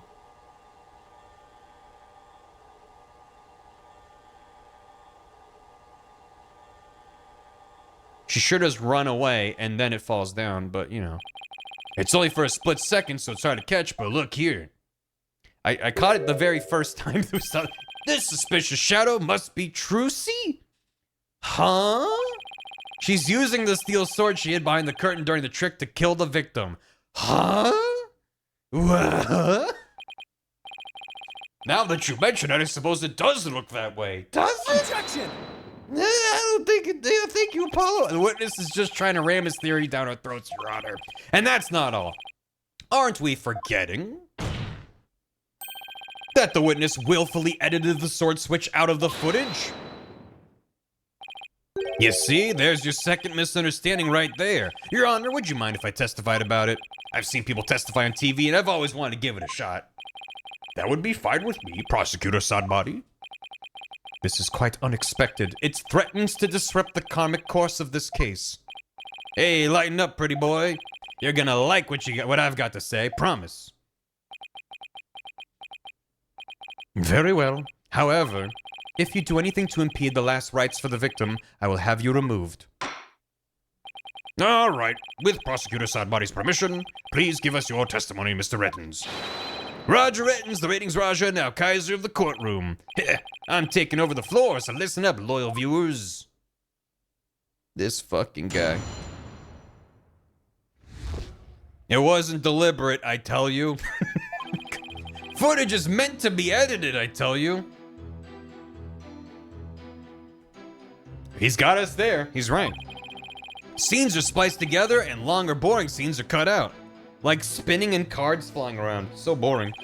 All the stations edit footage this way. It wasn't like it was done maliciously or something. It was just a coincidence that particular scene was cut. It wasn't intentional. Or what? You got some proof that I had an ulterior motive for editing that footage? Yes, actually, I do have proof of that very point. So you're saying it was a coincidence the sword swapping scene was cut? That's right. Glad you got the picture. Objection! Coincidence? That's just a little too convenient if you ask me. An objection? How cool. Sure packs a lot more punch when you hear it live. Do that again. I want to get another shot from a different angle. My objection is not for your entertainment. And cut. There. I got some good stuff there. Mr. Rettens, filming is prohibited inside the courthouse. Oops, my bad, Judge. And if the defense has an issue, it can point it out during its cross-examination. Right now. Go for it. They will, Your Honor. Yeah, come. Footage is meant to be edited. Really? Can you edit a live feed IRL? Not the way that they did it. But, yeah. Yeah, it's... I mean, if they had most live broadcasts, especially these days, are delayed, so they can make cuts and edits. Mostly because of that one Super Bowl, but you can do stuff like that with a delayed tape for sure. But anyway, really, I've never heard anybody say that. But the way that they match cut it like perfectly is like, okay. It's common knowledge in the TV world. That one. Remember that one? Yeah, the wardrobe malfunction. Which in hindsight is whatever. I don't want to get on tangent. Just at the time, everyone's like, how could she have done this? When she's not the one that did it. Anyway, you got any idea what a snooze cruise it'd be to watch a magic show without editing? A magic show like that one anyway. I'm literally on a delay. Right, but I'm on a static delay of however long it is. For me to jump up ahead in time would mean that this would need to be further delayed than what you're cutting to. That's the thing. But yeah. That was ice cold. Anyway, editing is what makes TV worth watching. Except when you're advertising a live broadcast, you were, as an audience, you're assuming no cuts and edits. Anyway, scenes are spliced together. That's gonna ruin the tour. Are you saying you thought there were boring scenes in Miss Wright's magic show? You gotta ask, that script and presentation deserve a place on the cutting room floor. Broadcasting that mess as is would have been a complete disaster. Then why did you bankroll this entire product? What are you doing? That's why I had to edit the footage. It's just what a TV man does. What didn't you like about the show exactly? The whole thing. It was a major snooze fest. Maybe common folk like you don't get it. But a show is only as good as how loud, flashy, and trashy it is. It was plenty loud and flashy on its own. All you did was add the trash. I suppose each industry has its own way of doing things, just as we in the legal profession focus exclusively on evidence and testimony.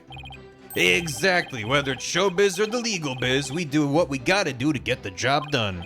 Anyway, editing footage is just a matter of course in the TV industry. Yeah, alright. All stations edit footage. It wasn't malicious.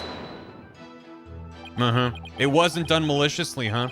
But I get the distinct impression that you bear feelings of ill will toward Troop Grammar-y.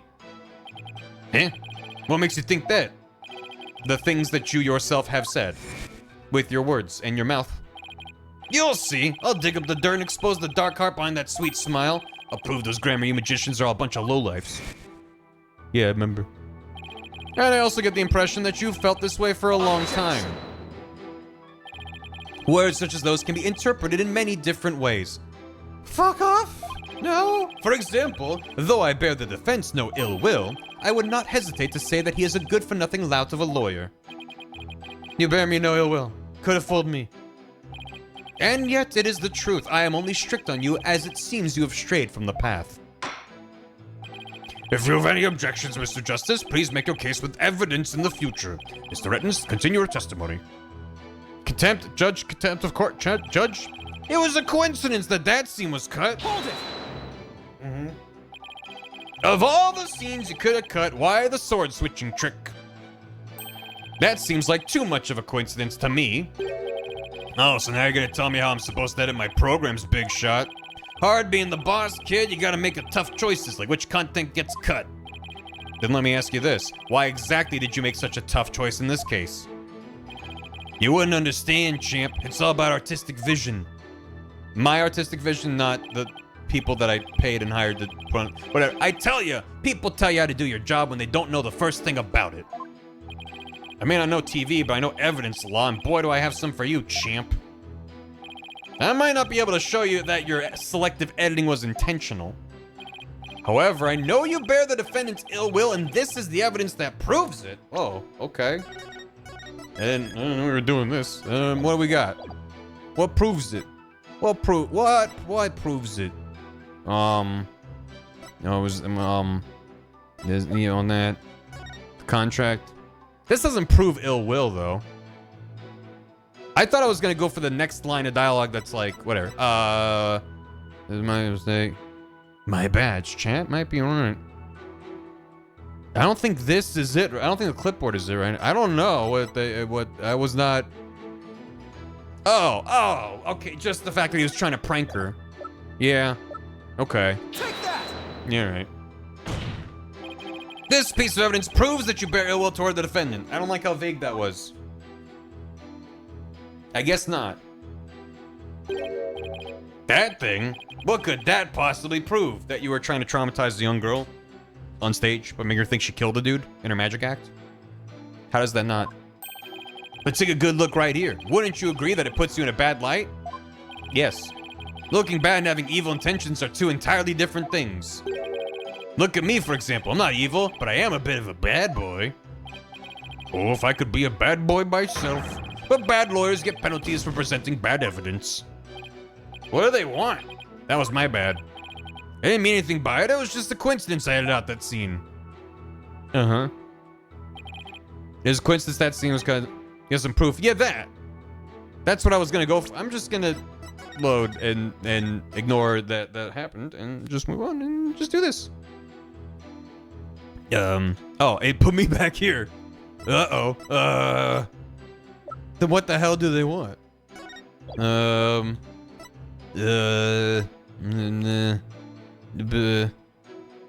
How do I prove? There's gotta be something here, right? I sure is where I saved. Yeah, I didn't think that through. I don't think we can't prove. We can't tie this to him yet. Is the thing. Let me go through him one more time. We don't have proof of him saying that he was talking shit on the Grammys, and they said it doesn't really matter.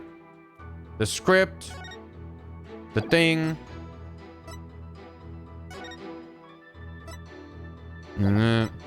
Bucket, the contract. This doesn't prove any ill will, though. It just gives him motivation. The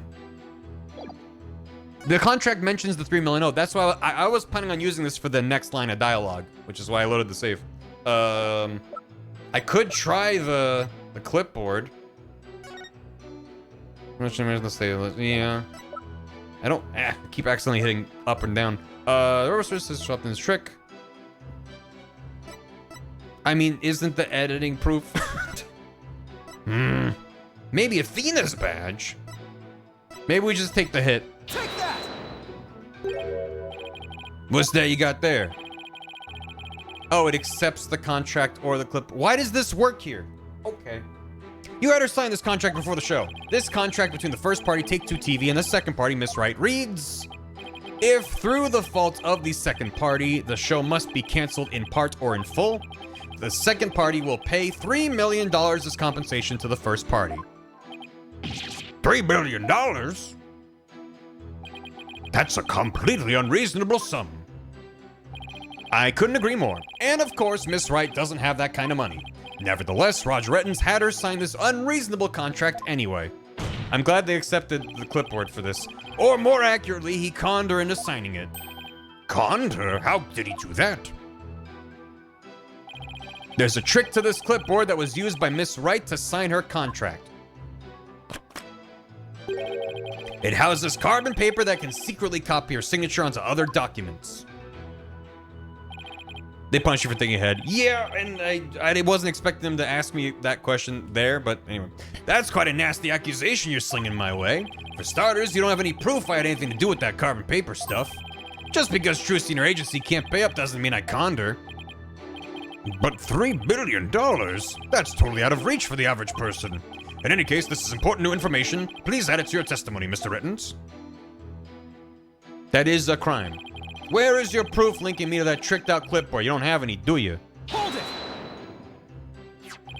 This clipboard is yours, though, isn't it, Mr. Rittens? Well, it belongs to the TV station anyway, that much I know. Maybe it was an old prop from one of our TV shows that got used by mistake.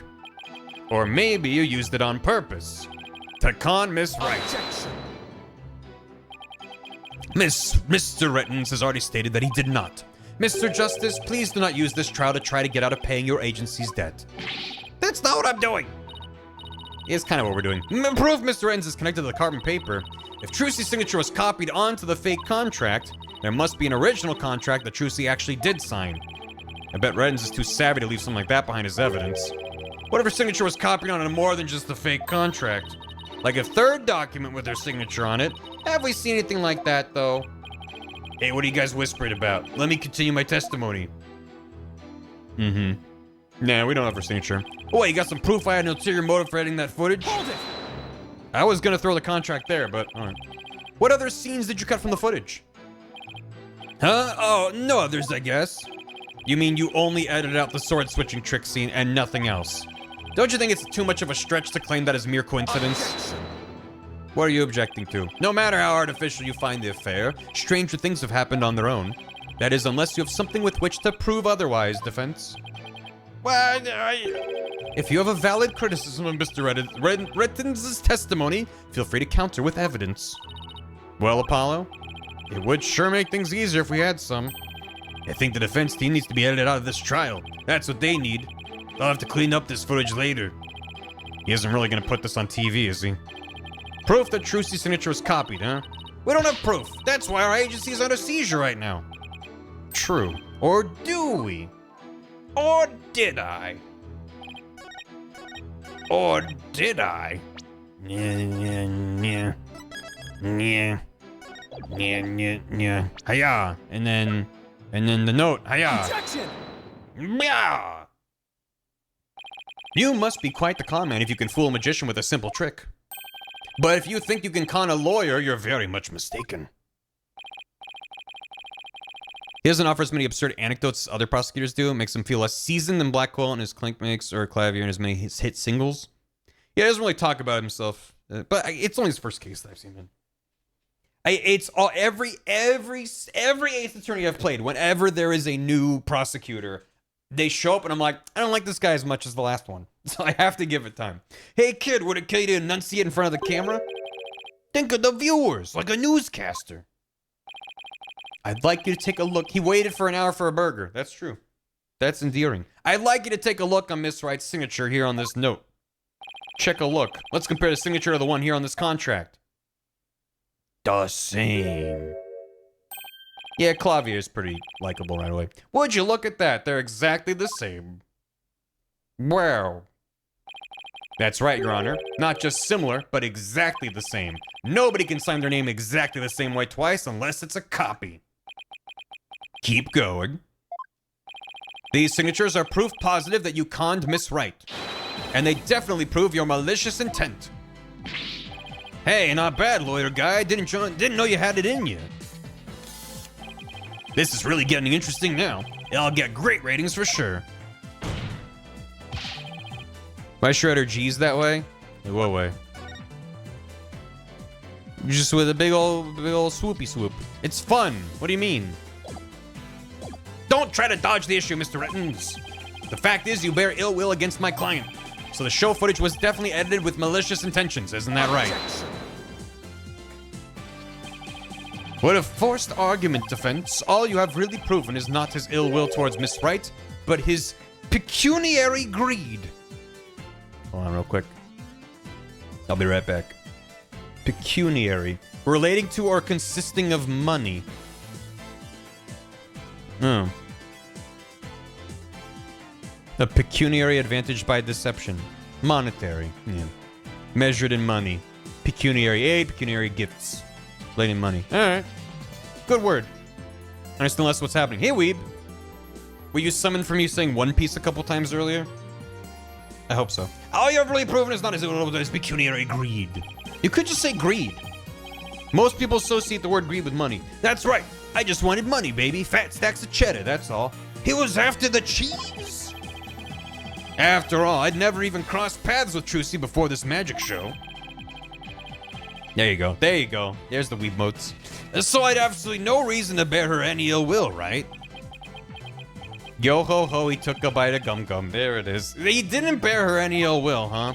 Fat chance. This guy definitely has some major hate for Trucy. Then it's not proven to be forged? Yeah, no. It's like, this is clearly a fake signature. Moving on. Like, but that's... You see, I'll dig up the dirt and expose the dark heart behind that sweet smile. I'll prove those Grammy magicians are all a bunch of lowlifes.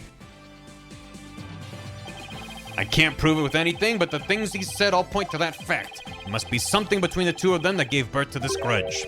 Some sort of connection that even Trucy's aware of.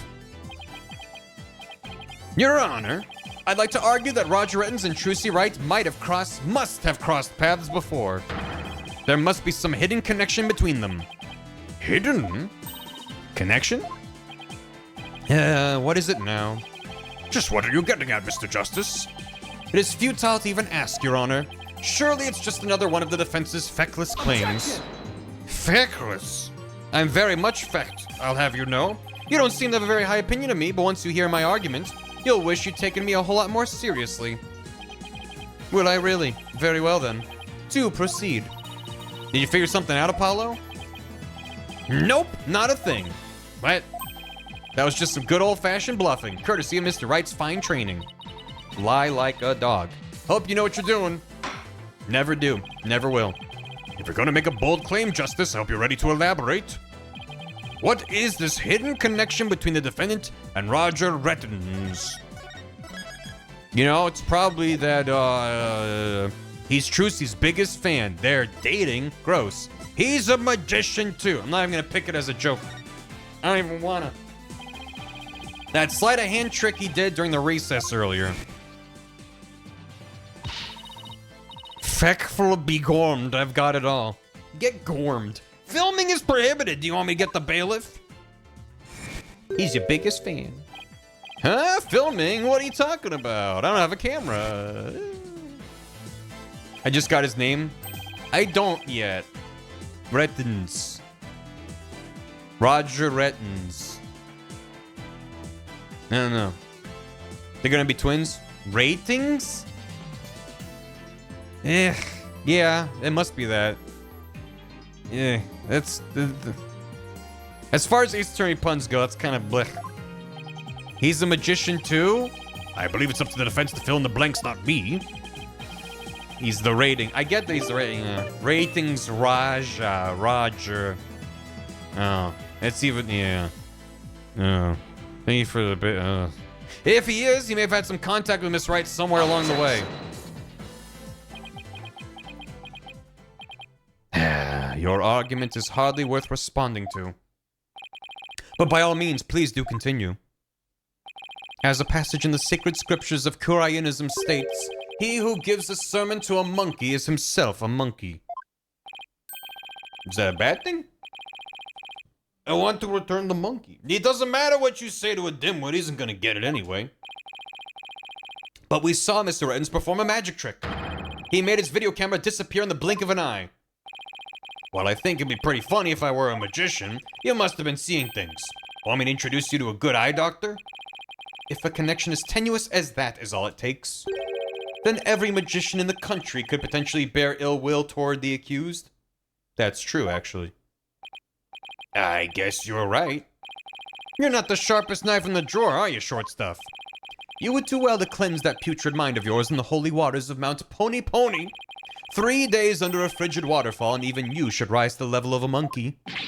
Ha ha, numbskull for a numbskull. Yeah, well, this numbskull has thick skin, so there. I think I get what they're driving at. Even if he's a magician, it's not exactly a reason to bear a grudge against Trucy, is it? Unless, hold on, I can think of one person, one magician who has a reason to bear a grudge against Trucy. Or rather, one magician who has a reason to bear a grudge against Troop Grammary.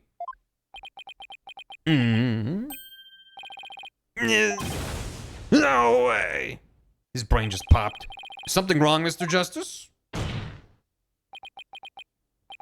Your Honor, the defense wishes to submit evidence at this time. I see. And what sort of evidence do you have for us?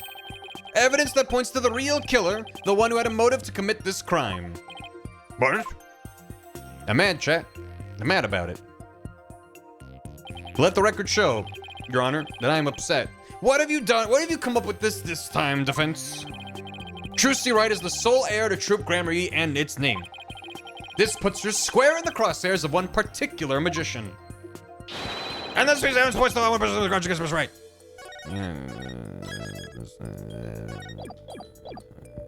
Take that! And who exactly are you naming, Mr. Justice? 13 years ago, the great Mr. Rios belonged to Troop Grammary. But then the troop ousted him, and Mr. Rios vowed to get revenge on them someday. And what better way to accomplish that than through the ruination of their sole heir? But Mr. Rios is the victim, Mr. Justice. You've named a dead man as your suspect. Bring him to the stand with ghosts. But is he really dead? What do you mean? Is he really dead? If the fact that Mr. Rios is the victim is what's throwing you off, then how about we consider this possibility? Thanks for the hydrate. I need something stronger than water right now. What if the man who died on that stage yesterday wasn't mysterious? It was a prank, bro.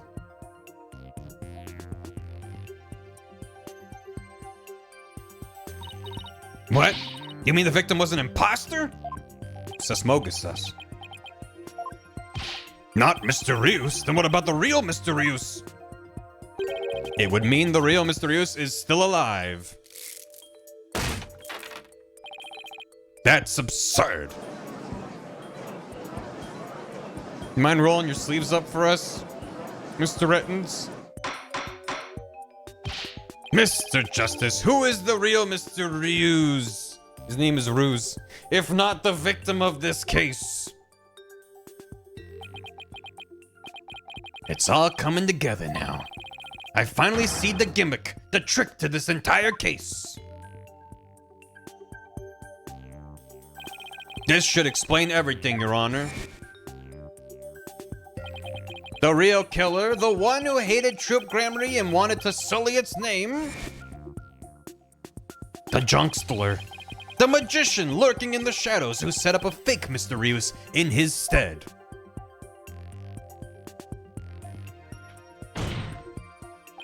The real Mr. Ruse is Trucy Wright. What if I say Trucy? Take that! What do you think? You look like you don't get it, Prosecutor Sadmandi. It looks to me as if you are the one who does not get it. Well, you saw right through that one. You Koreanist monks sure are perceptive. Your Honor, do I have your permission? Uh-oh. To hasten this foolish lawyer's descent into hell? I wish I could say yes, but I hope this will do instead. No! Okay, if that person wasn't it. Okay. I probably don't need a load to save, but it's quick. It's fine. Take that! Oh wait, I just picked Ryus. No, that's not what I meant to do. You don't get it. You just don't get it, do you? You just don't get it. Anyway, there we go. But that's... The real Mr. Ryus is Mr. Ryus. Yes, it is. Roger Rettins is the real Mr. Ryus. What? Him? Mr. Ryus, Mr. Ryus. Objection! Mr. Ryus, Mr. Ryus, Mr. Ryus. Uh-oh, my head exploded. Oh, hollow red pepper, your important seeds sprout naught but meaningless empty words. Ryus Rettins recycle. You can't possibly have proof to support such an outlandish theory. It's not a bad idea for a soap opera, but not even diehard fans of the genre would stick around past the pilot. You want proof? Well, I've got proof. I can prove it by... proving that the Mr. Ryus in yesterday's magic show was a fake. Oh, it's not, he doesn't even have scars on his arm. Right there. Right fucking there. I didn't even notice. I didn't even notice! And to do that, I just need you to look at this spot on the poster. You see where it says canceled? If he was canceled, how was he on stage? Let me just line it up, just... Take that! Yeah! Enhance with your special eyes. This is the injury Mr. Ryus sustained while practicing a magic trick 13 years ago. However, the video the victim shot of himself shows no trace of that injury. Oh, you're absolutely right. It says, Now, Mr. Rettins, what do you suppose we'd find if we took a look at your right forearm? Is there by chance a nasty 13-year-old scar under that sleeve of yours?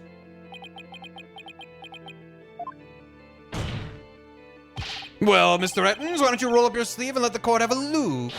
Or are you hiding something else up there?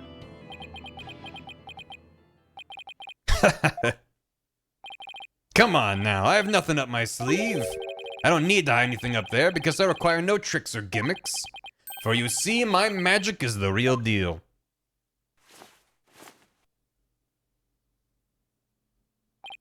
Is this what you were hoping to see? Yeah. There it is. I thought he wasn't gonna have it. 100%. I was like, he covered it up with like makeup or something. The scar. Is this your card? Just as I thought. That's right. I am the forgotten magician abandoned to the dark understage of history. Nice. The Great Mysterious.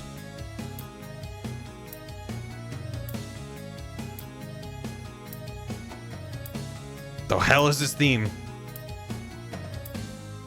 Welcome to the Dark Age of Magic. This theme is excellent. He's the real deal. Thank you for the bits. Working as case for the Mason stuff. Yeah. The true Junstler was here in front of us. Like, this is totally absurd.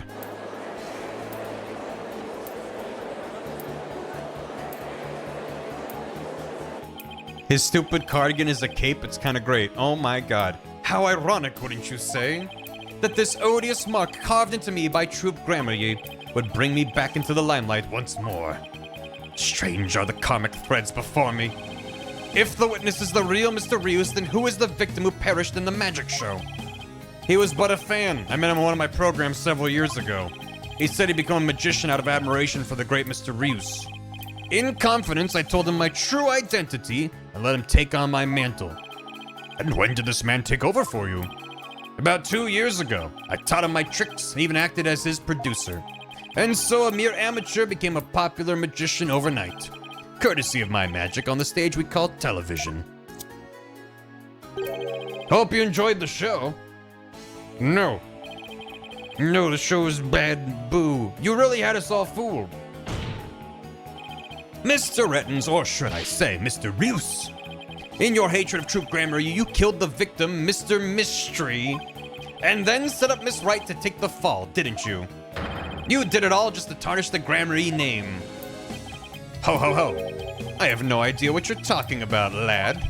I set up the prank, that much is true, but it was simply a harmless joke on Trucy, I assure you. Yet she learned of the plan and made use of it to commit murder. That's how strongly the criminal element runs in the blood of those Gramaryes. But if it was a secret prank plan that very few people knew about, couldn't you have been the one to use it for murder instead? There! His head! Ooh! His head! Nice. Thank you for the bits. Just kidding. JK, lol. What the heck was that? Heed my words, lawyer lad, for I fear your grasp on reality is slipping. I do believe I told you my magic is real. It employs neither tricks nor gimmicks. Enough with the ambiguity. Why don't you make your point already? My alibi is as pristine as ever. Wouldn't you agree, Prosecutor Sadmadi?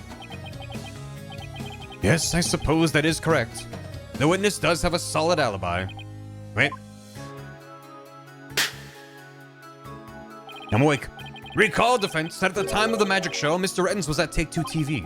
A fact that many can attest to. Yeah, that's right, I forgot. Ho ho ho. So what do you think, Your Honor? Would you like me to testify on the matter? Yes, I think you'd better. Please tell the court more about your alibi. No!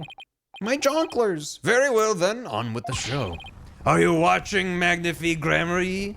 Oh, damn. Look at the fire in his glasses. This is neat. Anyway.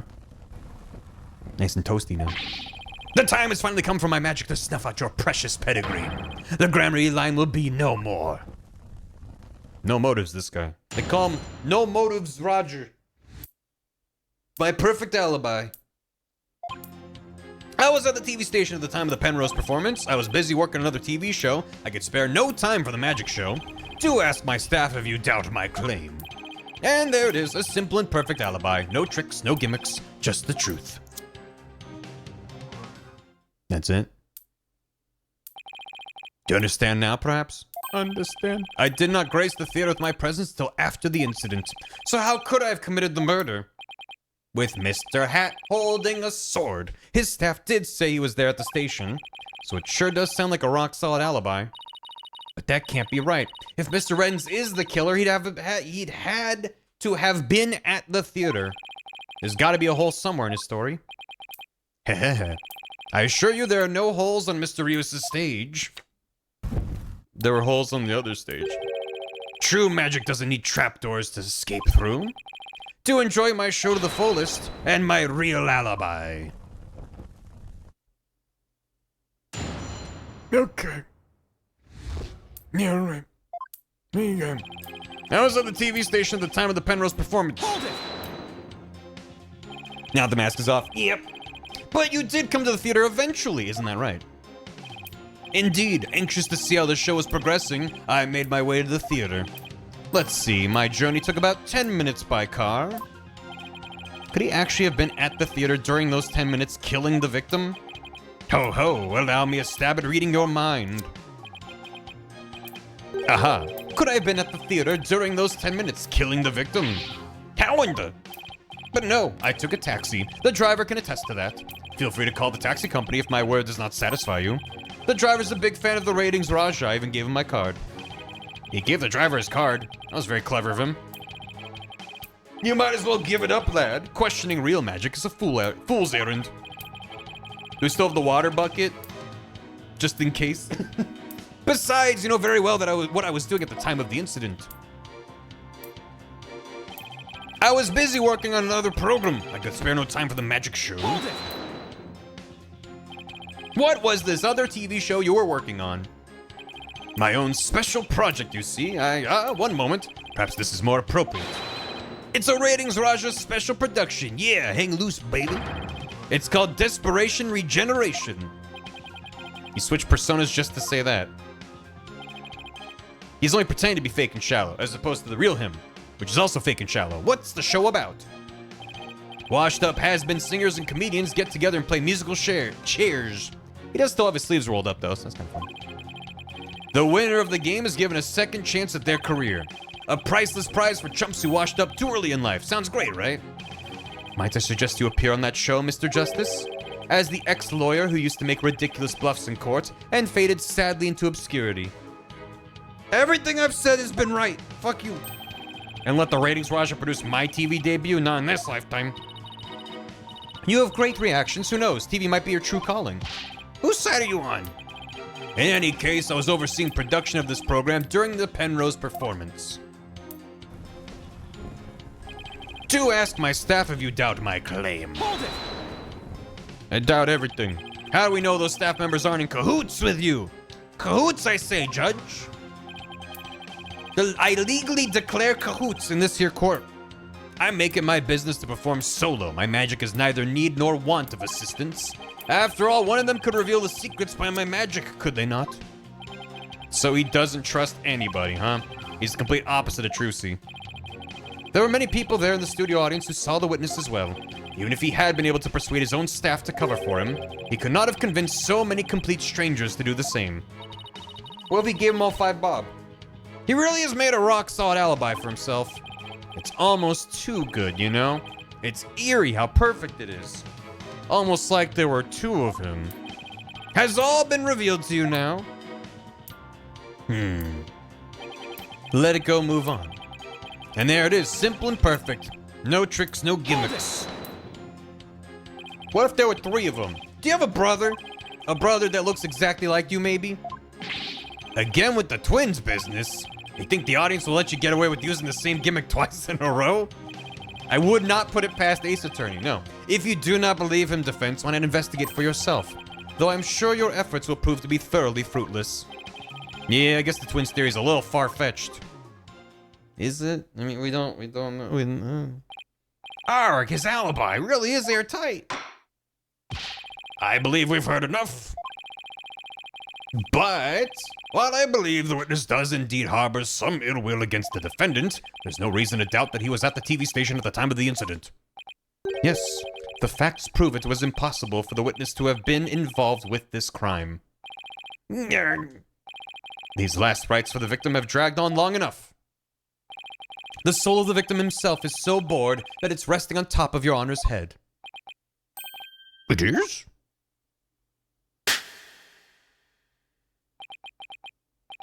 The time has come. Let us punish the sinner and guide the victim's soul to the Twilight Zone. Apollo, Truce will be thrown in prison, and we'll be out of a job. But if you catch tasty fishies, will you send me some at a good price? I told you I have zero intention of going off on a tuna boat. Think, Justice. You have to figure this out. It's no use. I can't find a single flaw. So what now?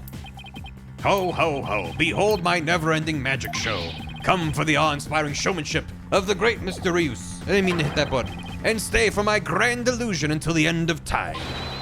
Ha, ha, ha, ha. Wait, is he saying that we're still trapped inside some sort of illusion of his? That's what professional magicians do. They make their audience see something that isn't really there. In other words, you make us see illusions, right? We call it misdirection. While we keep you busy believing one thing, we're busy making something else happen. What we say is there really isn't, and what we say isn't there actually is. It's a simulation. Everyone in the courtroom's wearing VR goggles. Could it be? You know what, Mr. Rittens? I guess we have all been spectators to the elaborate illusion you prepared for us. An illusion that has subtly turned our attention towards something you wanted us to see. What are you going on about, lad? Have you got something, Apollo? I just remembered something Trucy said about misdirection. What a magician says is there really isn't, and what they say isn't there actually is. If we've all been taken for a ride by Mr. Ritten's magic, then maybe he's made us see something that wasn't really there. It's time to rethink all my assumptions about this case. What have we been made to believe was there when it actually wasn't? What have we taken to be the absolute facts of this case? The only thing that I've got right now is that he wasn't there at the time of the incident, but that the murder itself was at a different time. Because, well, actually hold on. Trucy's escape trick was at 10:20 a.m. What was the time of death? 10:30 a.m. There's literally a 10-minute gap in the courtroom. Son of a bitch! Okay, alright, okay, yeah. There the whole time. I was like, the only thing I've got is that he's really hammering home I wasn't there when the murder happened. When it's like, but didn't we establish it could have, or at least my theory was like it could have happened late? Yeah, okay. If I reevaluate the validity of all these things, then just maybe. Athena, there's something uncanny about this case. Okay, what is it? Retten's alibi, it's too perfect. That's true. It's like it's impossible to break no matter how hard we try. But maybe that's the trick. Maybe that's exactly what he wants us to think. I'm not following. I accuse Mr. Hyde of the murder. I mean, he could have still done it. We don't know the full details yet. I'm not making any headway here because we've been so focused on breaking his alibi. That's the thing. Oh, I think I get it. You're saying he's using misdirection on us. It's definitely a possibility. Would the defense care to share with everyone what it's discussing over there? Your Honor, we believe that if we are to consider a certain assumption, we may finally arrive at the truth. In fact, I think we'll even finally see who's hiding behind the curtain, so to speak. And what is this certain assumption you're thinking of? This is the one key assumption we've been taking for granted this whole time. His guilt, the culprit's on scene, the crime scene. What? His guilt? No, he's guilty. He was on scene. He was on the scene. The crime scene. My issue is with the order of operations here, and the when and the who and the why and the how. So what's the... Was the assumption that he was on... I guess we just say he was on scene because it happened later. What if the culprit was somewhere other than the theater at the time of the crime? What? What if there was some way to commit the murder without actually being there? That's not what I meant. If that were the case, then his perfect alibi would become irrelevant because he had Mr. Hat do it. He paid Mr. Hat. Objection. No, what do you mean? How could one person stab another to death with a sword without physically being there? Furthermore, we all saw what appears to be the culprit's shadow in the footage. But couldn't we just as easily assume that the shadow does not belong to the culprit? If it's not the culprit's, then whose is it? I'm not 100% sure yet, but I'm pretty sure I'm on the right track. Is this the right track? I'm so confused now. We've all seen something that looks like this shadowy shape before, Your Honor, during the magic show itself. Also, I still don't know why Mr. Hat's cape was ripped and stabbed, so I'm sure this is tied to that. In that case, point it out in the show footage for us. This is the thing that looks suspiciously similar to the shadowy figure of the culprit. Okay. Wait, did they expect me to just point to Mr. Hat? I'm just gonna point to Mr. Hat. Unless they expect me to point at the first shadow. Take that! Mr. Justice, how does that even remotely resemble this shadowy figure? I thought it looked pretty similar. Do you not think so? Cool. Not in the slightest. Huh? That's funny. It looked pretty shady to me, heh. And your logic is shadier. Okay. Maybe I should try slowing the video down and taking a better look. Okay. Go ahead. It's sometime over there. Kaboom! And now if we frame by frame, you can see the moment his heart breaks. Okay, they want me to point at the shadow. Again, I was getting ahead of whatever, it's fine. Doesn't this shadow resemble the sus shadowy figure? Now that you mention it, it does, doesn't it? Miss Wright, could you identify this shadow for the court? I choose you. Let's see, I believe that's Mr. Hat's shadow. It's from when he's being pulled up from the stage to the catwalk overhead by wire. Then, could this shadow that's shown later in the footage be Mr. Hat too? No, that's not possible. After Mr. Hat was pulled up to the catwalk, he stayed up there. In other words, the second shadow's from some other figure being pulled up. Some other figure? I'm afraid you'll need to be more specific than that, Mr. Justice. He's right. We've come this far. I'll just have to figure it out from the clues I have on hand. What is the second shadow shown in the footage? It's in my evidence. Is it the sword? The hell? What the hell? I don't know. Maybe it was my badge. Maybe it was the body. Was it the body? Take that! If we consider what was happening on the stage at the time, there's only one answer. The shadow belonged to the fake Mr. Rius. In other words, Mr. Man of Mystery, the victim. Please take a look at the prank plane script. Mr. Mystery is to pretend to be dead and then fly up into the air after that. Isn't that right, Mr. Reddens? Indeed, and what of it? I contend that that's exactly what happened. Third case in Ace Attorney Assure the revealing magician's secrets. The victim was wearing a stunt harness around his waist. I mean, most crime scenes don't have so many obvious, if you were tasked with put together a murder mystery with multiple layers of deception and misdirection, a magician's a very good excuse to be like, but this was over here, and then this is not as it seemed, and then there was a trap door. It's just like absurd. Anyway, the victim was wearing a stunt harness around his waist. It was most likely attached to a stunt wire so that he could be pulled up into the air. So you're suggesting that after pretending to be dead in the coffin, the victim flew up into the air just as the prank script says. Exactly, we just couldn't see him go flying up because the dragon was blocking our view. And that last trick, ladies and gentlemen, is the true piece de resistance of the culprit's murderous magic show. Oh, he's sweating. That's good. Why was he facing the wrong way in the coffin, though? Don't tell me. You've got it all figured out. I think so. If we can just look beyond Mr. Retton's last bit of misdirection, we should finally be able to see the real truth. The victim must have been pulled up to the catwalk just like Mr. Hat. And hit the cushioning up there with considerable force. I just have to figure out what else happened up there at that time. Are you ready to elaborate, Mr. Justice? Yes, Your Honor, I'm ready. In that case, please answer me this. Why did the culprit make the victim fly up into the air like that? To falsify an alibi, to murder him, to hide the body. I know I'm already down one. It's fine. Probably to hide the body. Maybe the culprit wanted to hide the body up in the catwalk? That still doesn't explain how in the world the victim was actually killed. Well, let's see. Why in the world would the culprit want to hide the body anyway? Looks like to replace it with a different... Whatever. Okay. You should have had that figured out before you answered. Foiled again.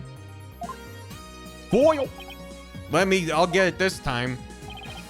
Why did you do it? To murder him. To get them with the moiden.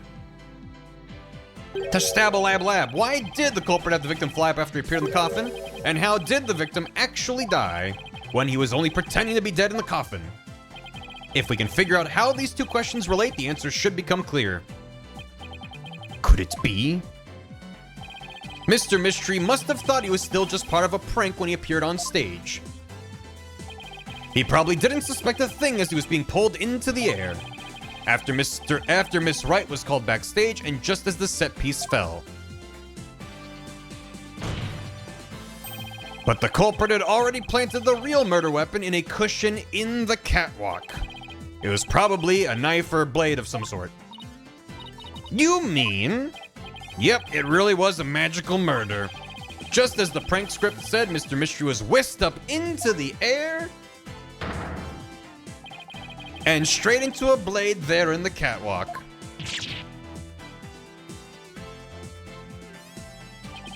In other words, this murder was committed remotely through the use of a magic trick.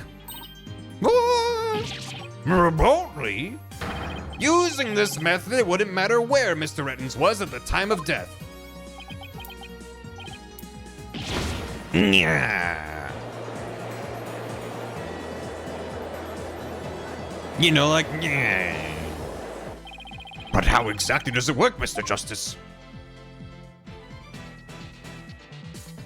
Whoa, 3D wall. Just before the murder occurred. The dragon set piece was up in the catwalk. And it and Mr. Man of Mystery were connected to each other by a wire at the time. By carrying out the prank plan, Betty made the dragon set piece fall, which caused Mr. Mystery to rocket straight up. Yeah, because he flies up earlier than the dragon falls, but the dragon's up above the top of the stage, so that's fine. And into the blade in the cushion. I can't see without my 3D glasses. The cushion was high up enough to be hidden from the audience's view. That's why nobody saw the blade. Oh, then that big gash in Mr. Hat's cape. The blade must have been set up overhead sometime before the magic show. Mr. Hat must have been slashed by it too when he was pulled up to the cushion. But then who was around to then pull him? How does that work out? I can't believe it. I had no idea. I was told that Trucy would freak out if I made the set piece fall. That's the only reason I did it. You were used, Betty. Roger Rettens used you. I thought he was my little puppet to boss around, but it was the other way around. After the incident occurred, Mr. Rettens arrived at the theater. He got the murder weapon and swapped the rubber sword with the bloodied steel one. That's also when he lowered the victim's body down to the stage. How did he have time to do all that? When the set piece fell, the audience was evacuated from the building. He was able to do all those things after the fact because there's no one around to see. I'm trying to remember how it went down when he showed up after the fact. Because he was trying to get in, but he wasn't like, I need to be in right the fuck now. He's just gonna be like, hey, what's going on? Whoa, let me in. Hey, guys. So, like, that's part of his cover, I get it, but it didn't seem like he was like, I need to get the fuck in there right the fuck now before the police show up. Anyway. Kill this man. A horrific murder camouflaged by a spectacular magic show. I mean, blood dripping. Yeah, probably. Whoa, let me in, gabagoo, hey. That sounds like the kind of thing a murderer only a magician could pull off. As long as the show proceeded as it was scripted, Mr. Mystery was doomed to die. That's why it was you, Mr. Rettens, who killed the victim all the way from the TV station. This prank plan, or should I say murder plan, proves your murderous intent. Harung! Nya! Gra! Grammar ye! Sakura!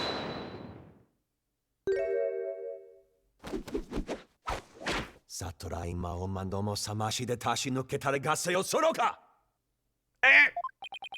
I just feel like someone's gonna explode when he's done saying that. Enough! You dim-witted, ignorant, imbecilic, putrid red pepper. You can't possibly have a counter-argument to make. Talk about not knowing when to let it go and move on. Do you have a rebuttal or something, Prosecutor Sadmati? No blade of any kind was found in the catwalk, which means you have no evidence to support your theory. Is there a stab in the cushion? But Mr. Reddens retrieved it after the fact. Which still leaves you with no way to prove your wildly fantastic remote murder theory. But without proof, does it not make more sense to believe that the murder was committed there on the stage? That's where the bloodstained sword was found after all. That is a very good point.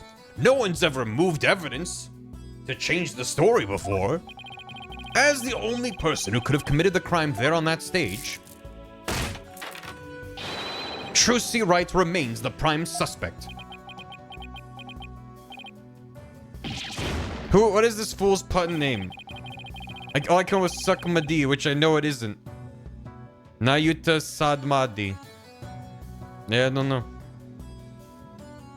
It would appear that that's what you call truth is little more than a cheap parlor trick. He's sad and he's mad. Mage prosecutors don't usually have pun names. Yeah, I guess like Black Quill's name tied clearly into his aesthetic. Godot was, you know, he's just kind of Godot. Anyway, in the end, you have done nothing to prove the accused's innocence. It is time at last to let it go and move on. It's the same name in most languages. He was waiting for Godot.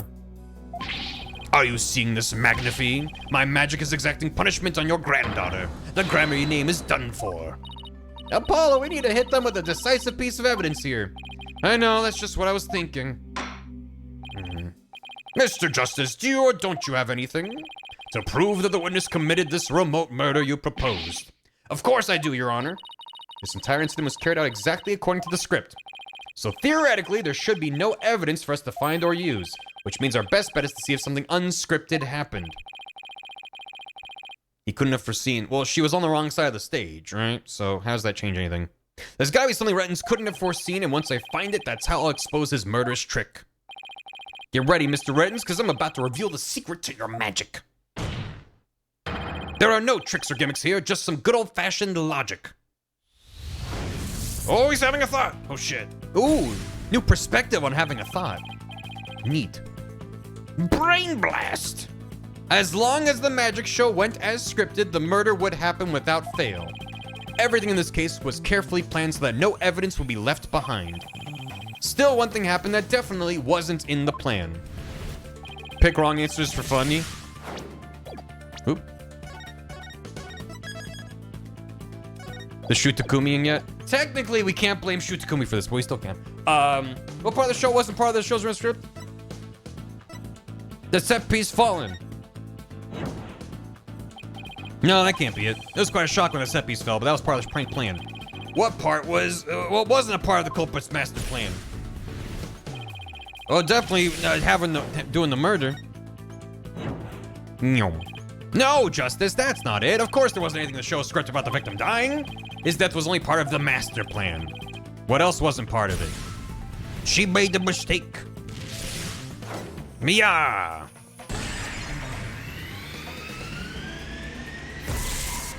Bonnie made a mistake. Bonnie made a mistake during Trucy's escape trick. What mistake did Bonnie make during the magic trick? Her life choices. No, I should never say a person's life choices are a mistake. I'm sure she can be a great magician someday if she works hard at it. Good luck, Bonnie. Anyway, getting back to the case. What was it that Bonnie did during Trucy's thing? I got an achievement for choosing her life choices. The stage lift preparation. Trucy had a hard time because the stage lift she needed was in the raised position. That wasn't a mistake on Bonnie's part since Trucy wasn't supposed to use it anyway. And it was because Trucy had to suddenly use a different lift that she had to move it. So what was it Bonnie did during the Trucy's escape trick? Yeah, the position, Mr. Hat. Mr. Hat was in the wrong spot. Because Bonnie placed Mr. Hat to the right of the coffin instead of to the left, Trucy had to reappear on the stage of the coffin opposite the one in the show's script. But the culprit didn't know that when he first arrived at the theater, which means he was bound to make a slip-up when he tampered with the crime scene. Which part of the culprit's cover-up attempt was affected by Trucy's new position? Blood in the coffin hole, fingerprints on the coffin, the edited show footage. Why would he have edited the what does that have to do with the position being different? Also, what fingerprints were on the coffin? I don't think we found prints of the coffin lid Bonnie's, prints on the side panels with Mr. Rius. His were on the side panels? Why did he touch the coffin? And how would that have been impacted by the side that it was on? I noticed they're not in the Great Ace Attorney. I think it's just meant to be a fun, dramatic, like, climax for Apollo. I like them. It feels more exciting, even when you're fucking it up, than just like the judge being like, okay, what was it? And it's just the one person hammering on the piano key going da da da da da da da da da. Those are good moments, but this just feels like, oh my god, whoa, but then this means it's over here, whoa. It just, I don't know, it's fun. I don't know, what part of the culprit, what did the... Where was blood in the coffin hole?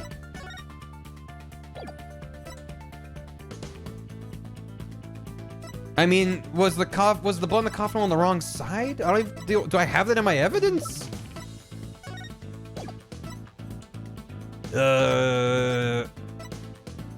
There traces of blood in one of the coffin holes as possible. It just says one of them, but it's never come up which. I get it. Okay. I'm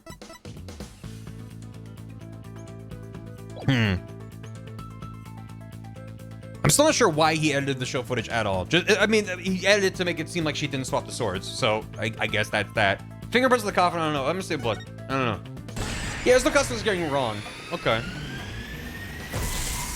And I didn't get the impression the other ones were gonna be funny here, so it's fine. Thinking Trucy appeared on the left side, the culprit must have put the blood in the left hole. But the blood was eventually discovered in the right hole during the police investigation. If the killer originally put the blood on the left side, that means he must have tampered with the scene again afterwards to make it line up with the facts. What? We're just assuming he fucked up? Okay, I guess that's why I didn't put that. That seems like a leap in logic, but fair enough. It's a fair assumption. I was just like, To make the crime scene consistent with the facts, the culprit must have dropped the set piece, wiped off the fingerprints, swapped the coffin sides? I guess he swapped the sides. Huh. The culprit swapped the coffin sides. That's right, the left and right panels of the coffin are interchangeable. He must have switched the two panels to make the blood stain fit the facts. That's why the handprints were on the wrong... Okay. That's pretty good. That's pretty good. The switch might have also given rise to something unnatural. I remember there was something unnatural, and it's just the evidence I need. That's a good Ace Attorney twist. Because you're thinking, why was he in there backwards? The answer is that they were flipped after his vampires. His ghosts. Sorry, Mr. Ettins, but I found some very conclusive proof of your guilt. Another bluff, is it? There's no way you have anything of the kind. My magic is real, no. The twins are Bunnicula? No, there are tricks and gimmicks to it, just like any other illusion. What? After the murder, you switched the left and right panels of the coffin, didn't you? Yeah. I'm innocent when I do this, and because you did, you left behind something very unnatural for us to find. This proves that Roger tampered with the crime scene after the murder took place. Is it just in the fingerprint thing? Is it in here? Yeah. Take that! Hiya! The fingerprinting results? What about the fingerprints is unnatural? Let's take a look at the prints the victim left inside the coffin, shall we? If the victim was facing forward in the coffin, this print should have looked like this. However, what we found was they were facing the opposite direction. It's quite unnatural for the prints to be facing this way, wouldn't you agree? I'm glad that they didn't expect me to just make that assumption and figure that out myself. They just set you up for it. I would not have. It's just very roundabout. It's good. It is strange, isn't it? How did they get this way? They got this way because the culprit thought the magic show had gone according to script. The culprit thought Mr. Hat would be on the left side of the coffin, and that Miss Wright would also pop up to the left of the coffin as per the show script. Hold on. Per the show script, play the tape. Play the tape again. So, there's a thing on the right that's out of frame right now that she throws the sword into. That's like perfectly behind her. So she stabs and then she throws the sword in there. But if she was supposed to be on the other side of the thing, why would it be on that side of the stage? It's fine. It's fine. Anyway. And that she would pop on the left of the coffin as per the show script. Don't worry about it. He then assumed she had thrust the sword into the hole on the left side of the coffin.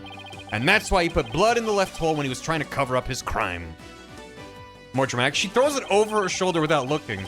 I don't think she could have improvised that. But okay. But sometime after leaving the bloodstain, the culprit must have realized his mistake. Also notes that brought her up? Maybe? He found out that due to Bonnie's mistake, Mr. Hat was to the right of the coffin. And that despite the script, Miss Wright had thrust the sword into the hole on the right. In short, the hole with the blood in it was on the side opposite the one that Trucy used. To make the blood's location fit the facts, he had to tamper with the evidence yet again.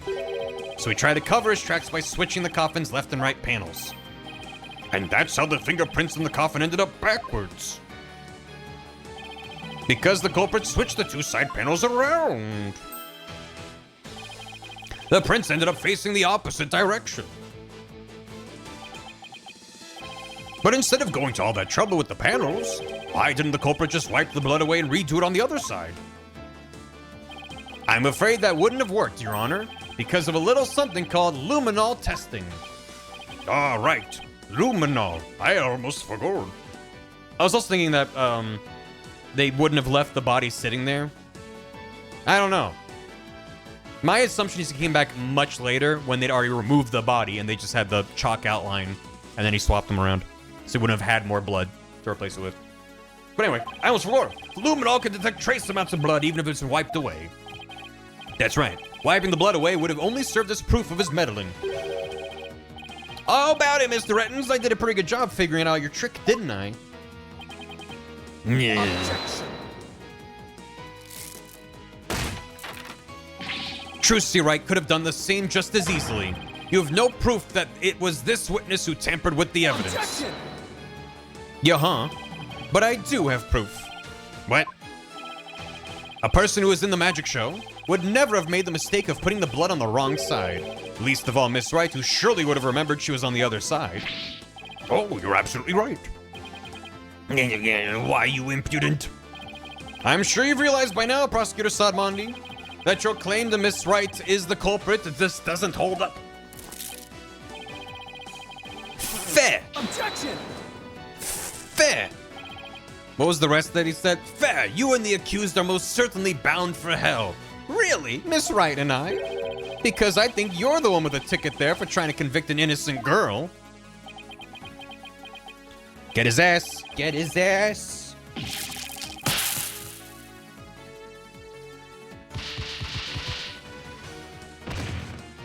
Excellent. Prosecutor Sadbody, are you all right? The beads! As for the true culprit, he's someone who knew how the show was supposed to go, but didn't actually see it. And someone who had the chance to tamper with the crime scene after the incident. And the only person who fits the bill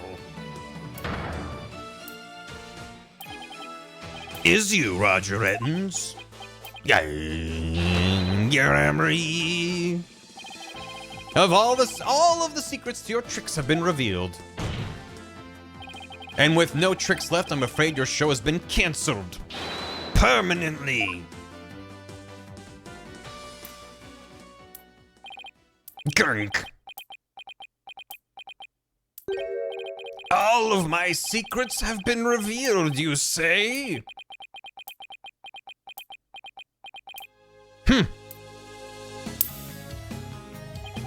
Don't make me laugh, boy. Mine is the true, real magic, and there are no secrets to reveal. Ladies and gentlemen, the true power of the great Mr. Rius. Witness a magic greater than Troop Grammarys. Burn! Crumble! Fall to my furious flames, the great Mr. Rius. We'll bring an end to you all. And now for the final heir to the Grammary name, right here, right now, you too shall Huh? No, that isn't right. Ah! No, I didn't do anything wrong. No, it's not my fault. I'm not the one to blame. I'm the victim here. Ah! What? Ah! Ah! Stop! No! Oh! Curse you!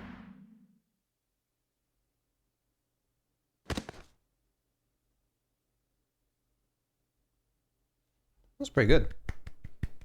Woo! Woo! Curse those Grammarys. It's all because of them. Even now, they wound me. Curse them all to the abyss. Thank you for the bits. Do you really hate us that much? Does your hatred run that deep? Deep enough to kill an innocent man? You're damn right. You have no idea what humiliations I had to suffer. You killed a dude. Your grandfather, Magnifique Grammar, he kicked me out after I got hurt practicing my magic.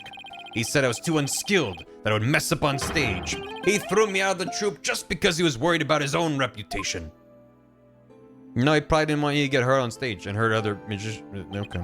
Since I was but a child, it was always my dream to become a great magician. But that Magnifique, he took it all from me.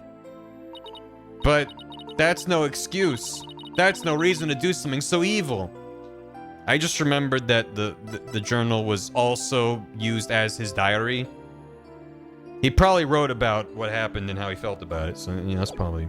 Yeah. Anyway, that's no reason to do something so evil. Magic is supposed to make people happy, not used as a means for murder. What's the big deal? I just used what I had available to me, that's all. I get it now. That attitude toward magic is why my grandfather kicked you out. You don't deserve to call yourself a magician. Where'd he go? Don't deserve? I don't know about that. After all, you were completely taken in by my magic, were you not? If not for that lawyer over there, you would be on your way to prison as we speak. If it weren't for you meddling lawyers, you're right. I didn't see through your tricks. You see? So in the end, Troop Grammary was defeated by the great Mr. Rius. Where are they now? Ho ho ho. You're not fit to lecture me from on high, Trucy Wright. She's a child. You don't even deserve to call yourself a magician, you naive greenhorn. He's not a magician, he's an illusion douche. Biffed. Gwahaha. Gwahahaha. Take that, Grammary. You lose. If anyone needs to learn to let it go and move on, it's this guy. Gah! This court and my prison can both burn in the flames of my creation. Gah! Aha! Bailiff, take Mr. Rettens away. And bring a fire extinguisher just to be safe. Thank you. And then, hooray. It looks like we've reached the end. I feel as though I've been watching a grand magic show. The grand illusion. Come on in, we'll see the lawyers. It was close, we barely made it through somehow. What a happy ending for all involved. Why does Trucy look so down? Miss Wright, Yes, Your Honor. I'm about to announce my verdict. Could I see that wonderful smile of yours? That smile of a true entertainer as I do? Oh, you mean it? Yes. Okay, I'm smiling now. Guilty! Boom! Yes, Your Honor. Now then, this court finds the defendant Trucy Wright. Woo! Confetti. Woo. Yeah.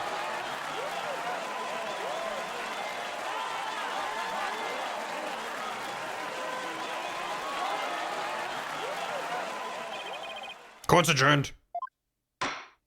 Did they bring back the shittier, shorter audio loop for the Apollo segments compared to Phoenix and Corain? It gets me. It's so awkward. I love it so much. April 28th, defendant lobby number 3. Thank you for everything, Polly. Oh, Trucy, grazie a Dio. Now you can open your show tomorrow, just as planned. Yep, and it's all thanks to you too. Didn't the dragon still get destroyed? Whatever. Oh, but now that Mr. Rios is gone, I'll need to find somebody to replace him. And his soup. Thank you. I don't like the way she's looking at me. Trucy, I'm so sorry about everything. Hey, what are you apologizing for? Roger used us. We're victims too. He even made me an accomplice to murder. But Betty, we have to take some of the blame for this too, you know? Even if we didn't know he was planning to kill Mr. Mystery, we did cooperate with him. It's all my fault, isn't it? Neither one of you is to blame. The only one in the wrong is the person who used magic to commit murder, Roger Rettins. Don't you think I know that? Say what you want, but don't think for a second that I don't still hate you. Babaka. I guess she really does hate me. But, Betty, why? You used to be a huge fan of Trucy's. Hey, shut up! I've always hated her. Really? But if we hadn't seen Trucy's magic show, we never would have tried to become professional magicians ourselves, right? Speak for yourself. But Betty, you still have her autograph from that day. Shut it. Was she acting that way this whole time because she secretly loves Trucy? Wow, Trucy, you never knew that being the best could be so tough. Come on, Bonnie, we're leaving. We have to get ready for tomorrow's show. Hee, you really excited about performing Trucy again, aren't you? That's not true, so zip it, dummy. This too is Yuri. Polly, do you think I really am a naive greenhorn? Huh? No way. She's not. Don't listen to him.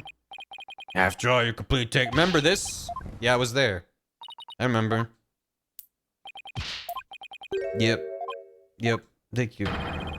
You think I could pull off Rettins' look? Oh god. With a goatee with a little swoop at the bottom. Yeah.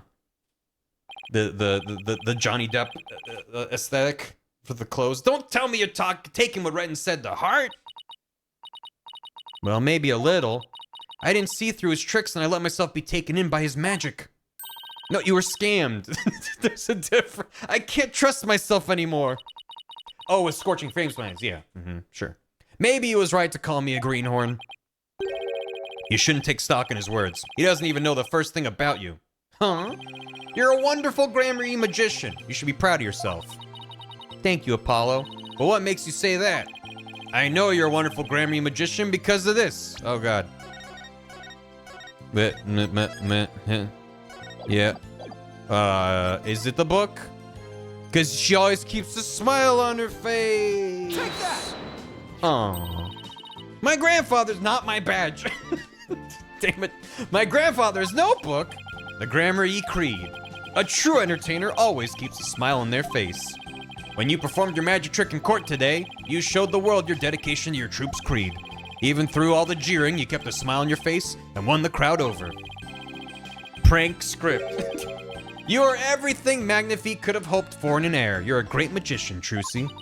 A great magician? Me? You really are. That's why you don't have to worry about what Rettins said. Oh, Polly, thank you. Still, I couldn't have done it without you. I would have lost my nerve if I'd been up there alone. But I was able to keep on smiling because of you. Me? I remember what you said to me in the detention center. After all, you're sure you swapped the swords, right? Yeah, I remember doing it. And I just know it wasn't your fault, Trucy. But how can you say that? We don't have any proof it wasn't me. I mean, I know you're a great lawyer, Polly, but I believe in you, Trucy. And I believe in your skill as a professional magician. So I'm gonna prove your innocence. Don't worry, you're going to be fine. Your words were what kept me going. Apollo, thank you from the bottom of my heart. Now I can be everything I was meant to be. Trucy's real smile is the best. I'm so glad I could help make that happen. Emma. I'm really sorry, Trucy, for everything. But why? Well, I wasn't able to convince Prosecutor Sadmati what a good person you are. And I had to testify against you, too. You have nothing to apologize for. You were just doing your job. You're too kind. Oh, I don't know about. Huh? Is something wrong, Emma? Oh. Front-facing Prosecutor Sadmati, what are you doing here? Hey, here are the bits.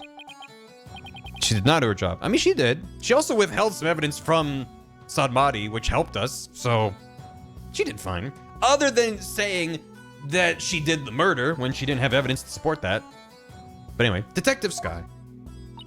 Yes? I'd require your forensic expertise in order to close this case. Come, let us go. The most magical thing in this case. It's good. The trial is over, Mr. Justice. You and I are strangers once more, with no further need to interact. That's not how that works. Strangers? Have you really forgotten all about me? What? A what? You've really changed, Nayuta. Telling me to let it go and stuff? What happened to you? Oh, loiter of impure soul, I have nothing to say to the likes of you. Are you serious, Nayuta? Now, if you will excuse me. Well, didn't even crossfade out of there. It's just gone. There he goes. What was that all about, Apollo? How do you know Prosecutor Sadmati? Let's just say we're old acquaintances. Acquaintances seem like something more than that.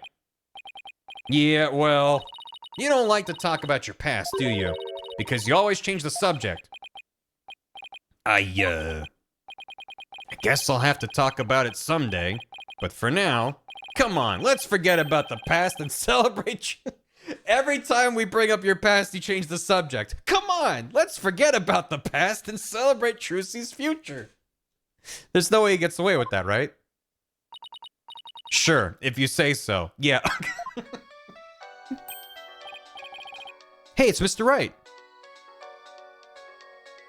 Guys, whenever I hear my ringtone, I get all sad for some reason. Is that normal? It's jammed, though. Put him on speaker. Apollo! What's up, Mr. Wright? Apollo, how's Trucy? What happened at the trial? Did you get a not guilty verdict? Mr. Wright, slow down. Everything's fine. Hi, Daddy, I'm okay now.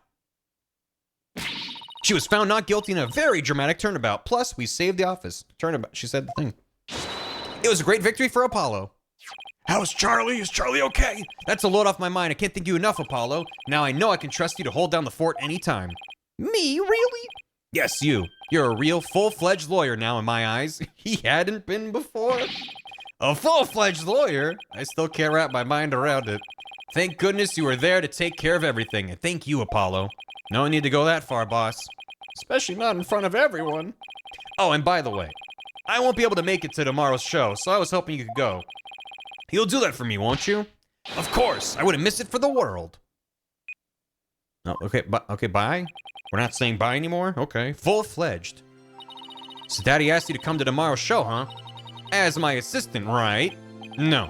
He just asked me to go cheer you on. Okay, then I'll be sure to save you the best seat in the house, Polly. The best seat in the house? I really appreciate the thought, but good, then it's settled. He's gonna be in the show, isn't he? April 29th. Penrose Theater. Stage. Objection! I should have known. There he is. Bessie in the house. That this is what she meant. All right, Mr. Hat. Kill. Stab, stab, stab. That's how Apollo died. Magical girl Trucy Wright will now perform her greatest illusion yet. There are no tricks or gimmicks here, ladies and gentlemen. This is real magic.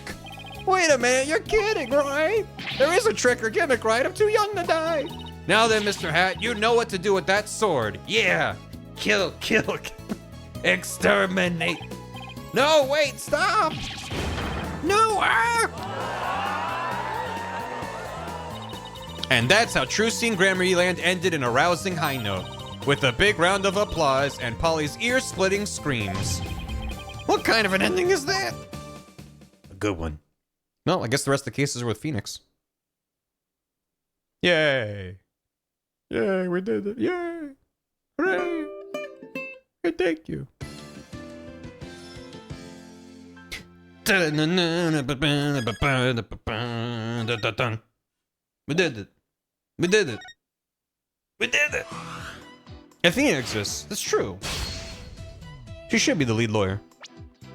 Hooray! That was a fun game. Yeah. Where's it going? All right, next up, case 3. Yeah, it's a little bit too late to start the next case, so probably call it there. But we'll pick it up next time. Next time. Give it up for case 3. Everyone's always was case 3. Case 3, am I right? An 8-hour stream. Thanks. Let me get caught up with stuff. And my controller. Yeah. Thanks for hanging. Hope you're enjoying Spirit of Justice. Have some drawings? Yes. Yes. Case 2 took a long while to grow on me, but it was fun at the end. Yeah. Yeah, it was fun. Worked out. But I'll be back on Sunday with probably more of this. I do have a couple streams planned with other people, and I don't remember when those are off the top of my head. Oh yeah. Yeah. You just don't seem the type to like bunnies. Why do you think I wear my hair this way? He's a rabbit.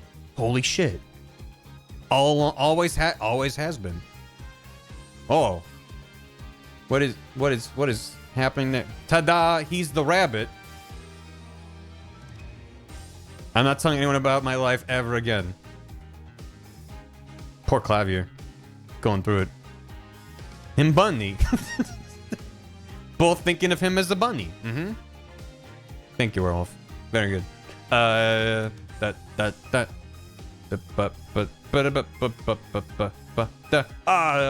Wall, thanks for soup. Smash Man, thanks for the bits. There's something looks different about Trucy in this game. Her eyes seem more detailed than previous.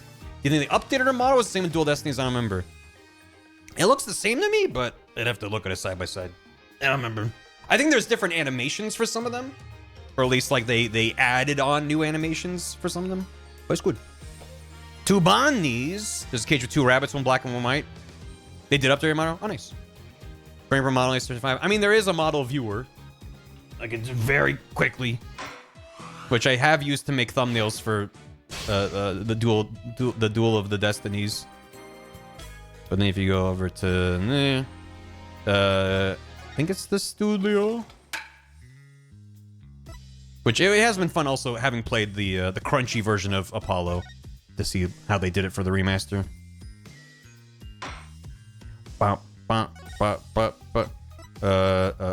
Open list.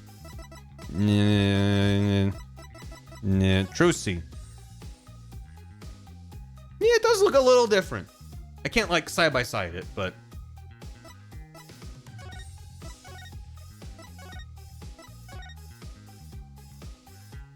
hey,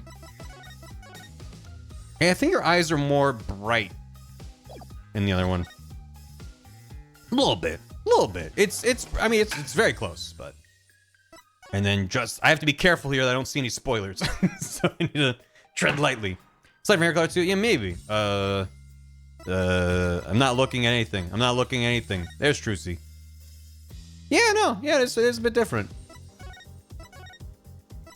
How about that? She's still like that though. Yeah. Anyway. Neat. She did the thing. She eto bled. She is older. Spoiler danger. Yeah. Yeah, whenever I have to open that up for making, because it's easier for me to set up a little thumbnail when I don't have to crop out text and UI and stuff. Anyway, let's care about that. Hey, Bubbles. So cute. Not a world, thanks for 27 months. No, I missed the star stream, so I've been frantically trying to catch up to where you are all day. It looks like I'm only about one scene behind. I appreciate it. Fizzle Drizzle, thanks for the raid. Ozzo, thanks for 50 bits. A number of times. The case is weirdly high stakes for case 2. It's good. Cleg's unique objection is speaking in tongues. It's just his language. Maybe don't say you're gonna send people to hell when they're not proven guilty. No.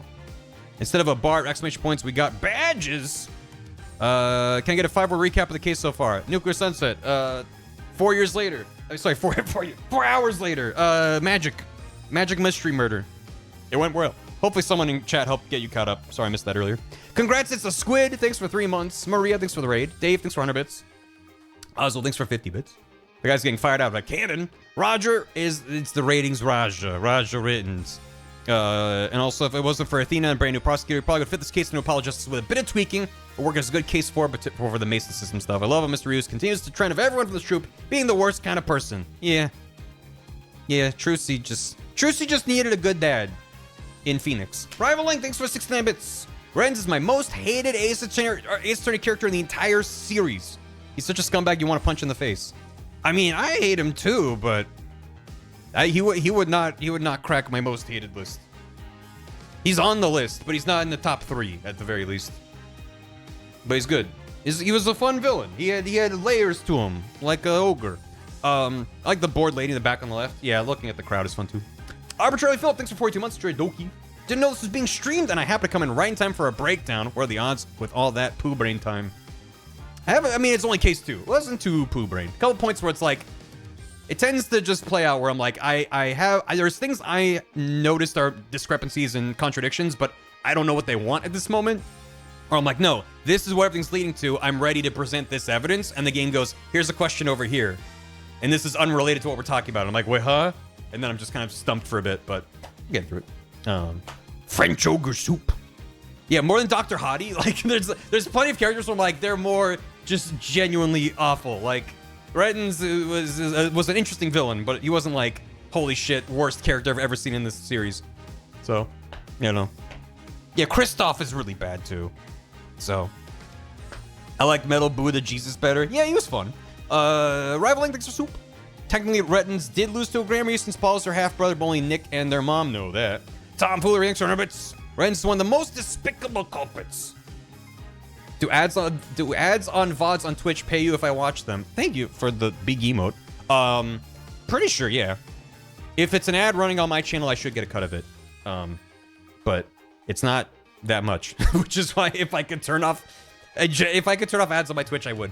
On VODs, it's like whatever. For live streams, I'm just like, ugh.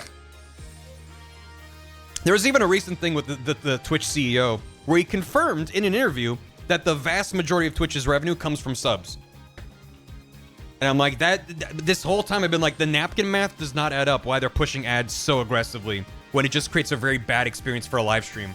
For a video on YouTube or a VOD, ads make more sense to me. But for a stream, you want to remove any amount of friction to getting into the stream. Whenever I'm like, oh, this person's streaming this, what's up? And I click on it, it's like 60 seconds of ads. I'm like, no, I don't want to watch it that badly. I was just curious. Like, it sucks. And I can see that as a streamer. Like, I have access to the data. I can see how much I earn off streaming and ads. I don't run ad breaks, so I could raise that amount, but it's not worth it. It's a bad experience for me. And I'm grateful that people sub and bit, so I don't feel like I'm reliant on ad revenue on Twitch. So thank you all for the support. I'm leaving the pennies on. Yeah, but it's like I can see what the ad revenue is. I know that it's pennies. It's literally the CPM is really bad on most things. And it adds up, and that's why I run ads on my YouTube stuff. But it's like, yeah. So yeah, if you're watching ads, you know, thanks for sitting through them because I get some pennies for it. But on YouTube, it's much better payout.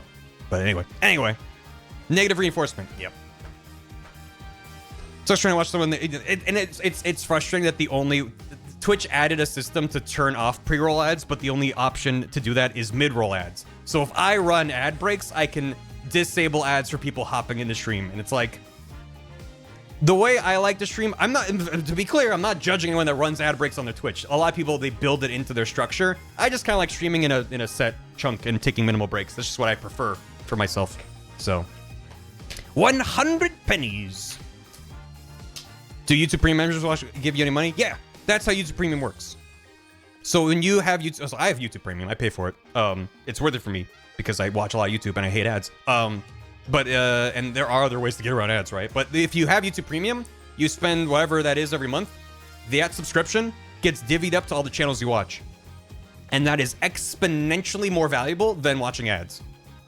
The last time I checked, it's been a while, but in YouTube's analytics, it shows you the breakdown in ad revenue versus YouTube Premium revenue. And you can also view watchers. So you can be like, okay, what percentage of my viewers have YouTube Premium? And then how much of my revenue is from YouTube Premium? And I checked it a while ago. It's been a long time. It was like a couple years ago.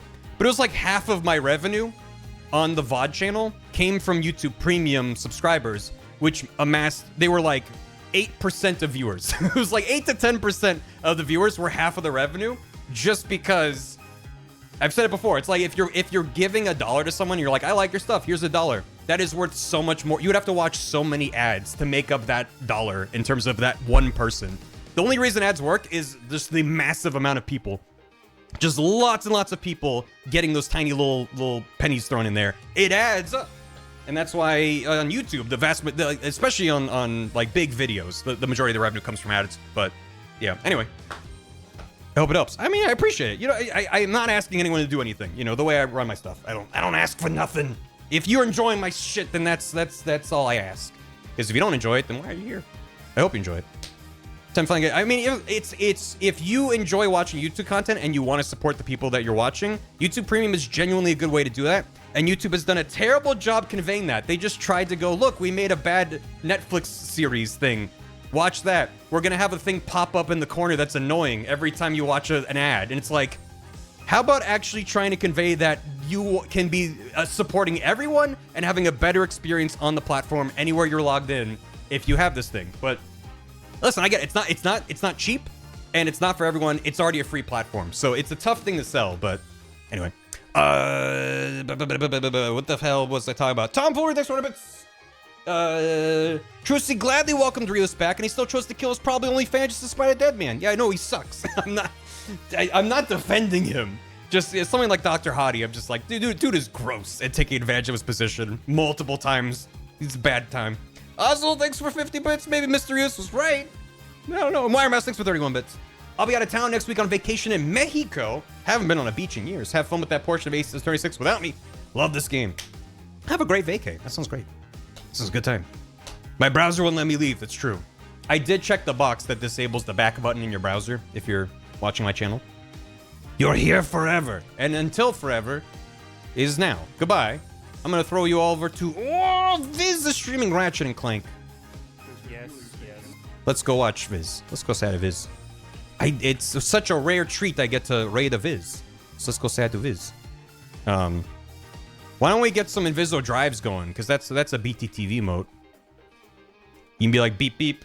Beep, beep, here I am. Inviso drive. Time for the, hello, I'm here, beep, beep. Is the camera just showing that Trucy's sword was clean after she pulled it out of the coffin? There's so many things about the two camera angles that were like, if there was just a tripod in the back of the theater pointed at the stage, that would have solved a lot of headaches, but, you know, it's fine. Or anyone from the audience could have testified about what they saw being different. It's fine.